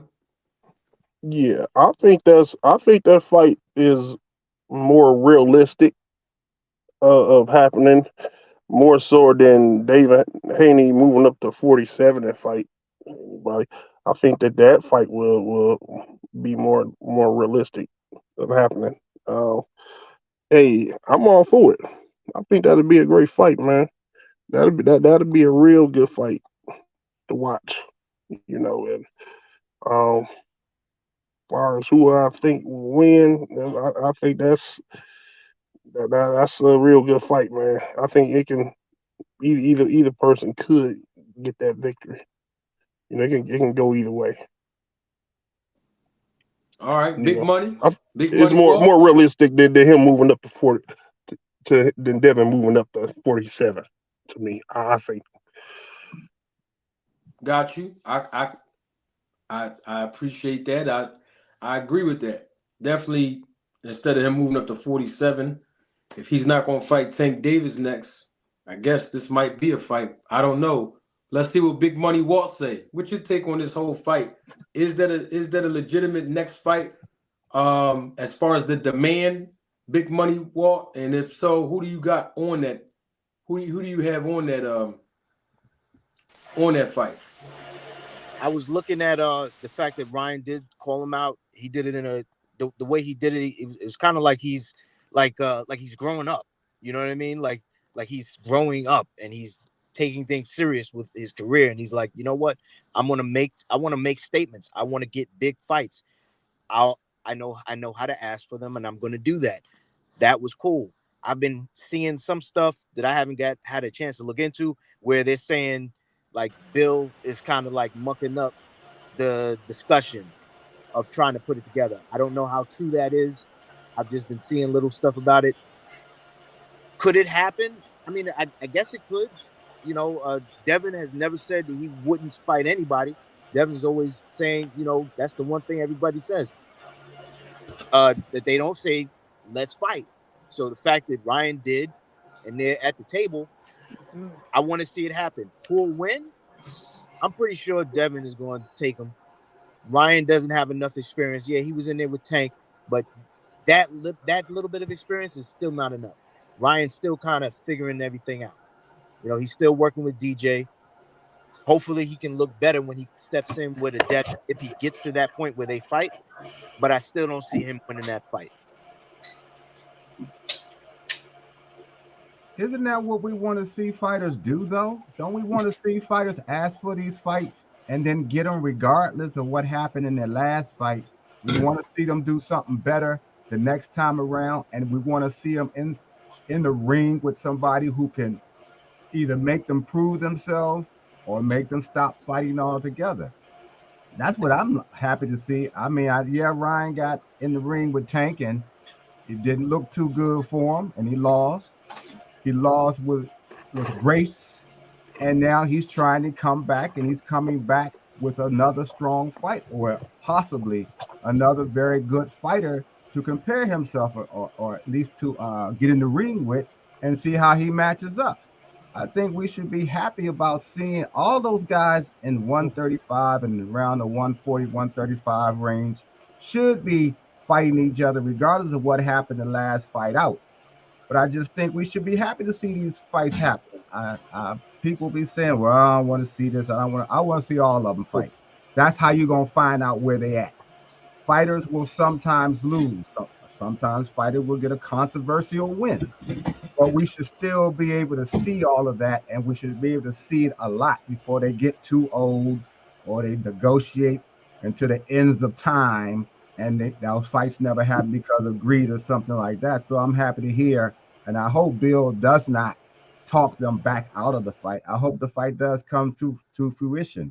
I also want to say, Marty, please let Rachel on a lot more. Or Rachel, if you're still there, please come on a lot more, because I wanted to ask you some questions, because it's good to see a professional who you know is about her work, who can answer some questions and give some real great insight, because she currently is in the game. So if you hear me, Rachel, please come on. I want to ask you so many things. I just didn't get a chance to do it.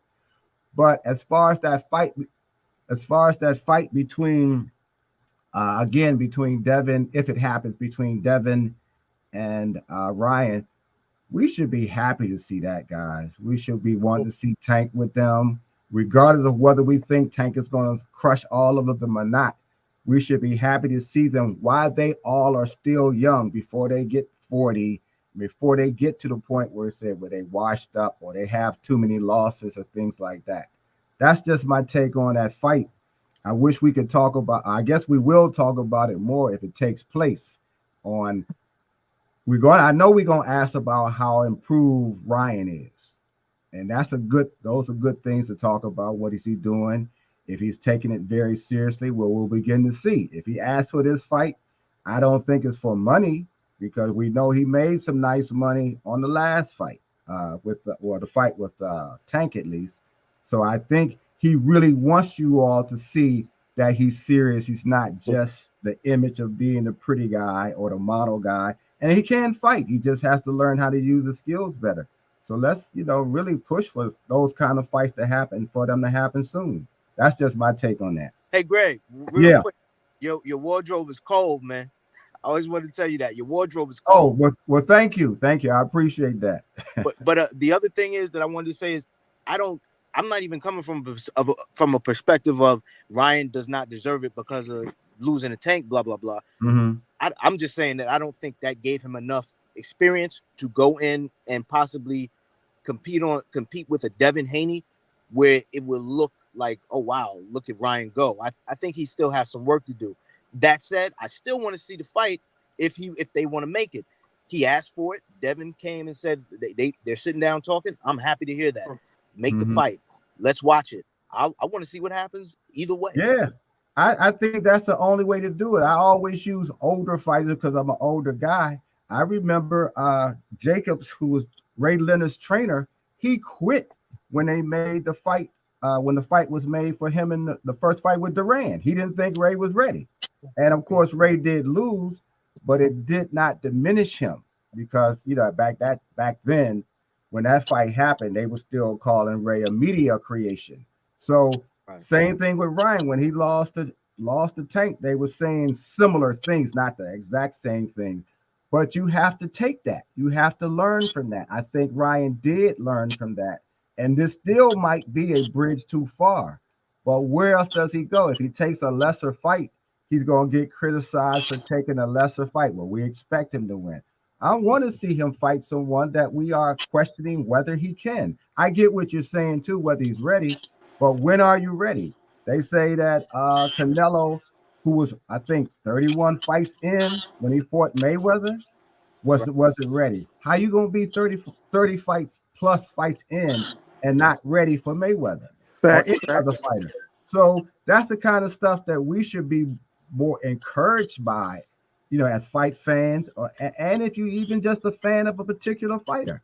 But we should be encouraged by that. We should look forward to it, and we should push for it, because this is the only way we're gonna see these guys. Even though, yeah, I'm concerned about their health and welfare as well, but this is the only way we're going to get the best of these guys, is that they get in with guys who are actually offer a challenge that we have a real question. I want to be able to question whether Ryan's going to beat every single solitary guy he gets in with, because the guy seems to be a little better. And Ryan proves that in that fight, when he takes it, he was better that night. That's what makes the fights interesting and exciting and worthwhile watching to me. So, that's kind of my little take on that fight. And like I said, I hope Bill doesn't make it drag on. I hope he don't. Please, Bill, don't get in the way of Oh man. But like I said, I don't know that that's true. I just saw a video where someone mentioned that, but people always talk about Bill, whether it's bad or good. Yeah. I don't know. I personally don't even care if they make that fight. Kudos. If Bill talked a whole gang of nonsense and it didn't happen, or it does happen, it doesn't really matter one way or another to me. Bill still promotes his son the way he's supposed to. Yeah, I get That's it.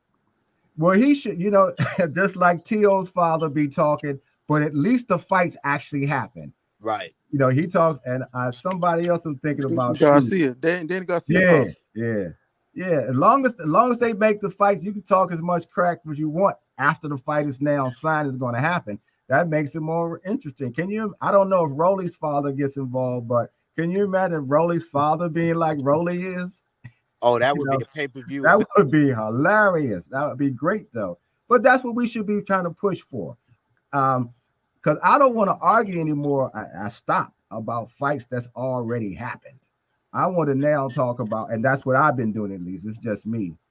I want to build up and push forward fights that we want to see, or fight that should happen before they get too old, man. I mean, we are going into 2024. Let's go in with all of these great fights happening. What do you think about? I know we were supposed to be talking about that. Well, I talked about it with everybody yesterday. About I'm interested to see how Wilder really looks. I'm really excited. Hopefully that we're gonna see Wilder using more of his boxing skills that he has improved.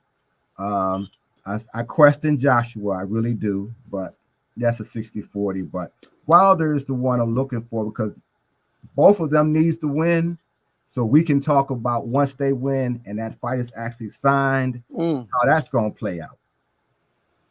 We were cooking on that earlier. My take on that is I think Deontay stops him somewhere between 6 and 8. That seems to be the consensus, and I hope all of us are right, because I said I hope the fight goes to about 8. More so because I want to just see Wilder use his boxing skills more to show that he's disciplined enough to actually do it. I don't think he has to, but I think it's good that he does. So you can see there's some more dimensions to his game besides that awesome power that he has. I think, Brother Greg, what you and Big Money alluding to is the fact that Wilder's his strength is his weakness. Because if he didn't have that power, he would need a certain amount of skills to be able to be successful. Facts. And sometimes I believe the trainer has to always remind their fighter, hey, you got this, but because you have this, don't let this be your crutch. Don't let this should be a secret weapon. This shouldn't be a plan A, B, C, and D. And I don't know about his current trainer or any trainer he's ever had to really remind him that, because the money is right there. You know what I'm saying? And I always thought that Wilder, if he was better at defense and his footwork was better, that we would consider him the greatest. But he can still get there. I believe that. But yeah, Mr. Greg, I'm just saying that when you have that power that says it all, at the end of the day, it's hard. Sometimes it hypnotizes you. You know what I'm saying? You can get in front of the mirror and don't look at yourself. You're looking at your hands. You know what I'm saying? He's admitted that. He has always said all he needs is one punch. And that's a good thing to have. I just want you to have more tools because be it the long count that happened with Fury or not, he still got back up. You don't want your guy to be able to get out. You want that guy to still be out at count 15. So, but if they do get up, you want to have another weapon to use, and that's what I'm talking about in terms of him being in the box. Because maybe you don't have to tap him on the chin, which we were talking about yesterday. Maybe you just need to hit him with the body shot this time with that same power. It's wild. Things It's like that. wild you say that though, because while you mentioning that, I've seen like a lot of Wilder fights where there's things that he does that are like very sophisticated when it comes to boxing. Like, I mean, very sophisticated when it comes to boxing compared to the things that we see in the highlights. You know what I'm saying? We watch a whole fight.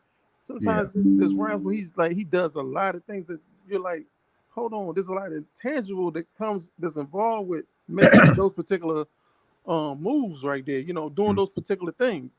So I think that he's been exposed to a lot of things, but at the same time, it depends on where his confidence is and how he looks at his opponents and how he looks at himself. Like you said, for him to really bring certain things to fruition, because he hits hard, but I've seen him do some things that I'm like, hold on, man, that little counter right there, that was different. Yeah, that's what I'm saying. He just doesn't do enough of it for people to know that he also can box. He just doesn't.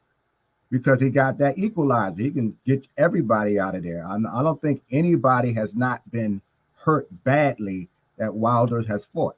Nobody. Yeah, but y'all know he been doing road work, and he's always said he doesn't like doing road. He's out there running, so he might be See, bringing that a lot of discipline. stamina. We were talking. I think if y'all walked yesterday, we were talking about Wilder and Joshua having Eddie Futch and Emmanuel Stewart as their trainers and what kind of fight that would be. So I still like that idea, but I like the idea of Wilder showing us a little more boxing. He can still use his power, become a power boxer if necessary, but he can still use that. But I'm just excited to see him, whatever he's going to do. I hope Malik Scott, who's supposed to be working very well with him, that synergy seems to be there for the moment. And if it is, we're going to see it tomorrow. I hope so, because Wilder's to me, he's the type of boxer you need to really be. You just got to get frustrated at and can't be like, nah, and just leave like, nah, man, you ain't like, you really ain't ready sometimes. You know what I'm saying? For him to be like, what is it I'm missing? It's not that he's missing a lot. He's just missing the essential aspects of when he throws a punch, when he throws punches, he understands something may come back and be able to know I got to be elusive. You know what I'm saying? Or guess what? I can go to like you said, go to the body, not just in a way like he's gonna hurt somebody. Sometimes you go to the body just to connect. You know what I'm saying? And get and move to the side, whatever side you're going to be really Give him something else to think about. exactly. You know what I'm saying? Make him reset. Make him be like, oh man, I didn't train for that. I didn't train for that in my camp. Right. And we should have, and I'm being biased, an American heavyweight any darn way. Gary Cuss. It's Bomb Squad over here, baby. Yeah, it's supposed to be. And Yeah. hopefully the American fans will get in greater numbers, will get behind Wilder. Not just because he's American, but because he's also a good fighter. And I think he's a decent guy too, from what I've seen. He's the bomb. Yeah. So we need to just get behind him. I mean, we got these YouTube channels that we all be on different ones, so we can get behind him. And I think if he starts feeling that kind of love from fans, as opposed to the criticism from the three things that happened with Fury, I think that would do wonders for him psychologically as well. So, that, and I think somebody was just saying this generation of boxing fans are capable of so much more than previous generations, and that's true. You got this these vehicles in which to do it with. So I would just say to the younger guys who who watch boxing, who love boxing, who might have boxed a little bit here and there, use these channels and get behind the fighters, not just for the sport, but even for the safety aspects of it. So we don't Mm-hmm. have to have arguments endlessly about things that were just going on. Because, like I said, I stopped arguing and debating that. I just stopped doing that because I already talked myself out of that. I mean, through that. So that's what we can do. So, I look forward to seeing that happening, you know. Hey, man, Jamari, who you think gonna win the fight, and how you think it's gonna turn out? Which fight? The Wilder fight. Well, like I said yesterday, I'll say it again. And um, Greg borrowed my talking point about the right hand going to the body, so I'm going to repeat that. So I think that Deontay Wilder should hopefully knock out Parker within 6 rounds. I don't see this fight going past the seventh, to be quite honest with you. But at the same time, Deontay Wilder is coming off of a long layoff. Again, for the second time consecutively in the last 2 years. He only fought, I want to say, a half of the first round. So, you know, he knocked Hellenius out as he should have, backing up. Well, taking 2 steps back in the corner anyway. But bottom line is, I want him to get that ring rust off in the first couple of rounds. Also, we know that this was not a full-length training camp for Wilder. He got the call like 2 or 3 weeks ago. So Mm. this was a last-minute I heard Parker was a situation. slick fighter. Huh? I heard Parker was like a slick, fighter. Yeah, I was going to say that. I was going to say that as well, and include the fact that Fury is supposed to be in the camp helping Parker beat Wilder. But if Wilder used his 7-inch reach advantage over Parker and keep flicking that jab out there, 2 or 3 different types of jabs. So Right. you got your pistol jab, straight bow hard with the two behind it, fast two. That fast right hand behind it, 1-2 fast pop pop, like he did Louis Ortiz in that second fight. Louis Ortiz did not see the right hand coming.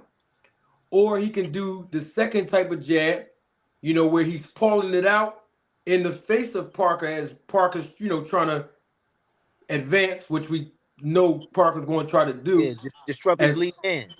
at some point. So he just paw it in his face to blind him partially with it, just paw it out like Wilder usually do anyway, and then hit him with the right hand anytime he want. Bow. As soon as he fires it, lay him down. Or the third type of jab, where he's using it like this, where he's just trying to use it as a rangefinder, once again, just to keep it in his face to partially obscure his vision, because so he won't see bam when the right hand's gonna drop. Yeah. I also, like I said yesterday, I also want to see him attack that body. I really want to see him attack the body with the right hand, because that'll slow Parker down. Now, if he's trying to take Fury's game plan, that Ben Davison put together for Fury in their first fight, where he's trying to box Wilder, I don't think that's a good look for him. I think Parker needs to try to advance, try to keep walking forward, get his head off of the line, which is something that Parker doesn't do very well. Get his head I, off the line as he's moving forward. Try to get up under that jab and just try to go to work on Wilder to back him up. I, I, Other I than think that, other than that, I think Wilder got this. Fight doesn't go past 7 rounds. I think all those weapons you talked about is going to be the one that really does it, because as tall as he is, going to the body may not even matter, because if he's using his height, what I'm saying, he might as well just end it.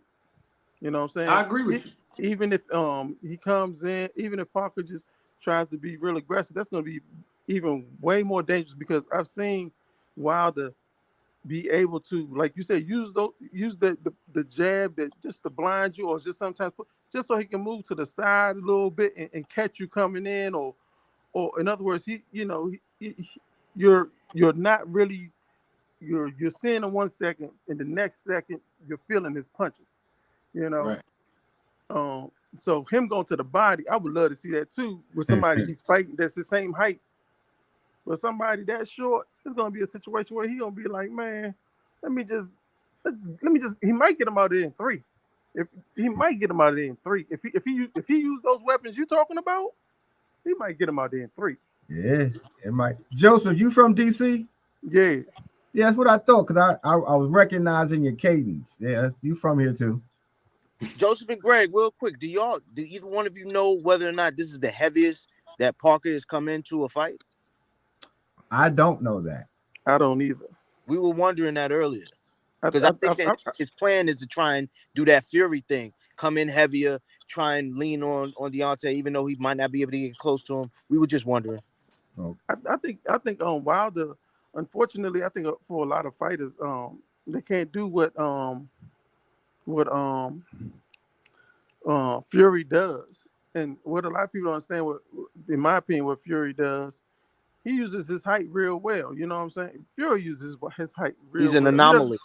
He doesn't have his footwork is good. You know, most of the time when a person gets 6'7", they really clumsy after they 6'7".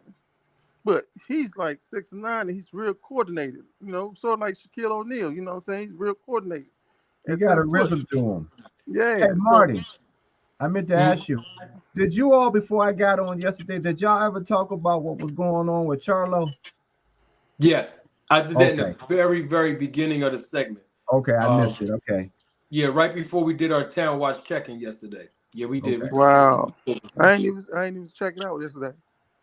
Yeah.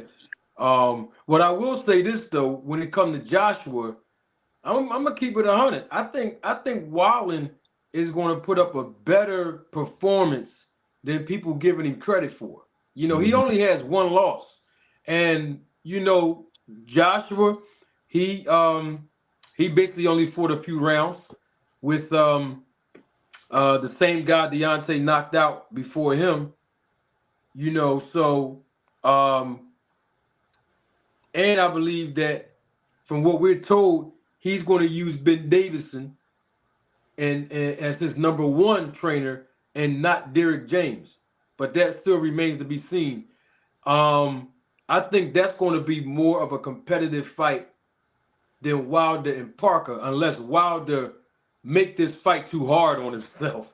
But needless to say, I think I definitely think Joshua has the goods.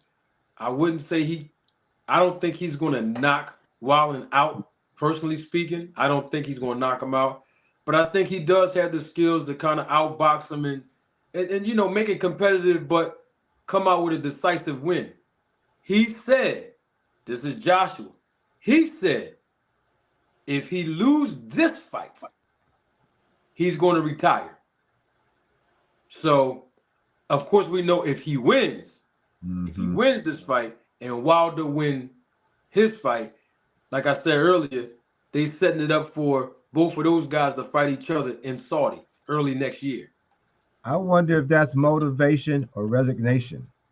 Him saying he's going to retire if he loses. I wonder psychologically which one it is for him. Because there's no way in the world I'm telling somebody if I lose a fight, I'm giving it up. Thank you. If I'm a fighter. So I'm wondering he's just trying to do self-motivation, or whether it's just he's, like I said, whether it's resignation. Okay, if I can't win this, I'm done. So you wonder what that is. I saw, but before you say something, I saw a band up trying to get on a few minutes ago, and I wonder if he saw yesterday what happened when we closed out. You remember what happened yesterday? I let him on Boost Mobile joint. No, he came up. I don't know if he. Yeah, I think his phone went out again because he came up and then it disappeared. I just let him on. He got got rid of the boost. That's why I said I saw it pop up and then it was gone. He popped up like toast and just vanished. Now I'm Y'all keep better it. leave my Oh, boy there you Band go. Up There you alone. go. That's my There you man, but go. it was funny yesterday. All right, there you go. Yep. Oh, hold up. We can't get him on. Oh, he got to turn his camera. Something's going on with his phone there. Again. Yeah, it's not letting me click him on. Let me see. Band Up, is that? Let me see. Is that him? All right, I think this is him. Okay. Yes. There go the circle Damn, again. I see Band the Up. joint. You I got see me it over here working. It's defending trying to you. work. You over there Band up. loading up. Band Up, is that you? What's good with you, man? The one and Hey, only. you good, bro? Can you hear me? Yeah, but the Boost Mobile keep acting up, big dog. Band Up, tell them better put some respect on your network. Hey, Band Up. Marty always trying to get me. Band Up. You can use What's good? my What's good? Wi-Fi. You can use my Wi-Fi code. You ready for it? Oh no, not that. Look, type this. Listen, Roll the type tape. this.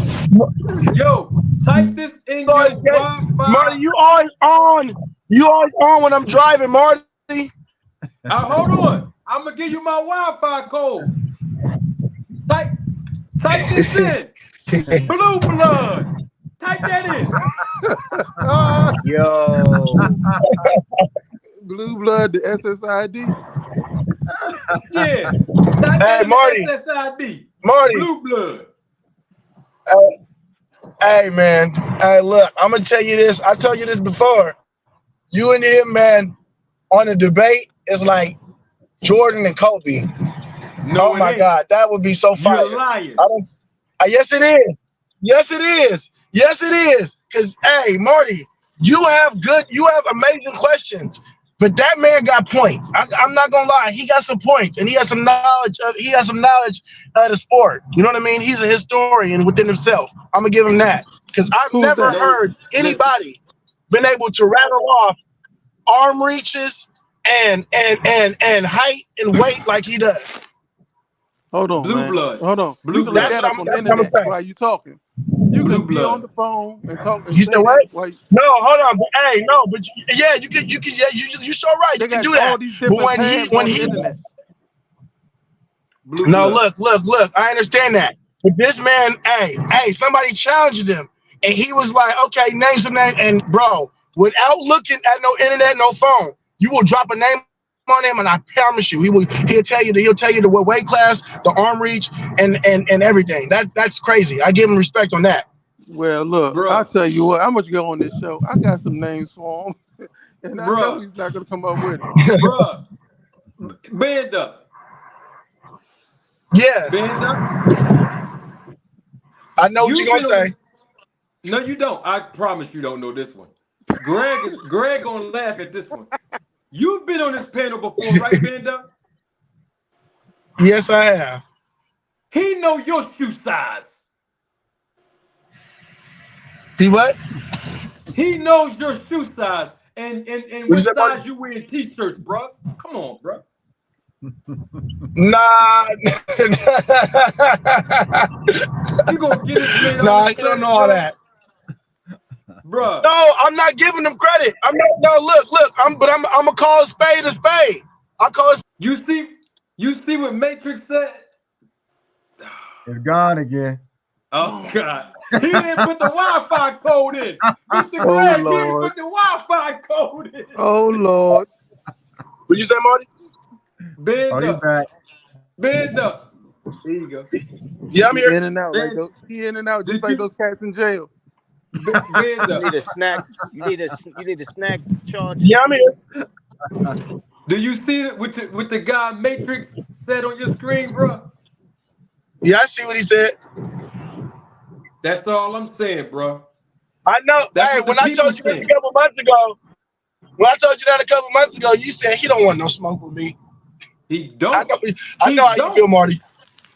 But he don't though. It's not me talking tough. He don't want. Yo, he know what time it is. That's why he won't come over here. He won't. He Cooking don't. ain't easy. Listen, he know what will happen in a debate with me if he come over here. I'll go on his platform. I don't mind. That's all I'm saying. Whoa, whoa. You said what, Marty? I go on his platform. Sound like a challenge. Why you You sure giving about that, blue? Marty? Why you giving blue all that though, man? Who band up? That's his homie. Band up No, is his yeah, homie. no, because I support Blue. I know, no, No, I no, wouldn't have known it's about nothing wrong with Marty supporting if it somebody. wasn't about Blue, if it wasn't for Blue. When I first started, when I first started looking at boxing and knowing that boxing was on YouTube, Blue Blood is one of the first channels that I found.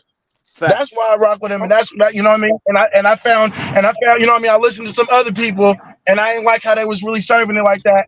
You feel me? So I rock with Blue. But since then, I'm not biased to one person. I've learned about Monty Brown. I've learned about Manager Marty. I've learned about AS Sports Media. You know what I mean? And these are the guys that I choose to rock with.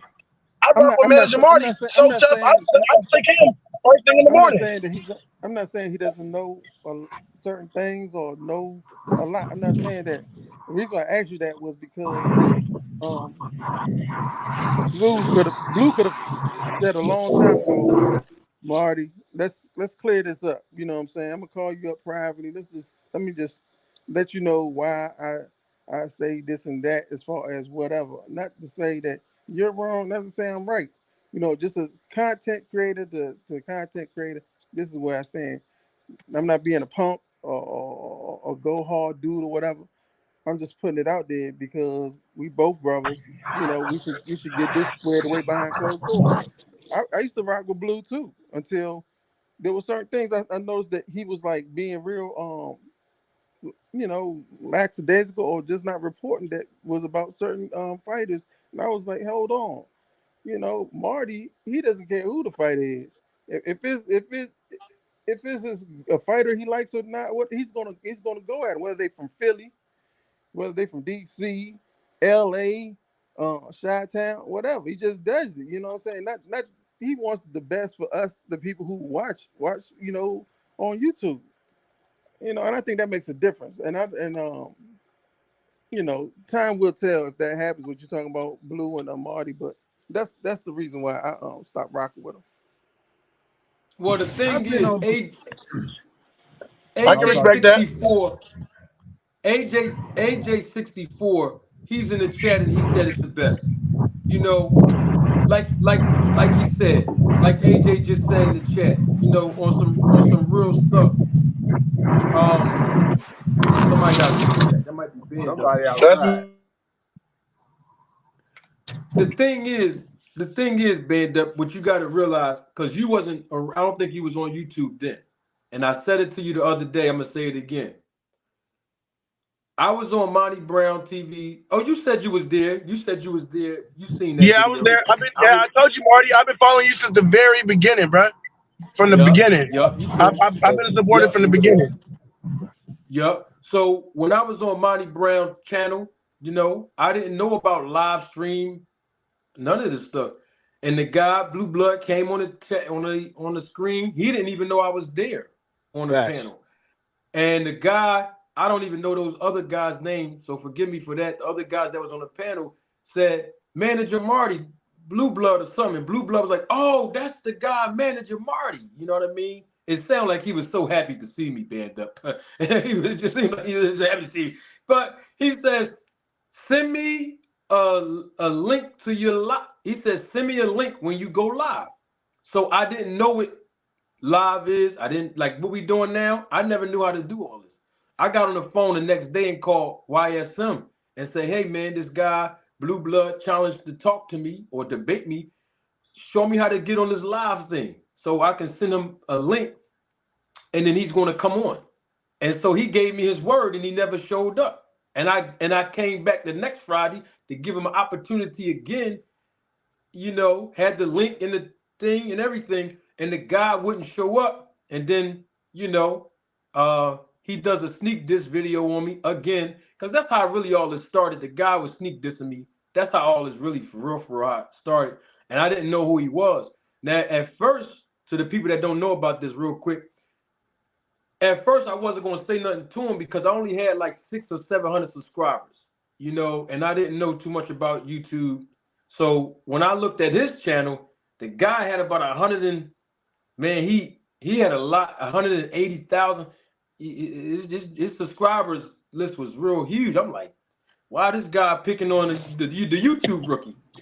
But I told Yo, myself, can I say something right there? Can I say something right there, bro? yes, You are so hard for doing that, bro.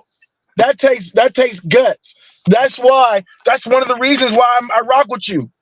That right there, because you wasn't scared. You was not scared, bro. You said whatever you need to do, and then you didn't let up. You did no, not I let up. didn't. Because at first I'm You like, better believe it. I was like, who is this But look guy? though, I'm like, who is this but guy? And then he turned out. You know what I mean? I'm like, okay, he got some stuff to say. You know what I mean? but And the I'm like, thing okay, we're is, gonna see a blue one. Go ahead, go ahead. but Banda, check this out. When I did that first video on him, I was only going to do a one and done video on the guy. I wasn't going to keep doing no back and forth because I didn't know how YouTube worked. Like keep doing it back and forth and viewership. I didn't know about it. I was going to do this one video to tell this guy stop bullying me on YouTube, stop talking crazy. And when I did the one video, that's when he was trying to get at me with the, oh, I don't know who the guy is. He was sneak dissing me. He's the one that started that thing about me saying, we have self-hate. We supposed to be black men and we hate and we Yeah, hating on I remember Crawford you. Then, yeah, as black men. And I'm like, whoa, why does dude keep on? So then I said, I got to do a second video on this guy. I do the second video. He still didn't want to stop. So I said, you know what? I'm gonna stop doing the videos, but it was giving me a lot of traction. People didn't know who I was. And the thing was, people was coming in my comment section and on the chat saying, hey, I don't want to subscribe to this guy no more. I'm gonna subscribe to you because you telling the truth. You seem like you really a manager. You seem like you're real knowledgeable in the business. And this guy's a fraud. That's what they were saying to me. I don't know the dude. But then I left it alone. I left it alone, and everybody that knows this story is the truth. I left it alone. I left it all alone. He does a whole live about me for like 2.5 hours. Never put my name in the title. He put Terrence Crawford and them name in the title. Sneak dissing me. The people knew he was talking about me, and he lied on me to the people. And he said I flagged his channel on YouTube, and I did not know what flag meant. So guess who I call again? YSM. I said, YSM, what does it mean when somebody flags somebody's channel on YouTube? And he was telling me, like you snitched on them, it's like you try to stop them from making money and stuff like that. I'm like, I ain't never do no crazy stuff like that. But the guy told the people it was me. So when I confronted him on Everything Boxing channel, instead of him being honest saying, my fault, y'all, it really wasn't Manager Marty. I was just throwing a shot at him or whatever the case was. I lied to the guy. I apologize. He still tried to act like he wasn't lying about it. And they caught him red-handed to a point where Fanon had to jump on and try to hold the guy accountable. You know what I mean? But I thought it was over then. I find out he does another video where he put my face now is in the thumbnail, a picture of T.I., and now he got my name in his title, which got 10,000 views at that time. And so I was like, man, this dude ain't gonna, leave me alone. So I did 2 more videos, and I said, and I ain't gonna keep going back and forth with this dude, man. Apparently, he got something against me, and we gonna move on. And that what it was. Now I see him in Vegas. Now I know he lying to the people saying that I'm lying, but I don't care. I don't even care. I seen him in Vegas when we was at the Terrence Crawford and Spence fight, but it was on the Thursday night, the day before the weigh-in. I'm walking through the casino to my hotel room at the MGM Grand. I see him in there in one of them little stores. I was just walking past. And I was like, yo, that guy right there, like Blue Blood. I was saying that to myself. And I looked, I was like, that is him. He had 4 guys with him. And I walked up right to him. I said, yo, let's have a conversation. I want to talk to you. He told me straight up, I don't got nothing to say to you. He told me right to my face, I don't want to talk to you. I don't got nothing to say to you. I don't want to talk to you. And I told him, I respect that. As a man, I respect that. You don't got nothing to say to me. Cool. But I got something to say to you. In fact, I have a few things I want to say to you. And I said those things. Everything that I'm saying now, I said to him. My whole point was, don't lie on my character, because now it's getting people to come on my channel saying that I flagged your channel, I'm a rat, different street names and different things they were saying, and it was just causing too much in my chat. I said the thing that you should do to be righteous about it and have integrity, since you went and told your fan base that had 100-something thousand people that I flagged your channel, the right thing to do, you know you lied on me, go back to that same audience. Go back to the same audience, since you made that comment publicly. Go back to that same audience publicly and clear my name. That's the right thing to do, bro. And he went off about, oh man, we you know what I mean, we gotta stick together as black men. And I told him, I stopped him. This is the honest to God truth. I'm not gonna lie to y'all. I said, please don't start with the black power. I don't want to hear that, because I'm a black man and you lied on me. I said the bottom line is, you can't be the big bad wolf and Little Red Riding Hood all at the same time. So I don't really want to do the black thing. All I'm saying is just do what's right, bro. And if you ain't gonna do that, oh man, no, you did them videos about me. I said I sure did. You would sneak diss me. I said the difference between me and you, Blue Blood, is you sneak diss to people. You sneak diss. I don't. I put names and titles, face and thumbnails. I ain't sneak dissing nobody. If I got something to say to you or about you on YouTube, I'm gonna say your name. That's the difference, brother. So he was saying, oh man, you ain't had to keep doing them videos. And this is how I knew. I said this publicly, I'm gonna say it again. This is how I knew that it's all YouTube. The man did this, Mr. Greg. You know I wouldn't lie to you, Joseph.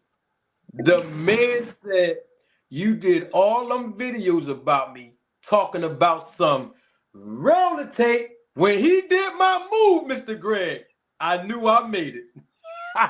What did I tell you? What did I He did tell that? you? He did that? What'd you say? He did that, Marty? He did that? He did that? You know I would never lie to nobody. Let me tell you something, That's bro. crazy. I don't lie to God. I don't lie to myself. And I don't lie to my kids. There's nobody on earth more important to me for me to lie to. He said, you was doing all them videos about me, talking about some roller tape. I said, did he just do my move in my face? Yeah. I told got you him he was now, doing baby. it. I told you. I like Blue. I respect that. I've been on this show actually live one time, and we were talking about the young men we were actually talking a little bit about Charlo, but I was only there briefly to say I was glad to see that other podcasts are talking about this in a broader sense. I haven't really talked boxing with him at all. I can see where he could be, but I don't know enough about his show like Band Up does to say one thing good or bad other than I've seen his show, and that's about it. But I could see where theoretically, at least, you and he could be a good partnership if this stuff that has already happened had not happened. I wish that I'm assuming he never straightened it. When you talk to him, he never went and told his fans, hey, I made a mistake, etc. So that kind of, that would always color things now because it still hadn't been taken care of. But I wish he had because I could see just from the few times I watch his show that it's a possibility. Now with the other, well, I ain't gonna talk about the other guy because we ain't talking about it. So, but I can see where Band Up is kind of coming from what I've seen of him. But it's neither here nor there. But the thing, but here's the thing, Mr. Greg. I want everybody to understand this too. He made a reference about we could have made money off of this. But like I told him before, it's no point in doing that now because he was like, well, I'll come on your channel now and all that. I'm like, bro, the damage have been done where it's going to be it's going to like have a negative spin on it, bro. It's like, we supposed to have done that in the beginning if it was all like that on some WWF, what's called WWE wrestling type joint. Then that would have been made more sense. But now you trying to resolve it with me privately when the people publicly still don't know. You see what I'm saying? It's not that ain't cool. So It we wouldn't did look change. good. Yeah, No, it it wouldn't wouldn't look look good. good. So, but Marty, my thing about it is like it's kind of what you were saying on everything boxing. If that is the case, and like he said, he got proof, he got to show it. yeah, but You know he what I said mean? that I didn't. And I don't think and at this point, I don't know if he can. I don't know if he can because if that's low key as a fan of his. I was like, I was waiting on that because, like I told you, I was there on everything boxing live with you guys when Fanon got on. I was live with you with the Monty Brown thing. I've been with it since the beginning. You know what I mean? Yeah. And not one But time did he show his fans. You know what I mean? What he no. said you did. But they believed him. But that's what I'm saying, that the influence and impact that he has on the YouTube thing, people was believing him just off of his words. And and there's no proof on it.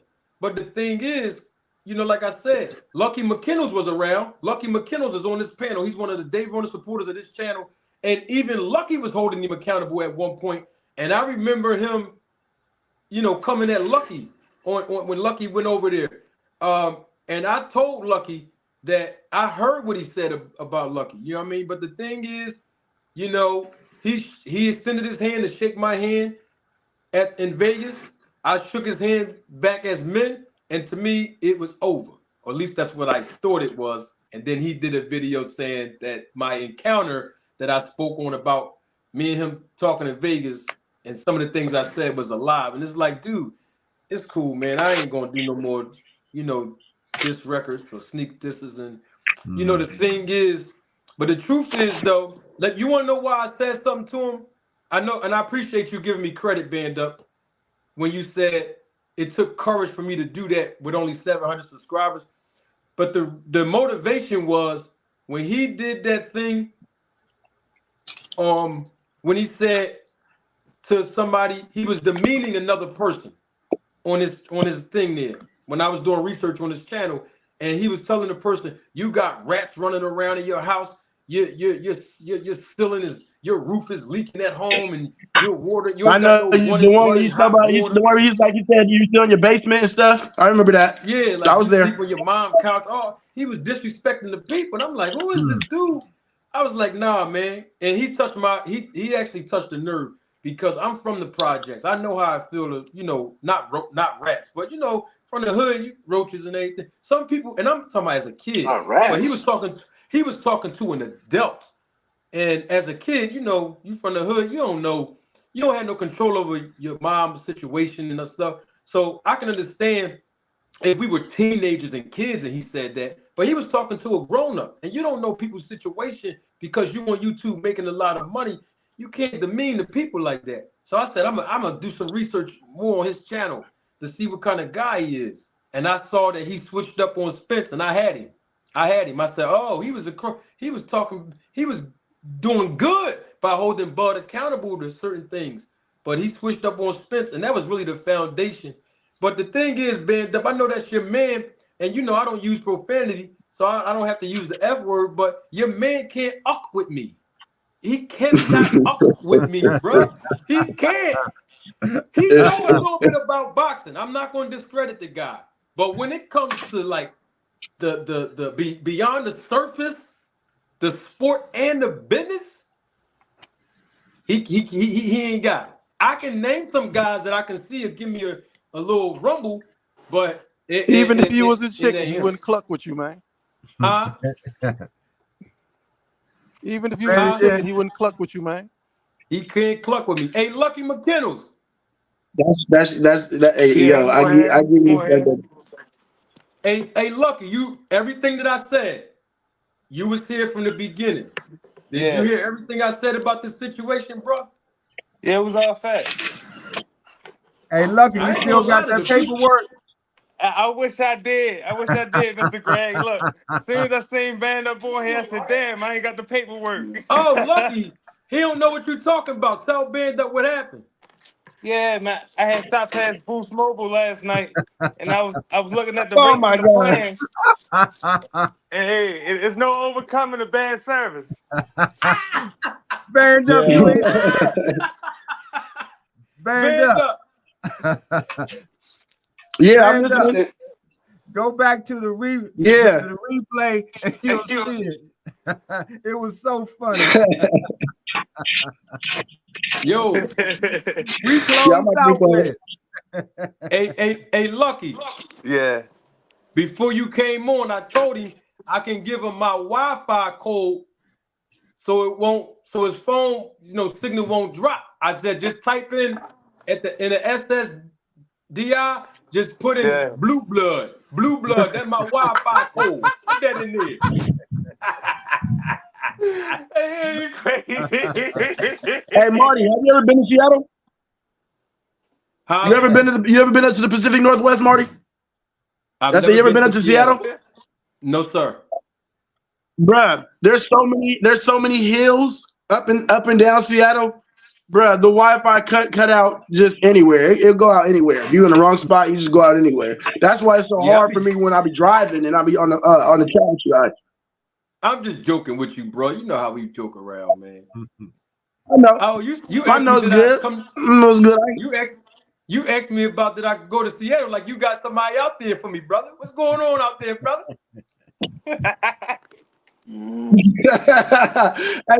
Come out here. You might find you something. You dig? I'm trying to tell you, it's really a spot. I don't know why. I mean, to say, look, I was just in Milwaukee last week, right? And dude asked me, he said, "Is there any black people out there?" And I'm like, "Bro, more than you know." I don't know what the people think on the outside of Seattle, but yeah, you guys got to come down here and mess with us. You know what I mean? Come up here and mess with us. That's why I was It asking, like, rains a man, there should be lot. some boxing matches or something up here. We Oh, got in I everything ask Seattle? else. that We all got the a time baseball team, too. football team. People Yo, be y'all asking do. me all the time too. Is there any black people in Boston? Like, what the hell y'all talking about? Yeah. Hey, They hey, must don't Bender. know.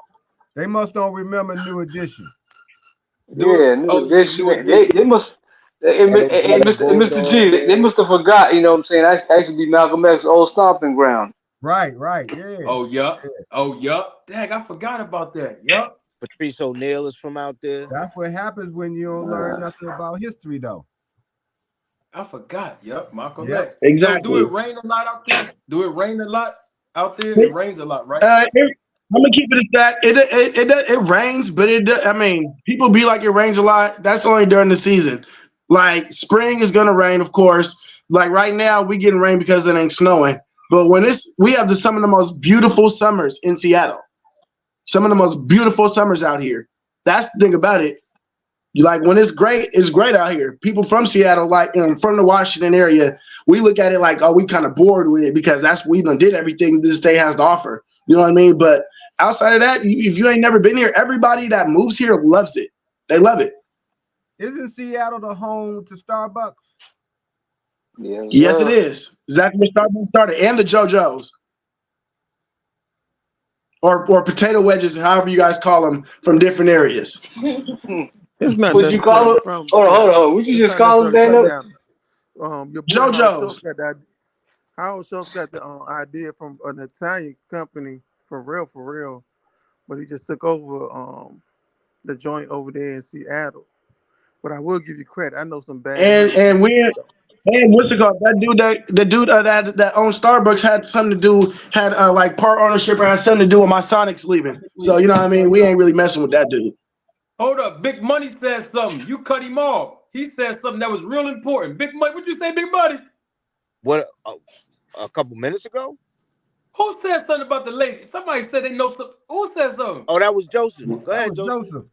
Hey, Joe, No, what you say, Joe? I was saying that Howard Schultz, he bought the company Starbucks from a company in Seattle.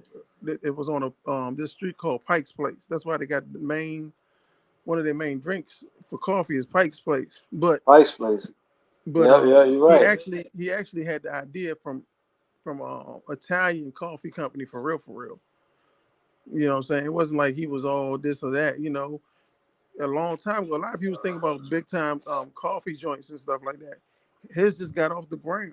you know, and he just took it further than everybody else. But what I was also saying that I know some bad honeys from Seattle. That's all I was Yeah, saying. that's the part we was hearing. Yeah, I thought I heard that. Look. Hey, Joe, band up with his lady, so he tried to cut you off. You know what I mean? I see what's going on. Oh,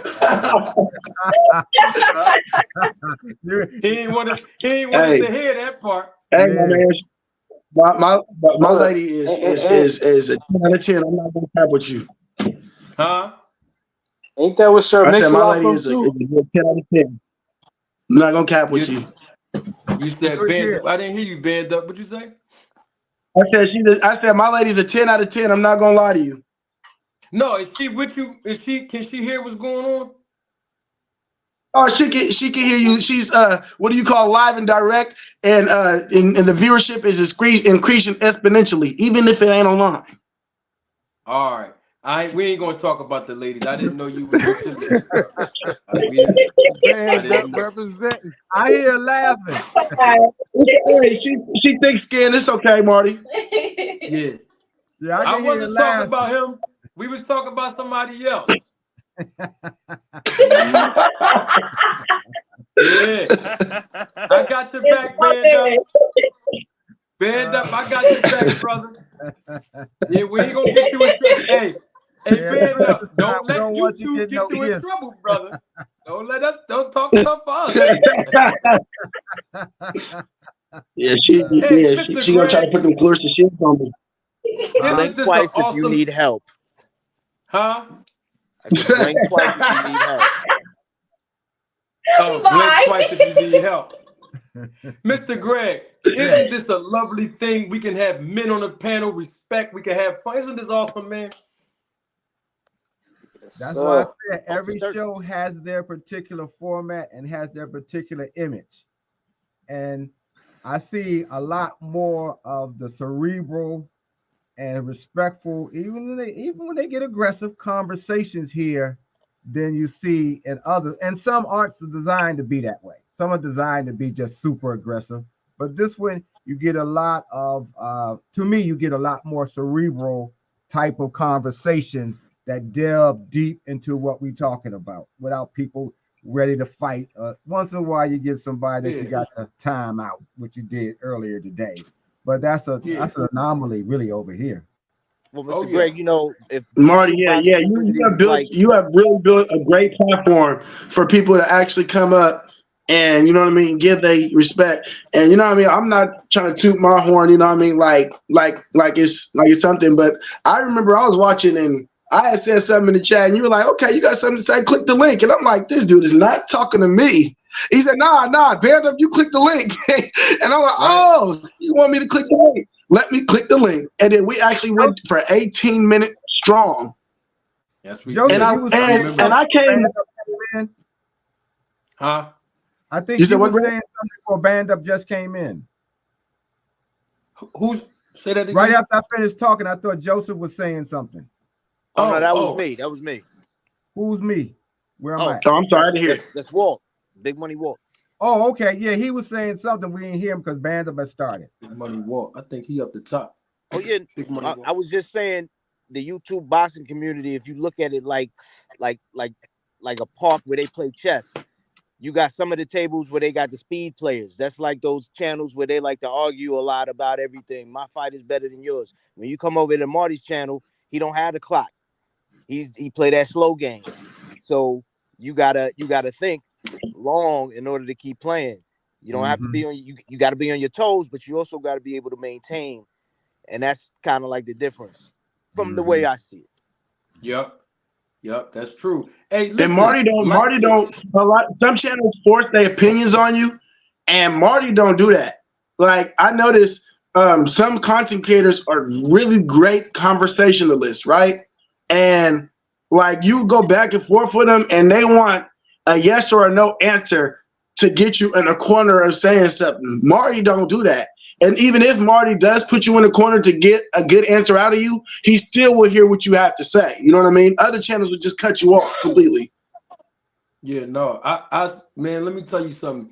It took me years, because people always, even Mr. Greg, people always give me credit for my patience, but it took me a long time to learn how to be patient and hear people out, because when I was much younger, I had a quick temper. That's the two words I'll use. I had a very quick temper, and if people said something to me that I thought was like disrespectful or trying to, threaten me, I would go right off.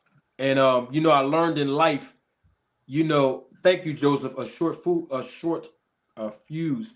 Um, I learned in life, and I learned as I start maturing as a young man, that the Bible says that be quick to hear, slow to speak, and slow to become angry. And that's Mhm. one of the challenges that I had, growing up from the streets, the hood, and different things in my background. And I had to actually learn that, because I used to be emotional. And when you're raised by a single mother and women, you just start adopting some of their traits and being so emotional. So I had to learn it as I gotten older, got a family and different things of that nature.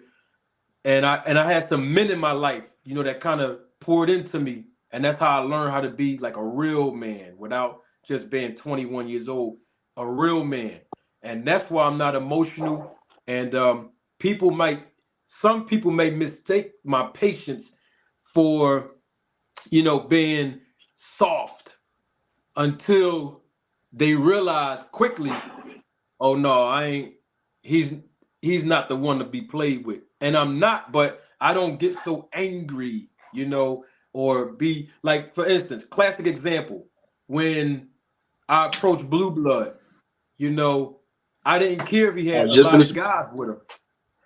What it is I gotta go to you and tell you what needs to be said. Now, if you get emotional, that's on you. You're not gonna walk me into a trap to be emotional the way you are being emotional. As long as it's respectful, I'm cool with it. And actually, to my surprise, I actually expected Blue Blood to get emotional, but actually he didn't get emotional. To my surprise, and I was like, "Oh, all right, we having a real conversation like men."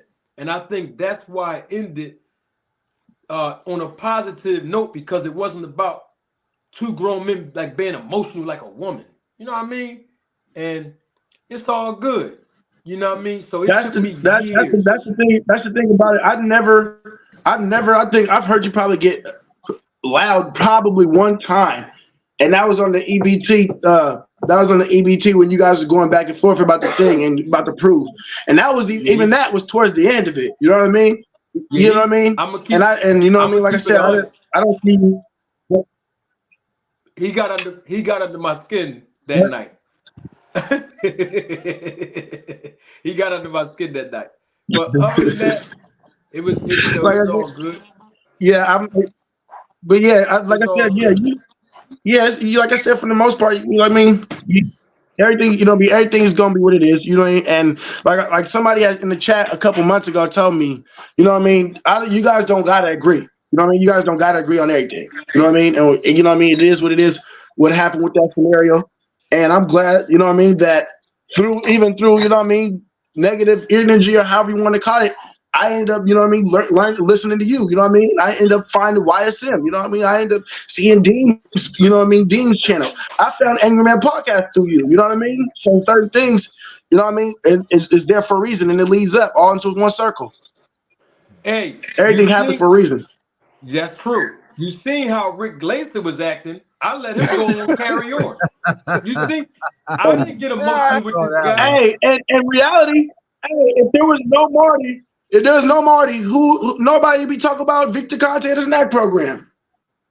Well, speaking of that, well, let me talk to Lifeline on this. Lifeline, I didn't forget about you. I actually said your super chat earlier, right before I did Mr. Greg's, but That's a because fact. you mentioned it, but because you mentioned in the chat, I'm gonna do it again because you might have missed it, but I'll do it again since you mentioned in the chat. So double salute to my guy, Lifeline Music. He said clearly the snack program is becoming the next movement in boxing since Mayweather. You said it before, Manager Marty. all boxers should get with the program. Hey, listen, Marty. What time you coming on Sunday with your Victor Conte program? Sunday. Well, I might as well tell the people because I'm looking for 2 Cents Boxing's comment. Oh, it went off the screen here. She asked me. It went off the screen. But she asked me, "Is that true?" Yes, it's true. On Sunday, for all of you listening live in living color, I will be presenting a special Christmas Eve live just for 1 hour from 12 p.m. to 1 p.m. I am going to respond to my buddy, Mr. Victor Conti.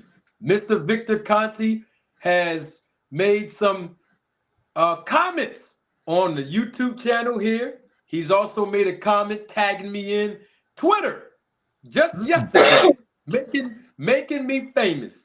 And so now I got to respond to the brother now. I got to respond to him. And so I'm going to give my response Sunday, 12 o'clock p.m. Eastern time. And hopefully after that, me and Mr. Victor can have a dialogue. We shall see, but I have to give my response to him first to let him know I saw his messages and I have some responses that he's looking for. That's what fame will do for you. Everybody want to say something. Hey, that's what's up, Marty. Congratulations, man. Yeah. Oh, yeah. thank Hey, you. hey, I gotta give it to actually you, got- Marty. You reeled in the big fish, man. I gotta give it to you, man. You actually reeled in the big fish, and we ain't talking Spence, man. You Yeah. reeled in the real big fish. Big up. Woo! Thank you. Woo! I gotta give it to you, I bro. like that one. Thank y'all. Woo! Now I'm gonna show it to y'all. I'm gonna give y'all a sneak peek because when this live go off, y'all might see it on your what you call that, on your feed. Mm-hmm. You might I find seen it already. Oh, y'all seen I'm it? like, yeah, I seen it, man. I'm like, hold up, man. No, he didn't. I'm I ain't gonna see try it. to see if I I ain't can put see it it. on the screen for the people. Hold on. Let me see something. Hold on, guys. Hold on. I'm gonna try to see if I can put on the screen. You know, just advertising for what's gonna happen Sunday, Mr. Greg. You know what I mean? Hey, Yeah. hey, Marty, I got a quick question for you. I got a quick All right, question go for you, ahead. Marty. Go ahead. Ask me. Go ahead. Hey, if you had the chance to interview one of them, who would you rather interview? Terrence or EJ? Say that again. If you had a chance to interview either one of them, who would you interview? Terrence or Errol? Terrence Howard, the actor. Bud Crawford. Bud Crawford. That's what we talking about. I Come think on, man. everybody knows the answer to that question. Hey. I'm just checking. I'm just checking. Terrence Crawford. Oh, Terrence Crawford by far. Absolutely. Of course. Oh, yeah. And look, like I told his homie LC, I wouldn't do no no flip flam, try to sneak. I'm a professional in the business, and I'm going to treat him as a professional in the business. I ain't going to do no underhand stuff with Crawford. You know what I mean? Seriously, I wouldn't do that to him because he's a professional fighter. He's a Hall of Famer, and at the end of the day, we both represent the business and the sport of boxing. So if he did give me an opportunity to interview him, I wouldn't be on no trying to play him or nothing. That ain't my style. I wouldn't do that. No, I wouldn't do that. Now another content creator on the other hand who be dissing me, oh man, I'll rip him to pieces. But Crawford, now I'll give him the utmost respect. Absolutely. Now he would have to answer some questions now. Don't get it twisted. I ain't gonna give too many Valentine's Day cards over here. I'm still Manager Marty. You know what I mean? He gonna answer some questions we got for him. Believe it, but it's gonna be respectful though. You know what I mean? We're professionals. Oh yeah. And it's easy questions. It's not no hard questions. You know. Are you gonna post anything tomorrow night after the fight? As far as after the fight, like Any Commentary? comments? Any? I know you said don't hold your breath on you doing the commentating. You plan on doing that still? No, I might do Okay. the. I might commentate on the fights. Okay. They I come mean, on like if y'all, 3 o'clock or something. yeah, I think it's like at 2 o'clock in the afternoon though. That's the only. That's the That's only Oh reason gonna why yeah, I I said I yeah. forgot wasn't. it. I forgot it's on the zone. Yeah. I Nah, it's in wasn't. I Saudi was. Arabia too. That's what makes it even worse. Yeah, it's kind of early. Like I said, um I gotta see. I really have to see. Because I told y'all today I'll let y'all know, but I gotta see because it is kind of early in the day on Saturday. Like, not for y'all, I'm talking about for me. Y'all might not, some people might not have nothing to do, but I do. And I just don't want to, you know Yeah. what I mean? We might have to miss that. Yeah. But that's how it goes sometimes.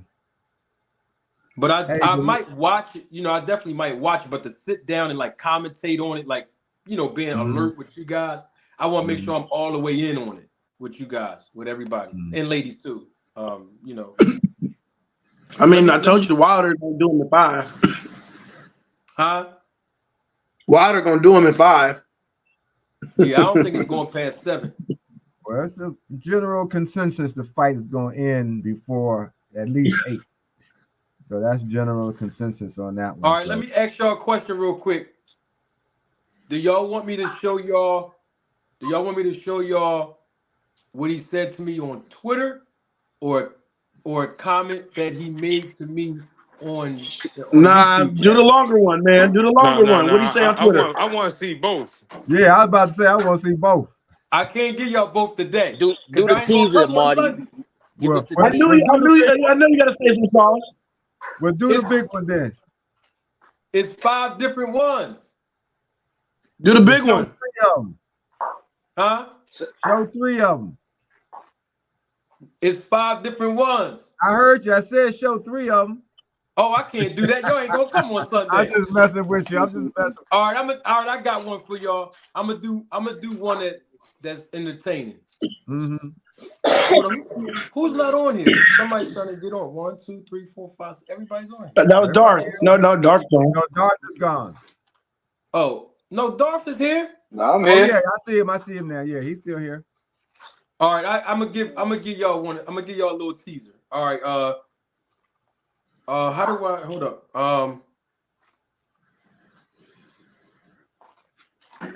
It's all right. Take All your right, hold time. Take your time. We know how I get. You know what I mean? The boost is calling your name.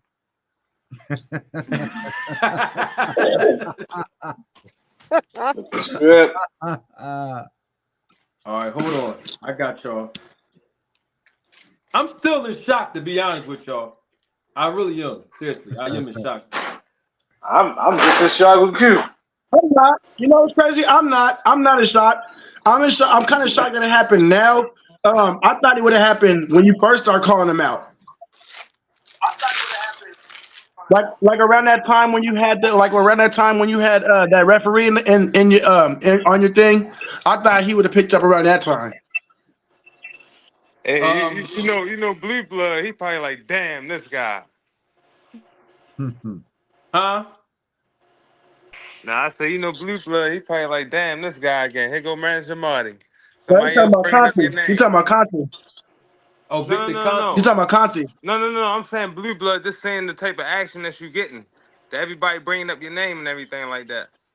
Oh, hold on. Let me see. Oh, You find it yet? Yeah. What I got Okay. to do is I gotta come in like I'm a guest on my other phone and put it on the screen. Hey, y'all. So, Hey, check it out. Yeah, look, I remember when I was coming up, right? There was this dude I used to get in a fight with every year, man. And y'all know his kids. Y'all know his kids. He used to beat me up every year, man. Eighth mm, grade, ninth grade, 10th grade. But I was never scared of him. And it wasn't we got in the fight again when later on we was locked up, whatever, and it was a totally different thing. But that's besides the point. But much later on, he taught me a lot as far as letting things go, as far as not caring about this or moving on. You know what I'm saying? Because Mm-hmm. there's certain things we do when we're young that we don't even understand what we're doing in real time. And it was real refreshing because I used to look at him like me and him was mortal enemies, man. And I'm only bringing that up because a lot of times I know I may all of us may come off a certain way. I know Doc come off a certain way, Van Dub. We all come, but I know in our hearts, for real, it's just emotions at the time, not real time, like really being going a certain way. But I think people like Blue Blood, he has opportunity to clear things up. You know what I'm saying? Mm-hmm. And he does it. You know what I'm saying? And it really throws me off because I used to be subscribed to his channel too. You know what I'm saying? But it was just certain things I was like, why, all this back and forth about certain things I really didn't Bro, like. You know what I'm saying? I think that can happen. I promise you. I promise you, I think that can happen, man. I really do think Blue and Marty, for one, I think their debate would be classic. No matter how I know Marty's the truth. You know what I mean? I know Marty. You know what I mean? But I know one, their debate would be classic, and I know them, if they were to come together, would be even bigger, man. Hey, hey, I mean, you hey, keep. Banda. Honestly, to be real with you, what's up? Now I was gonna say, Blue Blood, he gotta get off that Devin Haney What's up? payroll first before he can do a real debate. Hey, Oh yo, my the God! key word. I'm not gonna Hold up. lie. The key I'm not gonna lie. key He do key defend. word. He do. Hey, I'm not biased. I'm gonna keep. I call a spade a spade. I do think Blue. He do support Devin and Bill a little. I'm not. I wouldn't say he on their payroll, but he do talk very highly of them. You know what I mean? This is with anybody. This is with anybody. If you can talk about any fighter that you like, you gotta let me know where they wrong at too. It's kind of like with the content creators with Spence. You know what I mean? I heard all this Bud stuff, and you guys might be right about him. You know what I mean? Signing again with Bob Arum, how he shouldn't have, and all this other stuff that Bud did wrong. You know what I mean? But Spence ain't 100% right either. You did. He wasn't 100% right in this thing either, in my opinion. And I wanted to see if somebody was actually going to call him when he was wrong. And I feel that what's it called, Blue. I haven't really heard too much him say too many bad things on the Devin Haney shit. I feel like I don't think he's on a payroll, but I feel like Devin Haney ain't nobody 100% right. Mm-hmm. Bro, But he got if I could, backstage let me chime passes in and real quick. everything, man. Huh? The key Blue thing Blood that got Joseph backstage Swat. passes Oh and my fuck, go everything. ahead. We couldn't hear somebody said something about. I was gonna say the key thing that caught me with what Joseph Swaby said is that Blue Bud, seems to him he looks for opportunity. So in essence, Blue Bud is an opportunist. He's in it for money, which is not a bad thing. That's the American dream. You know what I mean? So he's no different than a lot of other content creators that they pick not necessarily pick a side.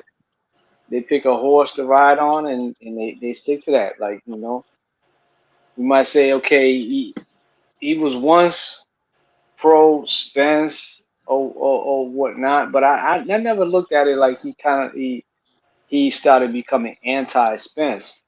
He just started speaking more, you know, giving Bud a more fair, balanced shot on his coverage. If anything, he was. I never looked at him like, because even as he was, speaking more, let's say, more fair, more glowingly towards Bud, he always favored Spence over Bud. That he stayed true to And that. he always said Spence's team too. He always said Spence's team. That's what nobody ever pointed out. Hey, He Banda. never really said Errol Spence was holding up the fight. Hey, Banda. Can you tell me What's up? one bad thing that he What's said up? about Devin? One Oh bad no, thing. I don't honestly. I don't really pay attention to them because I don't really care about them I mean, that way. But at I least don't. one Like I said, I flaw haven't or heard him say anything. too many things. I haven't heard him say anything bad about Devin. but he is You an said what? opportunist though, man. He's an opportunist. That's there's no denying that. You know what I'm saying? I listen to Blue Blood every now and then. Shit, you know what I'm saying? He is an opportunist. He's in this content creative space to make money. You know that he He's gonna ride with Dev. He's gonna ride with those that give If him. it's going to be that way, then he should state that. He should He's state not that. gonna state that. Just like a lot of these, you know, what I'm saying, you got to, you got to call it both ways. You got Ellie Setback. I don't know if you know about him or ES News. He's an opportunist. He's Yeah. pro Spence, pro Yeah, Tank I'm all the gonna keep way. it a No, second. I haven't heard him say anything bad about Dev, and you I know what I haven't mean. really So heard it's him too like, say anything. But at the same time, I really haven't heard him say too many things bad thing about Shakur either. Yeah, but he speak a lot. He have a lot of flaws about Tank. He said a yeah, I lot of mean, flaws about Tank. I think Darth was saying something and somebody cut him off. Was that you, Darth, about backstage No, something? that was me. That nah, was me. I was talking about Ellie Setback. I mean, I don't know if you was talking about, but it's like you have some content creators where they kind of pick their, I don't want to say pick a side, but it's like it's sort of like picking a side. You pick a fighter that you're gonna ride for, no matter what. Whether it's because you like the fighter, you're a super fan of it, or you like the fighter and his team because they come on your, what I'm saying, they come on your show, they give you interviews, they give you the time of day or whatnot. It is what it is, and shit. You gotta, we just gotta come to the realization, this YouTube space, the YouTube boxing community, you know, is an opportunity space. So we New can't, sometimes frontier. we gotta separate that. We gotta separate our feelings from, you know, what's actually happening because we gotta come to the realization some people aren't in it for strictly monetization. It's it is what it is. I mean, Yeah. I don't get mad. I mean, you just gotta read in between the lines. Did you get it yet, Marty? Yes. I'm about to read these super chats Oh and yeah, then get that. get get right to it. Uh And Marty, double I hit you up on Instagram too, man. huh? I hit you up on Instagram too the other day. Okay, I'll go check it out. I gotta build my social media stuff up, yo. I'm gonna I gotta, you know what I mean, put this stuff together and I'm Gotta gonna put it get your together. team. Gotta Yeah, get your team together. I gotta get my team together. Yes, I do. Double salute. Joseph Swab, my guy, been on the panel, been supporting all night long. Always a pleasure, Joe. Appreciate you. Thank you for the contribution and the support. As always, somebody got feedback in the back. I don't know who it is. Y'all hear that? Yeah, I kind of. I don't know who it is, but all right, there we go. Joseph Swab, thanks. He says the truth shouldn't be a controlled substance. Woo! Very impactful words. And I totally agree. The truth shouldn't be a controlled substance. That was a good one, Joe. Appreciate the wisdom, my brother. Also, double salute to my guy. I didn't even know he was here. Supreme L. Always a pleasure. I see him in the chat a little bit, but I'm not sure if he's still here. But so double salute again to Supreme L. Thank you for your contribution and your support to the channel. Supreme L says, Victor responded. Now can we get Bud to respond to you? Class is in session. Well, speaking of class being in session, there is another professor who stated that he is the professor, not me. Everybody that watches my content on YouTube know that one of the characters that I present simultaneously is the professor. Well, I have another professor who basically discounts me as a student. And so we know that Victor Conti has responded. I am not going to give any rebuttal. I will wait until Sunday to reserve my comments for our special edition at 12 p.m. But I want to give you one comment that he said, and I want you all to read it. I'm not even going to read it. I'm gonna have you all read it when I put it on the screen. And this is in response to one of the videos that I published. I think it was either this week or last week about Snack. I didn't say anything wrong about Snack or nothing like that, but Javante Tank Davis, he had mentioned, he said, I think Javante said, get Snack out of boxing. Do y'all recall that tweet? Yeah. Yeah, I saw that. And he also was referring to a fighter, Conor Benn, who tested positive for a banned substance. And he actually said, this is Javante, and he actually said Eddie Hearn still allowed him to fight. He said he cheated, and Eddie Hearn still was about to let him fight. Them snack people. Now, I didn't repeat those words. I don't know. Javante wasn't talking about me. He didn't say anything to me about it or nothing. But we all know Javante Tank Davis said them snack people. But Mr. Conti, he made a reference to me. And here it is on your screen. This is what Mr. Victor Conti said about him being the professor and not me.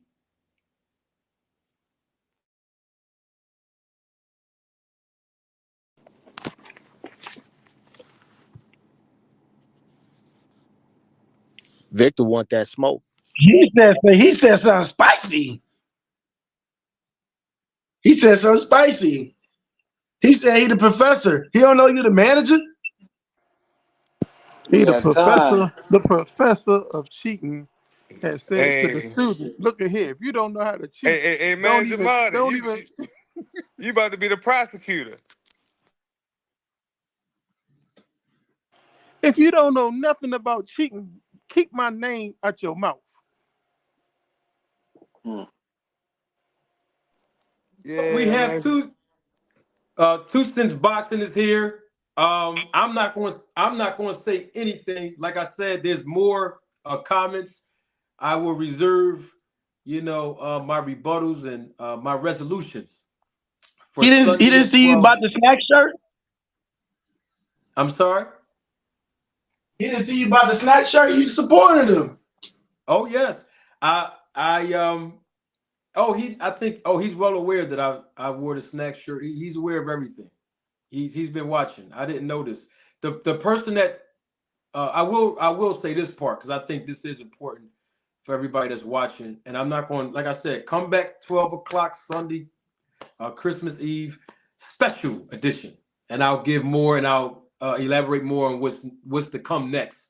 But to keep it real with everybody, like I always do, I've been getting a lot of comments from just this week alone from the Victor Conti name on YouTube, but I didn't think that was really Victor Conti, so I didn't really, give too much credence to the comments and stuff like that.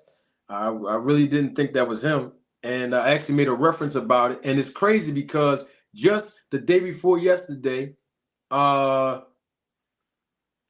don't know what we was talking about, but I actually said this is before I knew all of the stuff that I know today. And I didn't have any other information that I'm going to present Sunday. But I said to y'all, Victor Conti don't watch my stuff. I mean, he's not worried about me. And was you here, Greg, when I said that? Or 2 cents? One of y'all was up here. Brother Marty. I think you That need was to me. That was me the other day. I think you need to get a shirt that don't say snack on the front, which just says Greg program. was on last night. I hear like 2 people. Mr. Greg's Greg is muted. saying, Greg's muted. Greg, I said I was on with you the other day. Greg was on with you last night. Well, I was on with you yesterday too, but yeah, I was on with you the okay. other day. All right, Mr. Greg, Can you hear can me you now? hear us? Can Oh, you there hear me you now? go. Yeah. Okay. Yeah, we get you. What were you saying, Mr. Greg? You was talking, but we couldn't hear you. No, because I was muted. I was. That's what I was saying. I'm muted, but I didn't realize I had done it myself. Oh, Joseph was saying something. Joe, you were saying something, Joe? I was saying we should get a shirt that doesn't say snack on the front, but just says program. That's a good one there, Joseph. Absolutely. 2 cents. We've been on for 5 hours and 40 minutes. Lord have mercy, it's Friday. You told me to I just post it. wanted to. Come You on, said come what? on, come on, Yeah, sister. Come on, bring it I up. just want to hop up here and say what's up to the panel, man. And I just, this is what I'm gonna say. This is what I'm gonna say. Actually, this is what CO Cent said in the chat. This is the ish that 2 Cents was talking about months ago. That ego and pride is gonna show eventually. Well, that's what I'm gonna say, because He he's did trying say to take shots at you, but you saying that it worked, you and was all the going fighters should. You saying that the program worked, and all the fighters should join the program. You saying it worked, and the man online taking shots at you. Why is he doing that?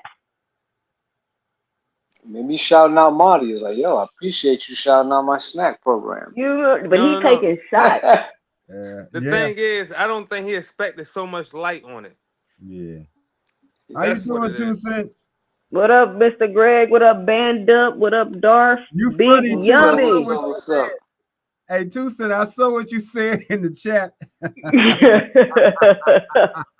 You funny. Yeah, man, it's weird. It's weird to me. Like, actually, when you posted that, Manager Marty, I said, "Oh no, he didn't." Hey, a hit dog gonna holler, man. Hit dog gonna holler. Hey, 2 Cents. You at first, I could tell that, not that you didn't believe me, not that, but I can tell you was like, is this real? Like, do you really? Right. I can Is tell this by a your troll? comments. I was wondering if it was a troll. Like, No, at first I thought it was, but like I said, when y'all come back Sunday, y'all gonna see it was really him. He's probably watching right now. Hey Vic, you still my man. We gotta talk. hey Vic. You gotta talk. You don't mind me calling you Vic, do you, Vic? I know you watching, bro, but you know what I'm saying? I'm just listen. All I'm doing is promoting. That's all I'm doing. I ain't the professor no more. I'm just the promoter and the prosecutor. You know, I'm a student, man. So we gonna see what's up. You know, Promote more than profit.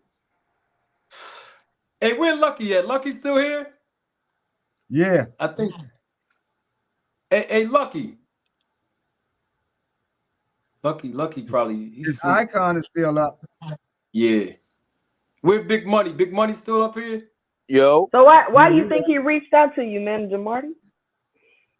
I am not at liberty to discuss the matter in its entirety, but come by on Sunday if you can, 12 p.m. live in living color, and I will tell you what I really think. And I'm going to show you all a lot of different things that he said, and we're going to talk. We're going to hash it all out. And I have my reasons. Brother Marty. I have my reasons. Marty. Yes, sir.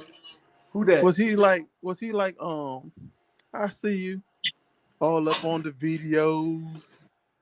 And, was he like, I see you all up on the videos? Listen to him. I ain't hear him. Do it again, Joseph. Hey, look, was he like, I see you all up on the videos? Oh, that's Suge Knight voice. Knight? You're doing Suge Knight. Yeah. Oh, yeah. Yeah, he said, I see you. You know, dancing in the background. All up in the videos. Dancing with the snack shirt on. Yeah. Come to death row. But low key, that idea Joseph had is hard with the same logo font and say program. That'll be lit. See? Nah, I won't hit the same though. You gotta put the whole snap. Man, hey, bro, if we look at, I'm gonna know something.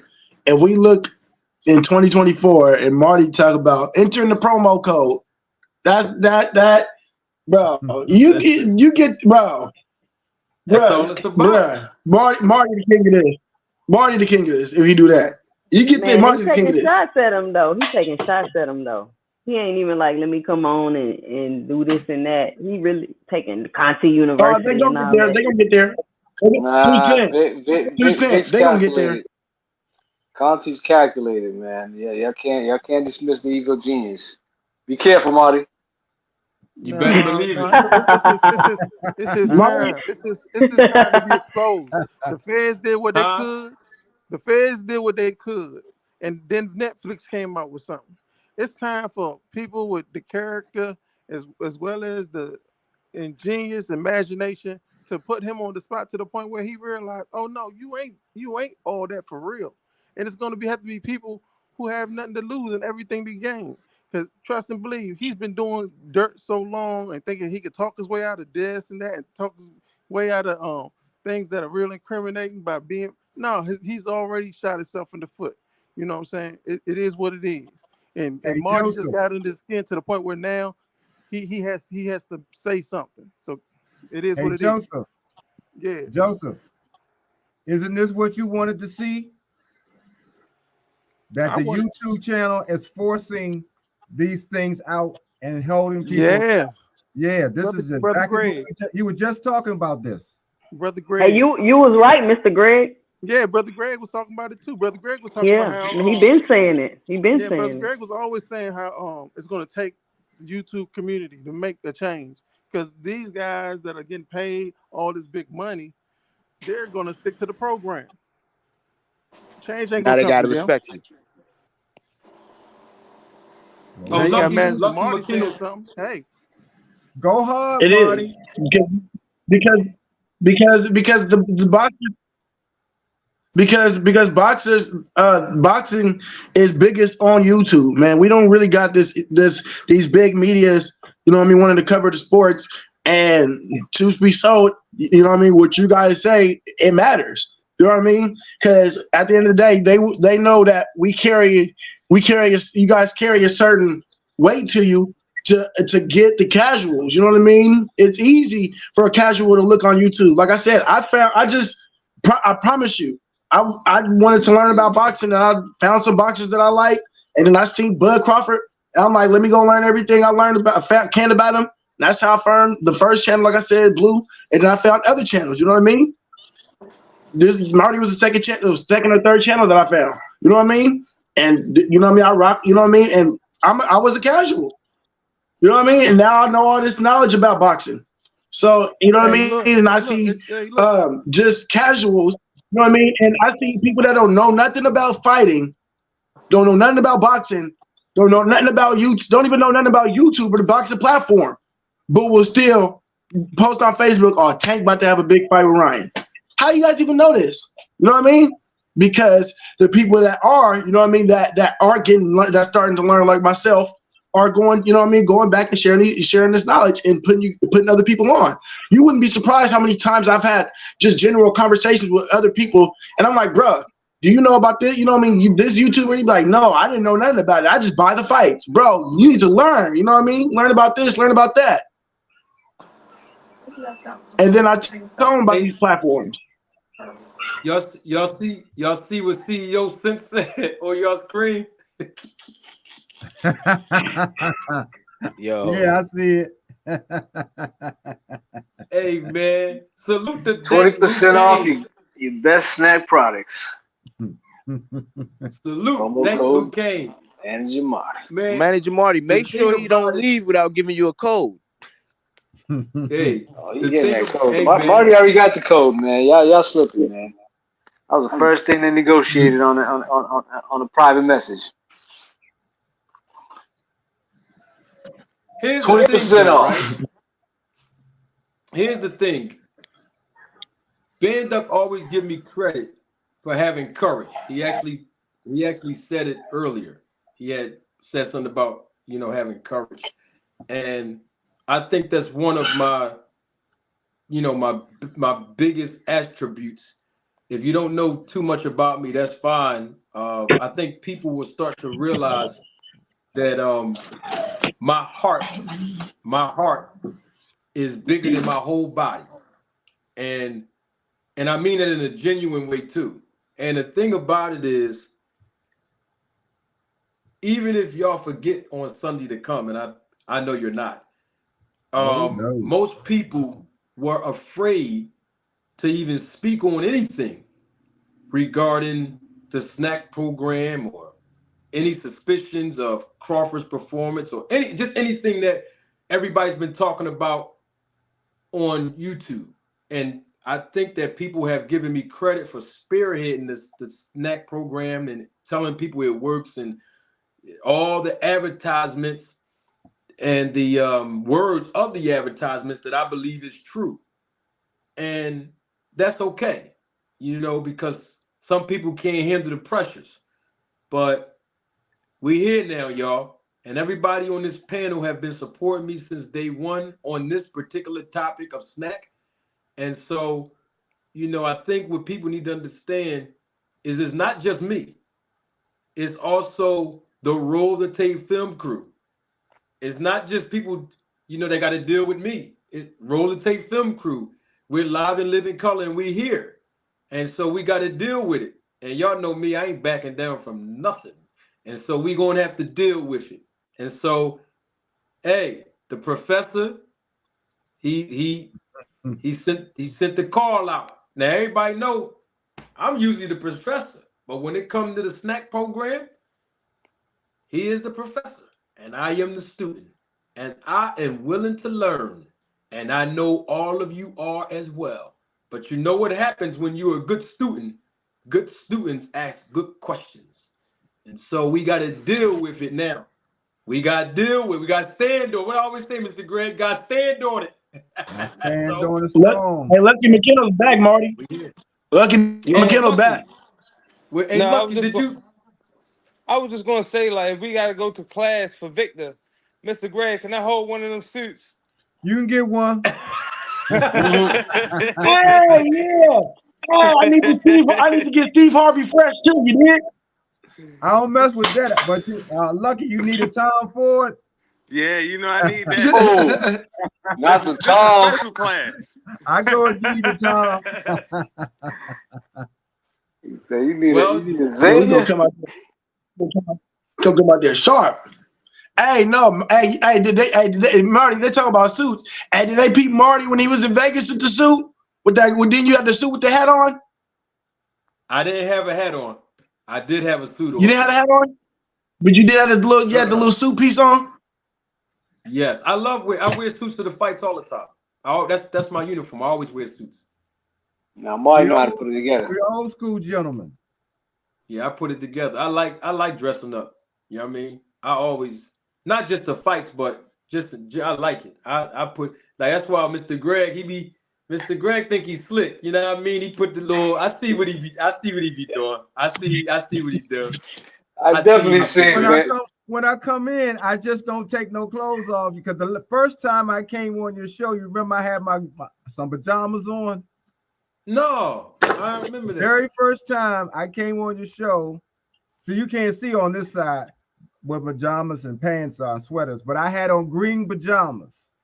That's when I was still having trouble hearing, because I didn't realize I had to click off one of the boxes so I could hear you clear. So I was up front.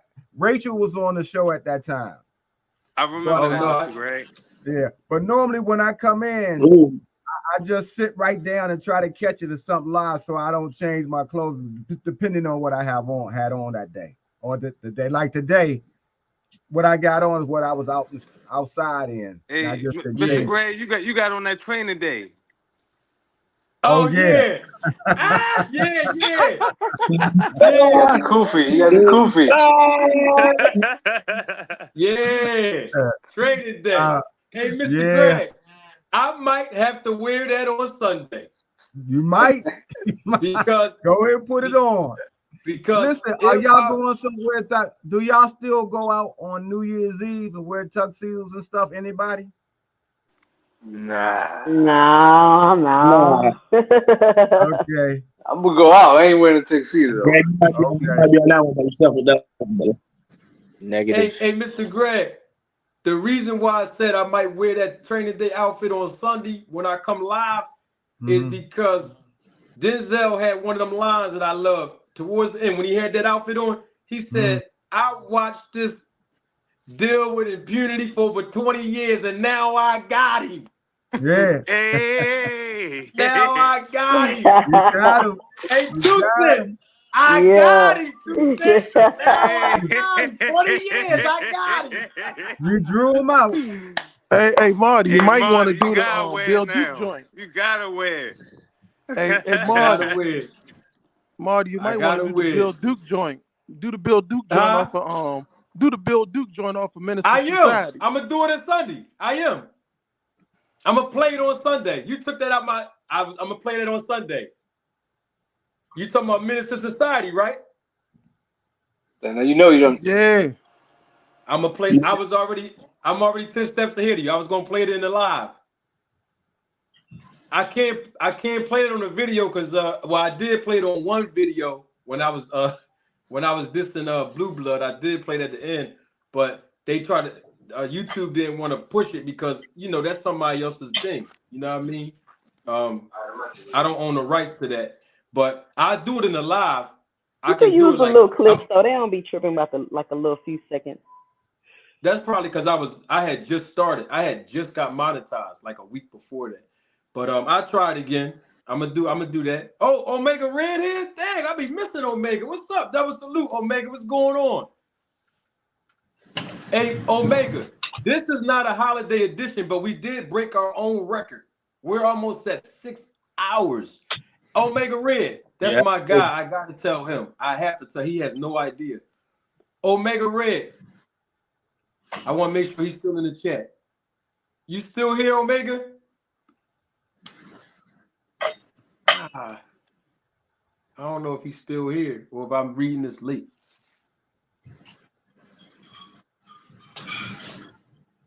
Well, Oh make man, some that's my commercials. guy. Make some commercials to play tomorrow, Marty, so people will know what you No, get. you gotta make it short. You gotta make it short. How you just dropped it on us? You gotta make it short. All right, I got y'all. Hey, Omega, I want you to read something on your screen because you didn't see it. You just got here. I'm gonna put it back on the screen, and then I promise y'all we're gonna leave. Because we almost at 6 hours. We on vacation, Marty. We chilling. All right. All right. Okay. Nah, two cents got a battery like no other. Who that? Hold on, Hey, I'm dog. not gonna count. I don't know if 2 Cents is allergic to sleeping or whatever, but her and Ross, I've never seen somebody go 24 hours like them guys. I give them guys so much credit. Who was that? Joseph? Somebody was like, Manager Marty trying, or was that Lucky? Somebody said, I'm trying to go to sleep. I don't know who said that. Are you trying to go to sleep? No. I was saying that you about to go to sleep like 2 hours ago. So I figured you must have used some snack or something. You good now. Hey, listen, the only person that got sleep to leave. resistance. Huh? I missed it. Say it again. Sleep resistant. I said you took that sleep resistance. Oh, that expedite. That's the pre-workout. I told you they got a battery, man. These guys got a different type of battery. They don't never sleep. Hold on, where my man Omega? All right, Diggle Omega.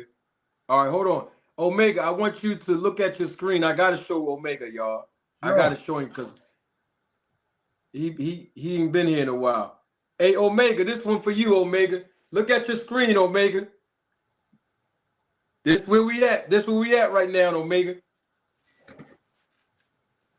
Damn, Victor, old as shit.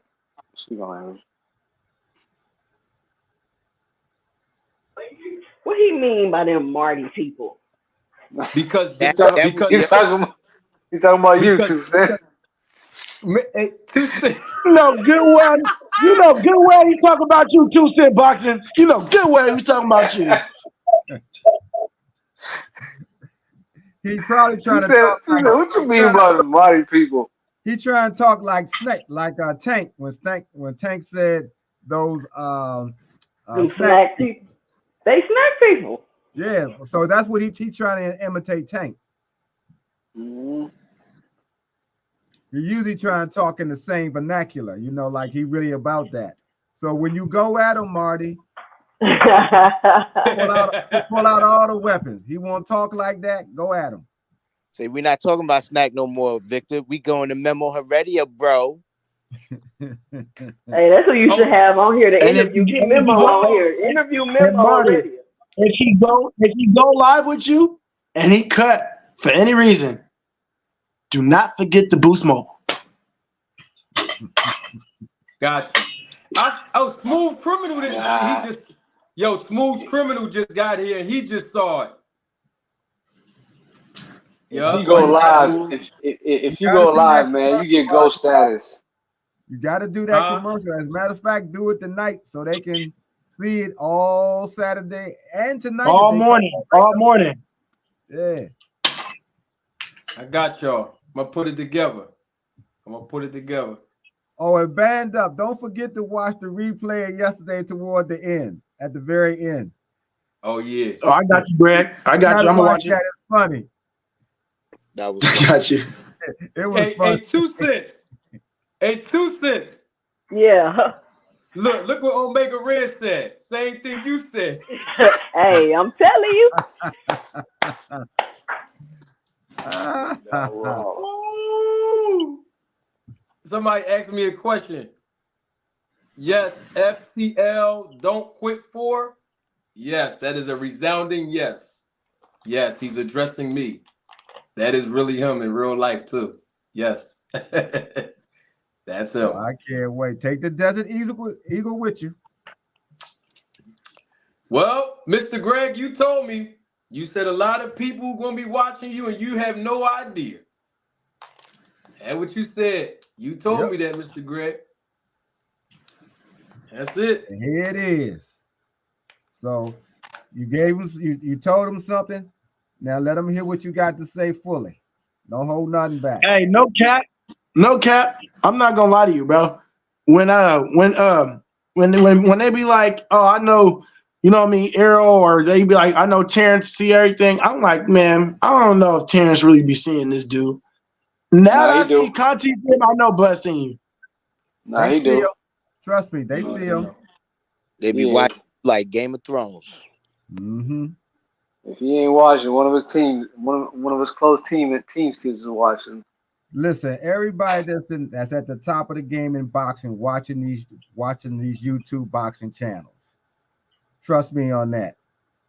Today's guys, they watching that because this is what's making them. They hearing what y'all are saying. They hearing what people are saying about the game. And if you notice, they say little subtle things that had to have come from one of these shows where they get a chance to talk. Just listen to it. But they watch. Hey, low key though. However they doing it, the fact of the matter is it's having an effect. I think and the Terrence's and what's it called? Terrence's some of his responses that he had on $1 million worth of game that he spit to Boots. I thought that was kind of, I didn't know if that was more of a him type question or if that was a YouTube type question, because that's some, you know what I mean, some of these things that he was kind of saying or alluding to was pretty much some things that, you know what I mean, we've been talking about on YouTube. And the same thing when they said the arrows and when he got on Blue and he came at Blue Blood like that, I'm like, bro, whoa. Nah, they all That paid. $1 million worth of game stuff to come from Spence always telling him to bet on himself. And that's what he bet on himself, a whole $1 million. If you're making some noise, man, they're paying attention to you. Who bet $1 million? Oh, that was he talking. They probably talking about. I was saying that when Spence was telling Crawford, bet on yourself. If you really believe in yourself and you think you're that good, bet on yourself.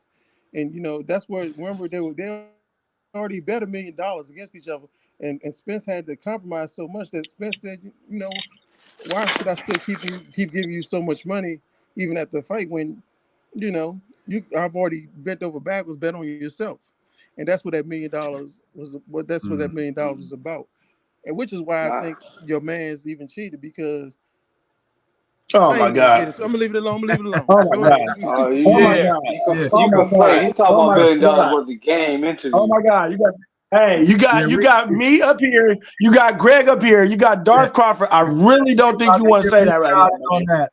And I Yo, don't even want who's to go that? Hold down Who on, that that? Who hold that? road Who on, just that? hold yet. on, Joseph? hold on. Yeah. Let me tell you something, Hey, Slim. Joe. It ain't about fear. It's just about how far does it go. About Like Brother about Marty to No, man get said, about we to no, already have ain't the know no this hounds about. released on you. And the hey, reason hey, why I was nobody saying think about it's betting fear, on man. yourself We is to just don't see want to of go certain down that things. road.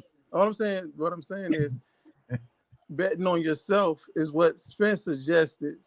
And Yeah. if he did that, then who's not going to bet on themselves and not make sure in more than one way they're going to win? Skills is one thing. Skills is one thing. But then when you say, you know what, I'm going to do this, I'm going to do that.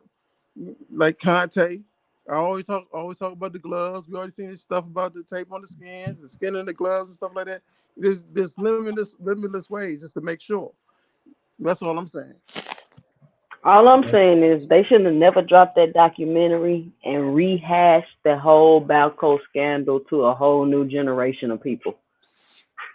I I think like It, that, I it think it, though. I think they was warning. I think they was warning Victor Conte. Do it again. Do it again. We saw what you did with the Spence joint. Do it again.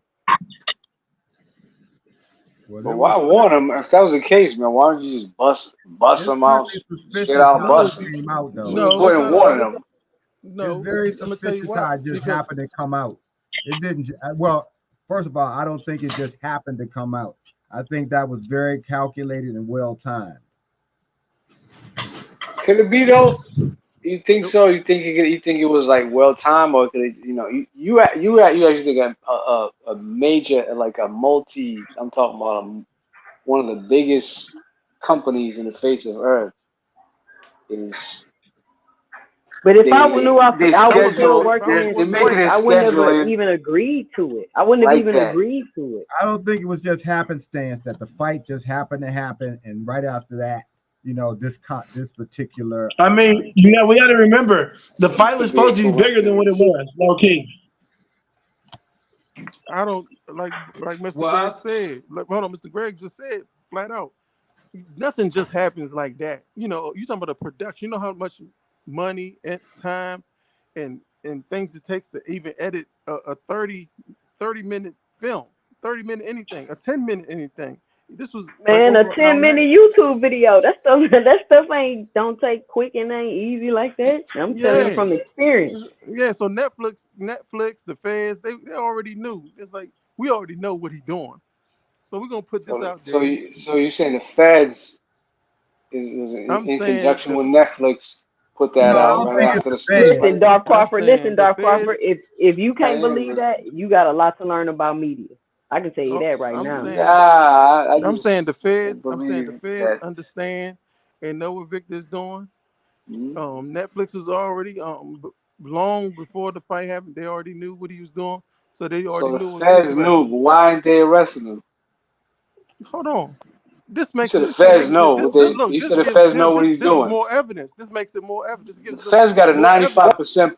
The feds Hold got a on. 95% prosecution rate, Right. So conviction supposedly rate. at this. Hold on. What do they need? First of all, that's not even true. I've heard people say the Fed's never been sued and stuff like that. They've been sued before. That 95% is not true. It's It not true. ain't. I mean, I No, it don't know, isn't. man. I got a lot of No, it partners. isn't true. It They isn't can tell true. you. They can tell you It's different. People always actually say a lot of things. They just repeat stuff that they don't know what to talk well, about. the thing The about it, Feds don't have a 95% They case when it don't. comes to prosecuting and What is suing. it then? It ain't What is 95%. the conviction rate? It's like 80 some percent. It ain't 95%. 95%. They say that so when people are All right, let me so give when you people are about hold 80%. on. So they now listen to me. They That's a say that so lot. when people are about to get prosecuted, they will feel like there's no reason to get a lawyer or no reason to try to fight. Nah, fight. All right. I'm gonna use your own Period. words again. So the feds. Okay, this is how the feds operate. They they stop prosecuting when they know they got you. So if you Listen to saying me. The the Fed feds already know what he's doing, if they already got him, why ain't They they? didn't get What are they Victor waiting listen for? for to me, that man. When it though. comes to the Feds, look, it's just like with drug dealers, right? Back in the days. I think Mr. Great was talking about back in the day. We used to have this show called City Under Siege, right. and a lot of cats was selling drugs and doing a lot of things. The feds knew the whole time. It wasn't no Mhm. big deal to them. A lot of times they will let drug dealers get away with things. So as they accumulated property, believe it or not, as they accumulated property, they would then not just arrest the dude, but seize their property. They already know before a person get one house what they doing.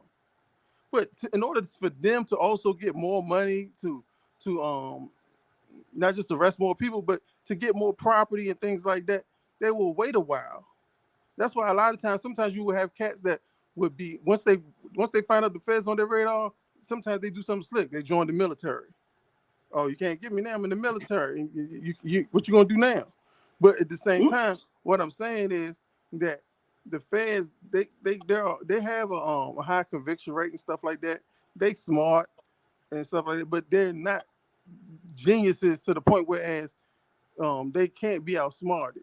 And they know when they know that there's some people out there who think like Victor Conte, they smarter than everybody. So they're gonna put that out there for him.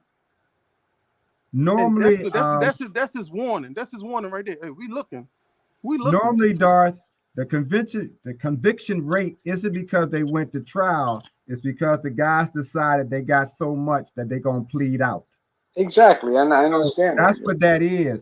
But what our Joseph is saying, and which is also true, and I've said this before, when the feds come after you, all your exit strategies are already closed off.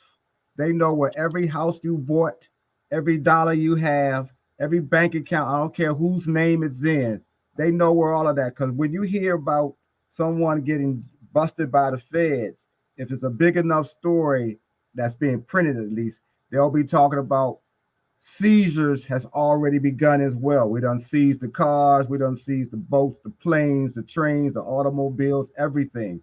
So usually they're gonna let you do some dirt. They're gonna watch you doing dirt until so somebody says, okay, it's time to go ahead and take them down or take him down or whomever, and they got everything. And so by the time they get you, your lawyer's probably now trying to tell you, listen, they got A, B, C, D, E, F, G. And if you fight, then they're going to talk about your mama, who you put some money, a house in her name. We're going to get her. And your girlfriend might been going to school, so she knew you was doing dirt. So we're going to get her as accessory after the fact, et cetera, et cetera.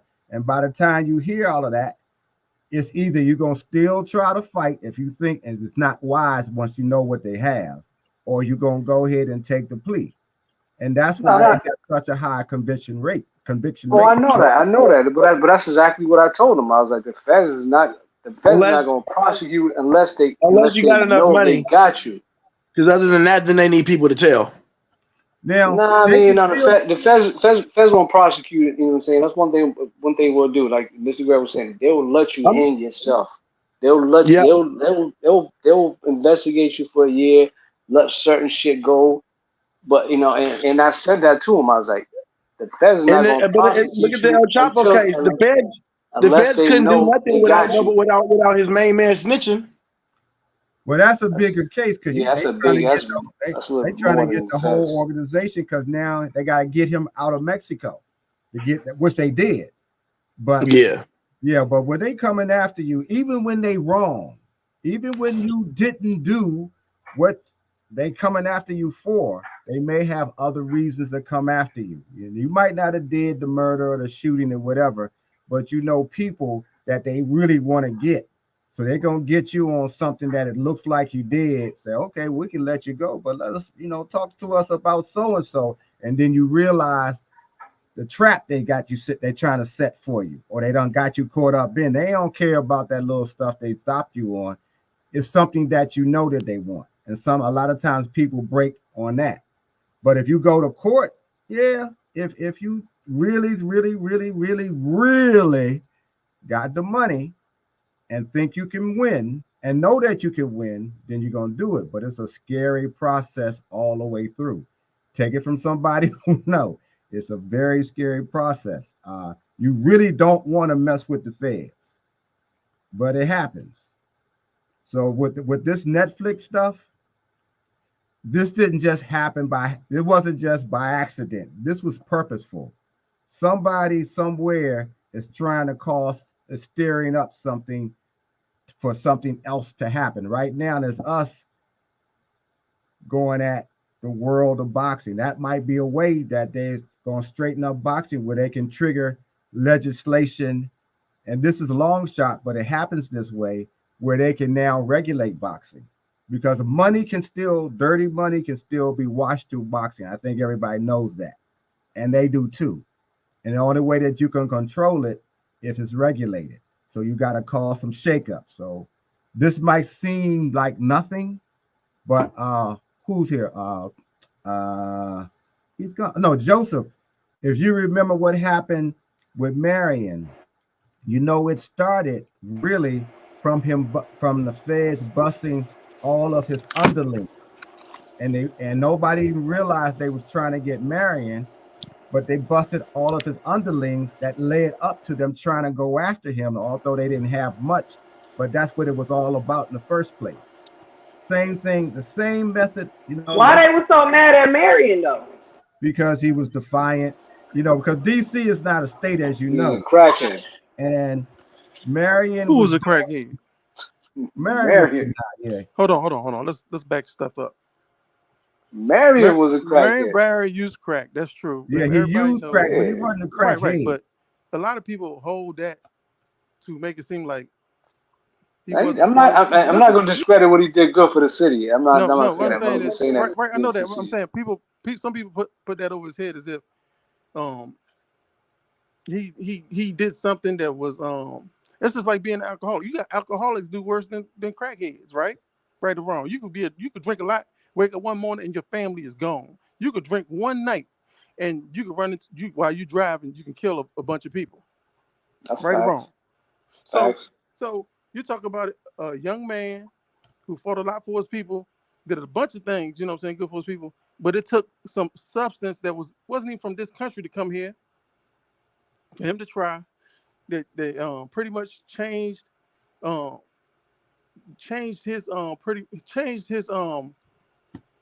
his social way of being, and it did that with 90, at least, like you said before, 90-some percent of the people who used something of that source. You know what I'm saying?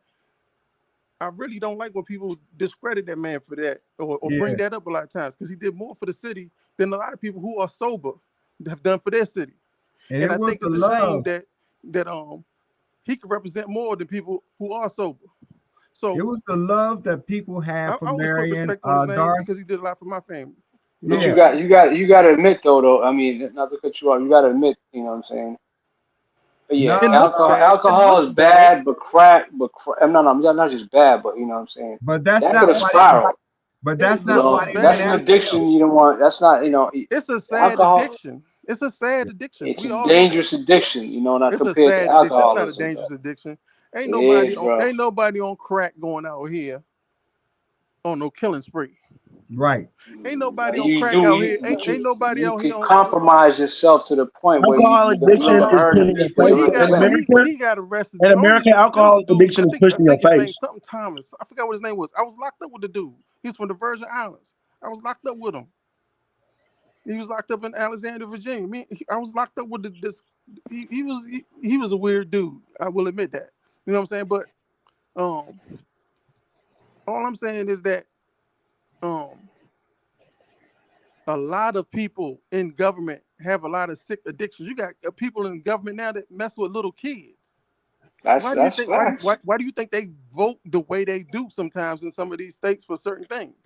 And once it's found out, then you got to get rid of them. Once it's found out. But Doris, that's not why they went after Marion, though. Something that was running. No, I know that's not what they got. That's I was just joking when I said that, but but it is. Yeah. But I'm kind of glad he did get out of office, because you don't want somebody with that type of addiction running. But it wasn't an addiction. city. That's what I'm trying to tell you. You honestly don't. You honestly don't look want at that. Someone did you see the whole tape? Something who may be compromised. All right, quick question. All right, because Deem just jumped on, and Deem has no clue. I have to show my brother Deem. Deem. What's up, y'all? Salute, Dean. What up, Dean?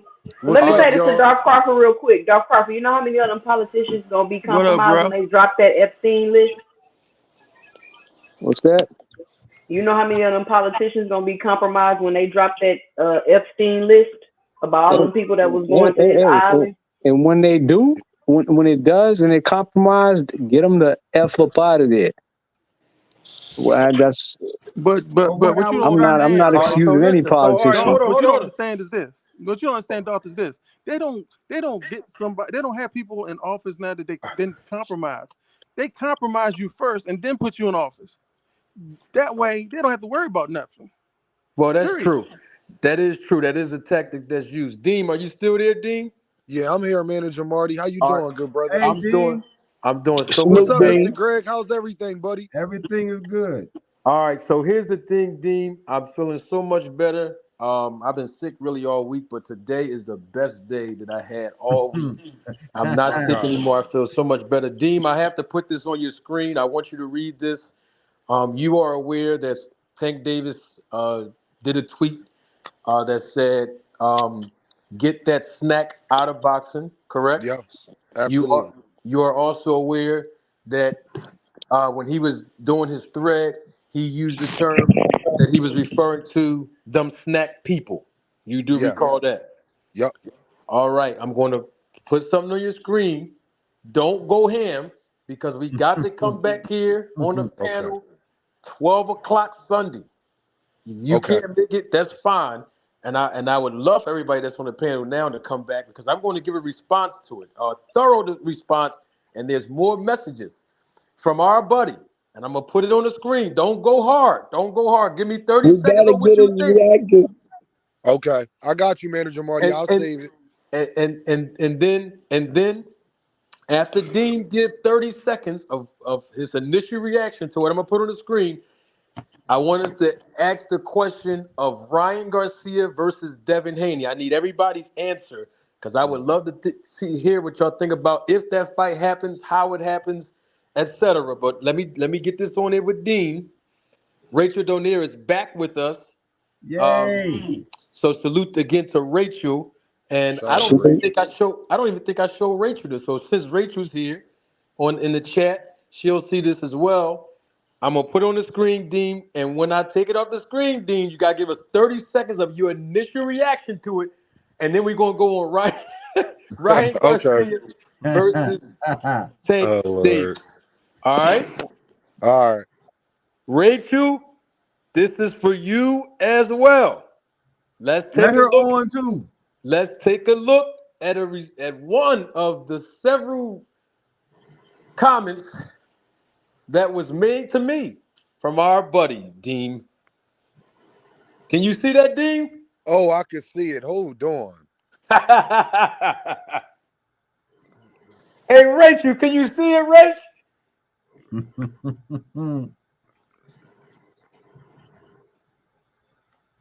Oh, okay. Oh, he talking spicy. Okay. That's what I said. He had the Oh, time that day. Manager Marty, he is talking. I'm gonna say this. Um, if that is Victor Conti, I just want to say, man, you're proving people's more and more with things like that. If Manager Marty was never vindicated, today would be the day after me seeing that. Because if you don't see him out here responding to people on Twitter and on Instagram or wherever that was, YouTube comment, but he responded to Manager Marty. And that could only mean one thing. Where there's smoke, there's fire. Hit dogs holler. And Lord that's have all mercy. I'm gonna say. He's the third person that said that comment. Hit dogs holler. That's something my grandmother taught me. And And you and 2 cents. so I'm just saying, man, Manager Marty, he's supposed to be a big businessman, got the snack program going on. And if he's seeing your channel and everything that you've been saying is what I've always told you, Manager Marty. I've been telling you this for a while, way before we knew of Victor Conti, whatever comment respond to you. I said, Manager Marty, they seeing you. It's the reason why people not getting their notifications and all this type. Listen here, man. Stuff is deeper than y'all think. Because what Manager Marty is on is a actual mission that can actually change boxing. I love to talk about it, but what he's talking about is a thing that can actually change boxing. Yes, So, sir.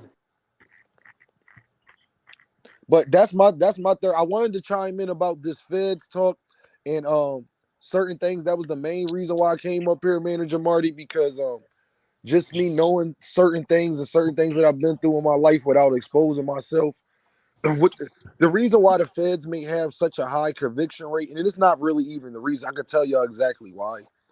A lot of times when you got drug dealers and people, the feds deal with mostly money. Any crimes that you are committing that has money involved, that's not getting taxed, X, Y, and Z. They're going to be involved in that.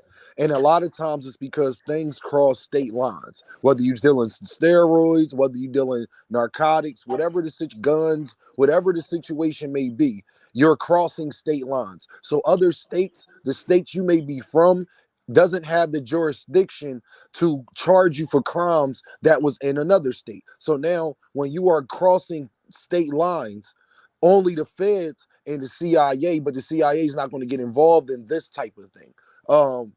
Well, they do, but it all depends. And Mr. Greg know why I say that. It all depends on what's going on. But Right. mostly the feds is going to deal with these type of things when it's crossing state lines because they are gathering information from other cases. So it's basically like this, y'all. Other people do the work. They just gather all the work and say, oh, okay.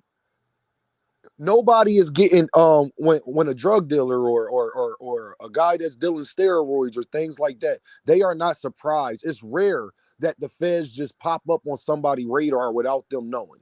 Like Big Meech, he knew that the feds was watching him prior to getting arrested. The feds don't just pop in like that. The thing is, when they do expose themselves by that time, it may be too late for you. But a lot of guys know prior and have enough time to get out. It's just that they be in so deep by this time. It's no way around it because if they do try to escape, they may have ties that the feds have other people in custody. Maybe not them. They haven't been able to charge them yet with any of it, but they may have other people in custody, like Mr. Greg was saying, your family member, your sister. They're the only people that can threaten you that way.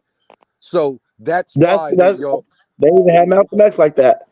Yep, they Yeah. even Malcolm X, like they'll be watching you like nobody. When Malcolm X knew the FBI was like the feds aren't people that you're surprised by, but you know that you're so far in. By the time they are watching you, you already know that you're a target. Is what I'm trying to say. Now, some guys either make the right moves and don't, and a lot of times, a lot of other guys don't because now you are so tied in and connected. That's why they made a thing, Mr. Greg, no, I'm not lying, called the RICO. Because now it doesn't have to be exactly attached to you. And that's where the dominoes fall 9 times out of 10. And the feds will also do this, y'all. We'll give you probation. We'll give you a lighter sentence. We won't smack you across the head, but you're going to do 85 to 90% of whatever we tell you are doing.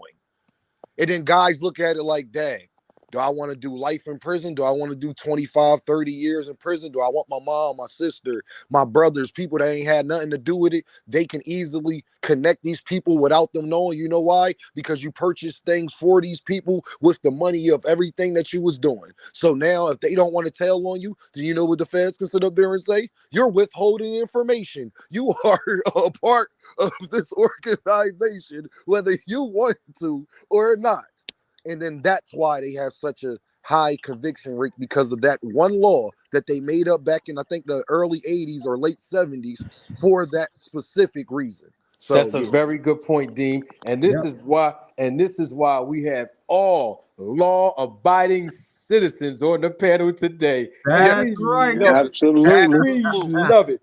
So, That's so, right. so we got a question on the floor.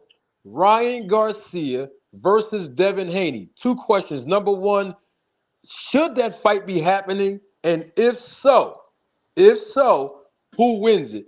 Big Money, you first, then Mr. Greg, Darth. Let's go around and let's see what we got. So Ryan Garcia, he talked himself into it through social media. I just heard an interview earlier today where Eddie Hearn was asked a question out there because he's out there in the Saudi Arabia, and one of the guys asked him a question in the interview about, is this serious between Ryan Garcia and Devin? He said he personally reached out to Ryan Garcia. They are both on the zone. They trying to make something happen. The only thing I got to say about it is we were told by the Haneys, and I keep telling y'all to listen to the manager because everybody keep capping that they only had a one fight deal with Eddie. Well, why everybody keep Eddie Hearn said he reached out to De La Hoya and they've been talking. So Yep. Eddie Hearn he's not promoting Devin Haney. This is the second time that Eddie Hearn got involved. He said he reached out to Tank on behalf of the Haneys, and now he reached out to De La Hoya on behalf of the Haneys as well. So at this point, I'm a little bit convinced that maybe they're with Matchroom, which is okay. So number one, should this fight be happening next, Ryan Garcia, Devin Haney? If so, who wins? Big money, Walt, it's on you. All right. Well, first, Marty, I wanted to say what's up to 2 Cents. What's going on? And Dame, what's going on, man? Man, how you doing, man? I just want to say, bro, I appreciate all your support, Brody. I see you. What's going And I on, just Big want you to know Yummy? I appreciate it. You already know. But I'm gonna reiterate what I was saying earlier, though, Marty. Ryan stepped up. I think he's maturing. You know, I feel like we're watching him mature. Like we watched him as like when he was first. Everything before Tank was like, middle school. Now he's in high school. He's starting to realize, I'm about to be a man and soon. So I need to start taking things more serious. He got out there. He asked for the fight. If he gets it, I'm not too sure about that because they got to negotiate it. I get that has to be a process. Should it be happening next? I don't think I don't really think he has I don't think he learned enough from that Tank fight to be ready for this fight if he were to step in there with a Devin. I think he's ready for the stage. I just don't think he's, I don't think he's going to have stage fright or things like that. I think he's going to be fine. But I think as far as in the ring, skill sets, I don't think he'll be able to show that he's learned enough, even through dealing with DJ, that he's going to be able to show us this new improved Ryan Garcia that people can go, wow, this guy's a star. I think he really probably needs another fight or two before he steps up to a Devin Haney, who's been on this big stage at least 5 times because he's fought a lot of big names. Although a lot of people don't like to give Devin credit for who he's fought. He went through Vasily Lomachenko, Regis Prograis, Jojo Diaz, Jorge Linares, Yuriorkis Gamboa, George Kambosos twice. And he's been doing it. This for Ryan, this is number 2, as far as really big names. So I don't think maybe now is the time. Like he probably could cook a little bit longer before he gets out there and, shows his goods.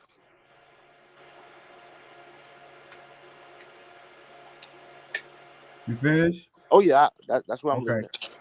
Like I said before, I said this about Ryan. I said about the fights. We want to see these kind of fights.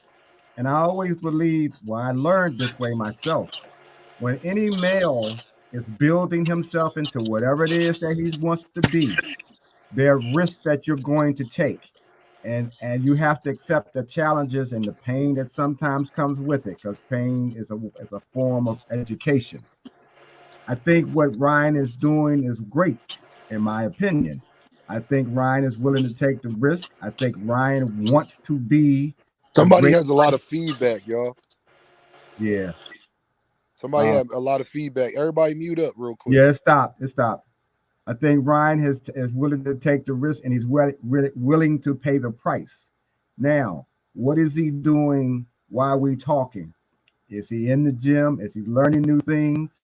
Hopefully. I hear that it is, or you read that it is, I should say. I think that's the fight he should take, because if he took an easier fight, I believe he would be discredited. And we already saw he jumped all the way up to the very top of that division with Tank, because he did have the clout with the following, and he didn't fare too well.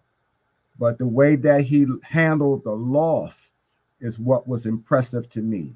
And then in his next fight, he had to shake the demons out. He had to learn, I got to accept these challenges. And he did. I saw that he grew up in that last fight, that he fought with himself a little bit, in my opinion. He's not going to get hurt with Devin, in my opinion, in the same way that he got hurt with Tank.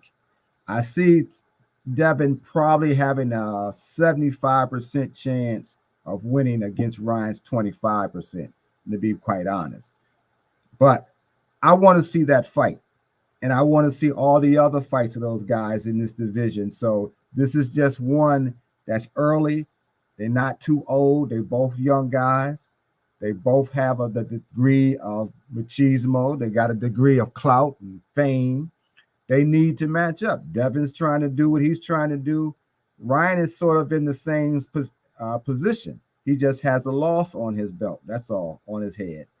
And if we see the fight, we're gonna be. We want to see the fight. We can say Devin is this and Ryan is that, and the fathers and everybody else, and De La Hoya, Eddie, and everybody else.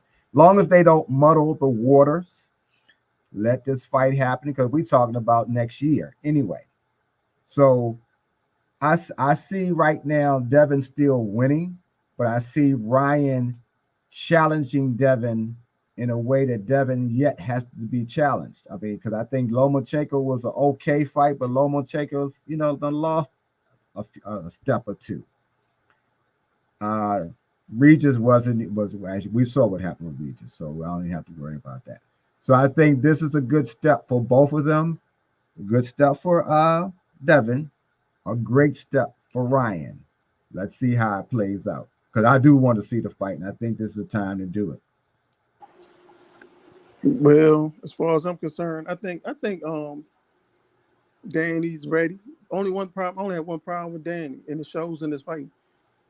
He has. I don't care. He has the skills. He has a lot of tools, but I don't care. You got to be mean, man. You got to be mean.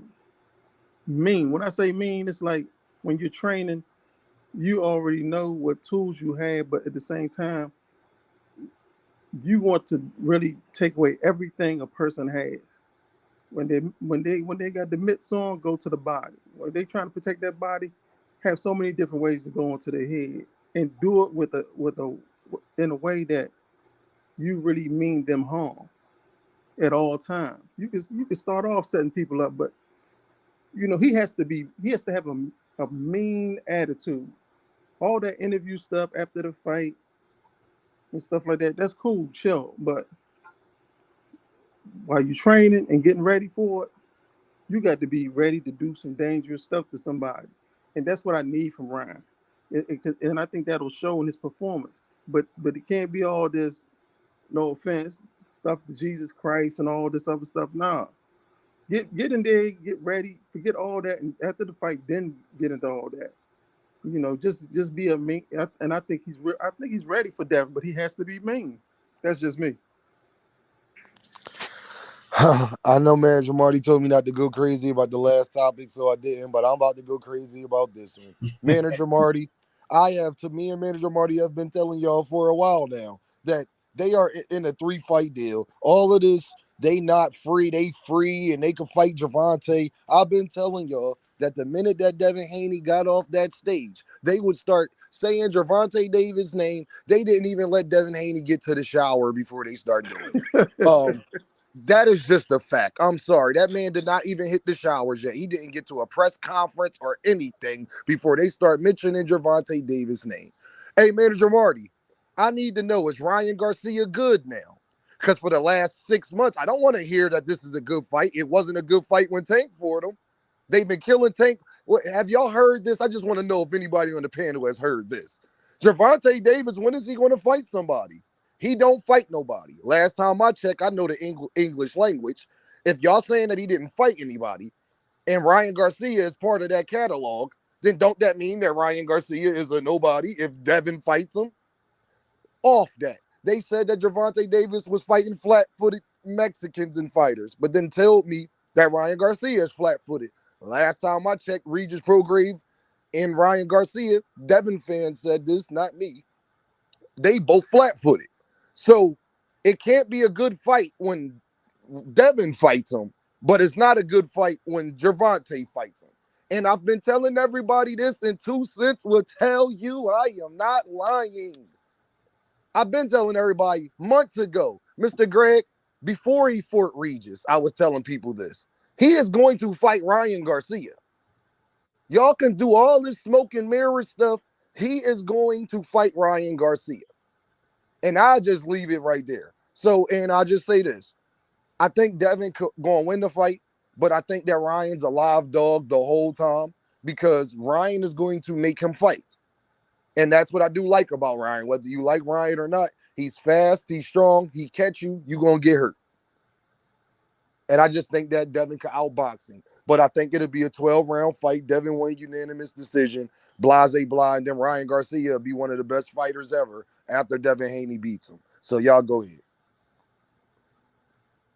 Man, Ryan Garcia gonna stop Haney. Go ahead. Talking to. Nah, but listen, but for real, check it out though. Listen. I think Ryan Garcia is bigger than Haney, so he won't come in there with a size and weight advantage. I think Ryan Garcia has a decent chin, so I don't know if he's gonna be able to keep Ryan off of him with his jab. And Ryan Garcia is a dangerous fighter because he's mastered the punch you don't see coming. And I don't know if he should fight Devin right now. Maybe he need another fight or two with Derrick James so he can learn to move his feet and set up shots better. But of course, Devin Haney is the better boxer. But I believe Ryan Garcia is more talented than Devin. He has the speed, he has the power in both hands, and he also has the size to be able to give Devin Haney a very, very competitive fight. Probably one of the most competitive fights that he's had. A lot of people sleep on Ryan Garcia because, you know, he didn't take his craft serious and this and that. But Ryan Garcia pretty much has stopped every opponent he's fought. And he's also fought some opponents with some power. He's taken some shots. So I think people should take that into consideration. What do I really think he can beat Devin Haney? I'm not saying he will definitively beat Devin Haney, but I do believe that he has a very high chance of being able to beat Devin Haney because just like Dean said, he's going to have to fight. He's going to have to fight, period. All right, so in my opinion, to answer what Marty said first, I don't think Ryan should fight Dev next. Start off, I'd rather see a Ryan and Shakur personally. I'd rather see that. Two, I don't like. I'm just not the biggest fan of that boy, of his feet movement, or not, of him not having the complete punch package. You know what I mean? I don't think he throws enough punches well enough to be able to deal with Haney. You know what I mean? Haney, he has. I say he doesn't have the complete punch package either. Like a Boots Ennis. You know what I mean? Like that type. You know what I mean? But I think Haney is going to. If they fight next, Haney's going to beat the brakes off of him. I'm gonna just say he just beat and I think the toughest fight Haney had to deal with was Lomachenko. When he went back in the round and said he knows everything I'm doing. Like he told his coach or his dad, bro, he know everything I'm doing. That's you know what I mean, coming through adversity. I don't think Ryan would even give Haney an issue like that at all. I honestly don't, because it takes more than the punch you don't see coming, I think, to beat Haney. I think you really got to put that man down. You know what I mean? Because the volume of punches that he throws a lot of punches. And I don't think Ryan throws at that volume or at that clip. Just in my opinion, that's how I see it. Yeah, that's how I feel about it. Ryan's hands are so fast that he'll hurt his opponent, and you don't even know how he did it till you watch the replay in slow motion. That's how fast his hands are. The camera can't even pick it up. Hey, 2 Cents, can I say this to y'all? Because we all leave it. We left this part out and nobody mentioned this. Ryan is not going to be intimidated to fight Devin. You know why? He has been in the ring with Devin 6 times in his life. He's probably for Devin more than he's for anybody else when he was in the amateur. So one thing I do know from Ryan Garcia in this fight particularly, he's not going to be intimidated to fight Devin Haney. That part I do know. I agree. It's no way you be in the amateurs, you fight somebody 6 times. Hey, band up. Not once, not twice, 6 times. I'm And y'all listening. 3 I'm for 3. listening. And they He's 3 for already 3. been bathed in the fires, though, of the top I guy didn't in know his that. division. He's already been bathed in that fire. So Devin ain't bringing nothing that he hasn't already experienced in his fight with Tank.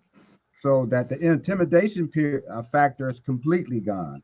It's just how bitter they're going to be in the professional fight now. How much better will Ryan be than what we last saw in the last two fights? That's the question that everybody's probably going to have and going to be excited to see. That's what makes the fight intriguing to me. All right, so from a personal fan perspective, if Ryan fights Devin and he loses, will he ever fight Shakur? Ryan losing doesn't it. This is the thing. Ryan Garcia, he already has an established fan base. So Ryan losing to these top guys, unless he loses in a extremely dominating fashion, he will still continue to be able to get big fights.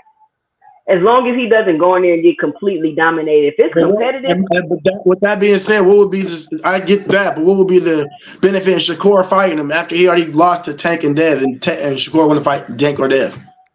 well, Shakur is at 135 and Styles make fights. Hey, Band Up, you know why?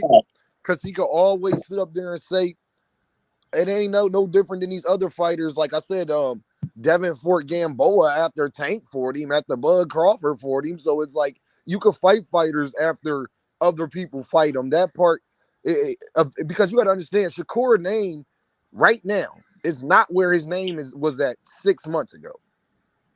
See, this is what I tell people about the society we live in. We gotta deal with each year that passes.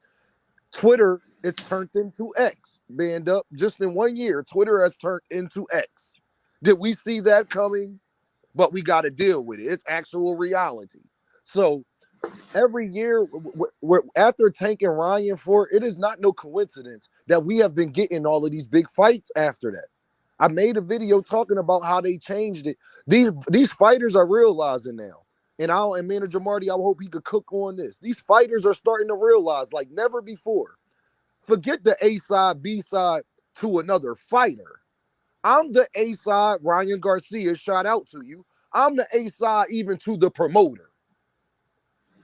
If he's not willing to do good business and I'm a fighter who got a name, people are more willing to see me fight no matter what promotional company I sign with. Gervonta Davis can go to PBC, Top Rank, The Zone. His name is so big that he could go to any of them and still do and probably had the best pay-per-view that platform has had in a long time, whichever one it would be. So these fighters are starting to realize that they are even the A side to the promoters. They are even the A side to the sanctioning bodies. Look at Canelo Alvarez and Gervonta Davis. Gervonta Davis don't care about them belts. So we got to take that into consideration. Like these guys, Shakur is not where he was at 6 months ago. So beggars can't be choosers. Our parents have all told us that. Beggars can't be choosers. At the end of the day, ain't nobody born Ryan Garcia when he fight. So you're going to have to, if you don't have the same names, because Shakur is chasing Tank and Devin. He's not chasing Ryan Garcia. He's chasing Tank and Devin. So in order to get to where they are, you got to start making similar moves. Let's say even if you don't fight Ryan, you got to fight a T.O. You got to fight one of the other guys too, a Lomachenko. You have to, Shakur. It's not no question about this if you don't fight one of them. So y'all go ahead. I think Ryan is willing to fight all of them. I mean, I agree, Mr. Gray. De La Hoya's career. He didn't win all of his he didn't win all of his fights, but he fought everybody. And he fought everybody usually when they were still at the top of their game. So he lost twice, and then he still fought somebody like Shane who came up and then lost again. So I just think fighters have to just be willing to fight regardless. Take it. I mean, now if you get just crushed where you got to be out the ring 18 months, I get taking some easy fights to get yourself back in order. But again, when you lose just because of a one shot, That's not and that's not enough to say I gotta take easier fights. That means you got to do something different to avoid it. You have to learn a little bit more. That's what I think he learned in that. Hey, I took the shot that put me down, but he had been down before. Remember that. And he got hit hard. Yes. He got up. The body shot is the one that will get you because your body will say, your mind will say, get up, and your body be saying, nope, we're going to stay right down here because we can't breathe now. So those are the things he has to learn. He could tighten up his defense, a little better with that, and not get lazy in the ring. Hey, So, Mr. Greg, I could say this. yeah. Ryan, if he could take away Devin's jab, because if y'all think that Ryan is going to stay in front of Devin and just get his head punched off the way that Regis Prograve is not half as athletic as Ryan. Mm-hmm. Ryan don't have the best footwork, but it don't change the fact that he's more agile than that. No, but that's what I'm worried about. Huh? That's what I'm worried about, bro. That foot placement with the volume of punch. Band up, that is a deficiency. That's something that Devin Haney has over him. There's no argument here about that. That is but it a can fact. be corrected, though. That's the thing. He can correct it. You know what I'm saying, Mr. Greg? I just think it's like this. Ryan is going to be able to, because first of all, Devin is not going to be as willing to just keep throwing that jab out because we all know what Ryan likes to do. Mm-hmm. When you throw that jab, Ryan is going to throw that right hook immediately. As soon as you extend yourself, he is throwing that rabbit, that quick right hand that he loves so much. Ryan got power in his jab hand. Yeah, you just got to punch with him, and again, you just got to punch with him. And I think that Ryan, he possesses. See, Devin, if Devin could, like I said, control range. Devin, I think, is a top 5 fighter at controlling range in boxing, at keeping you right there in the middle of that ring. I'm not going to move too much further from you, but it's going to feel like it's a wide gap between us, Mr. Greg. We right in front of each other, but it feels like you're not even close to me. Ryan he has the length, and that's going to play a factor with him and Devin. All of those factors. I bet if you talk to Regis privately, I'm almost willing to bet Regis didn't really respect Devin's skill set. Yes. I think he was so much invested in him demeaning Devin's image. You didn't go to you went to private school, blah blah blah. That he went into that fight with the thought that Devin was soft. I don't have to respect him, and he didn't respect the skill because that's what you got to respect. You can hate the man, but if that man got the skills, you need to pay attention. He didn't. You just can't. I can't see why anyone would continually stand in front of somebody and get their head taken off unless they don't know what the hell they're doing and they don't have any respect for him. And by the time you realize he's knocking me down, he's punching me everywhere, the fight's almost over. You're right, Mr. Greg. You're right. Because let me ask y'all a question. If Tank Davis would have beat Regis first, will he get the same credit that Devin is getting for beating Regis? Yes, for me, he would. I believe Tank still beats all of them. I think Tank crush all of them. But I think with Regis, like Mr. Greg said, he was just going forward. I think Tank beats that. I think Tank can beat Regis. I don't know about Shakur though. I tell y'all this. I just want to say that. I don't know if he can beat Shakur. I think Shakur is tougher, but he'll still beat him. But what I was getting at with Regis and his approach to Devin was he just figured I'm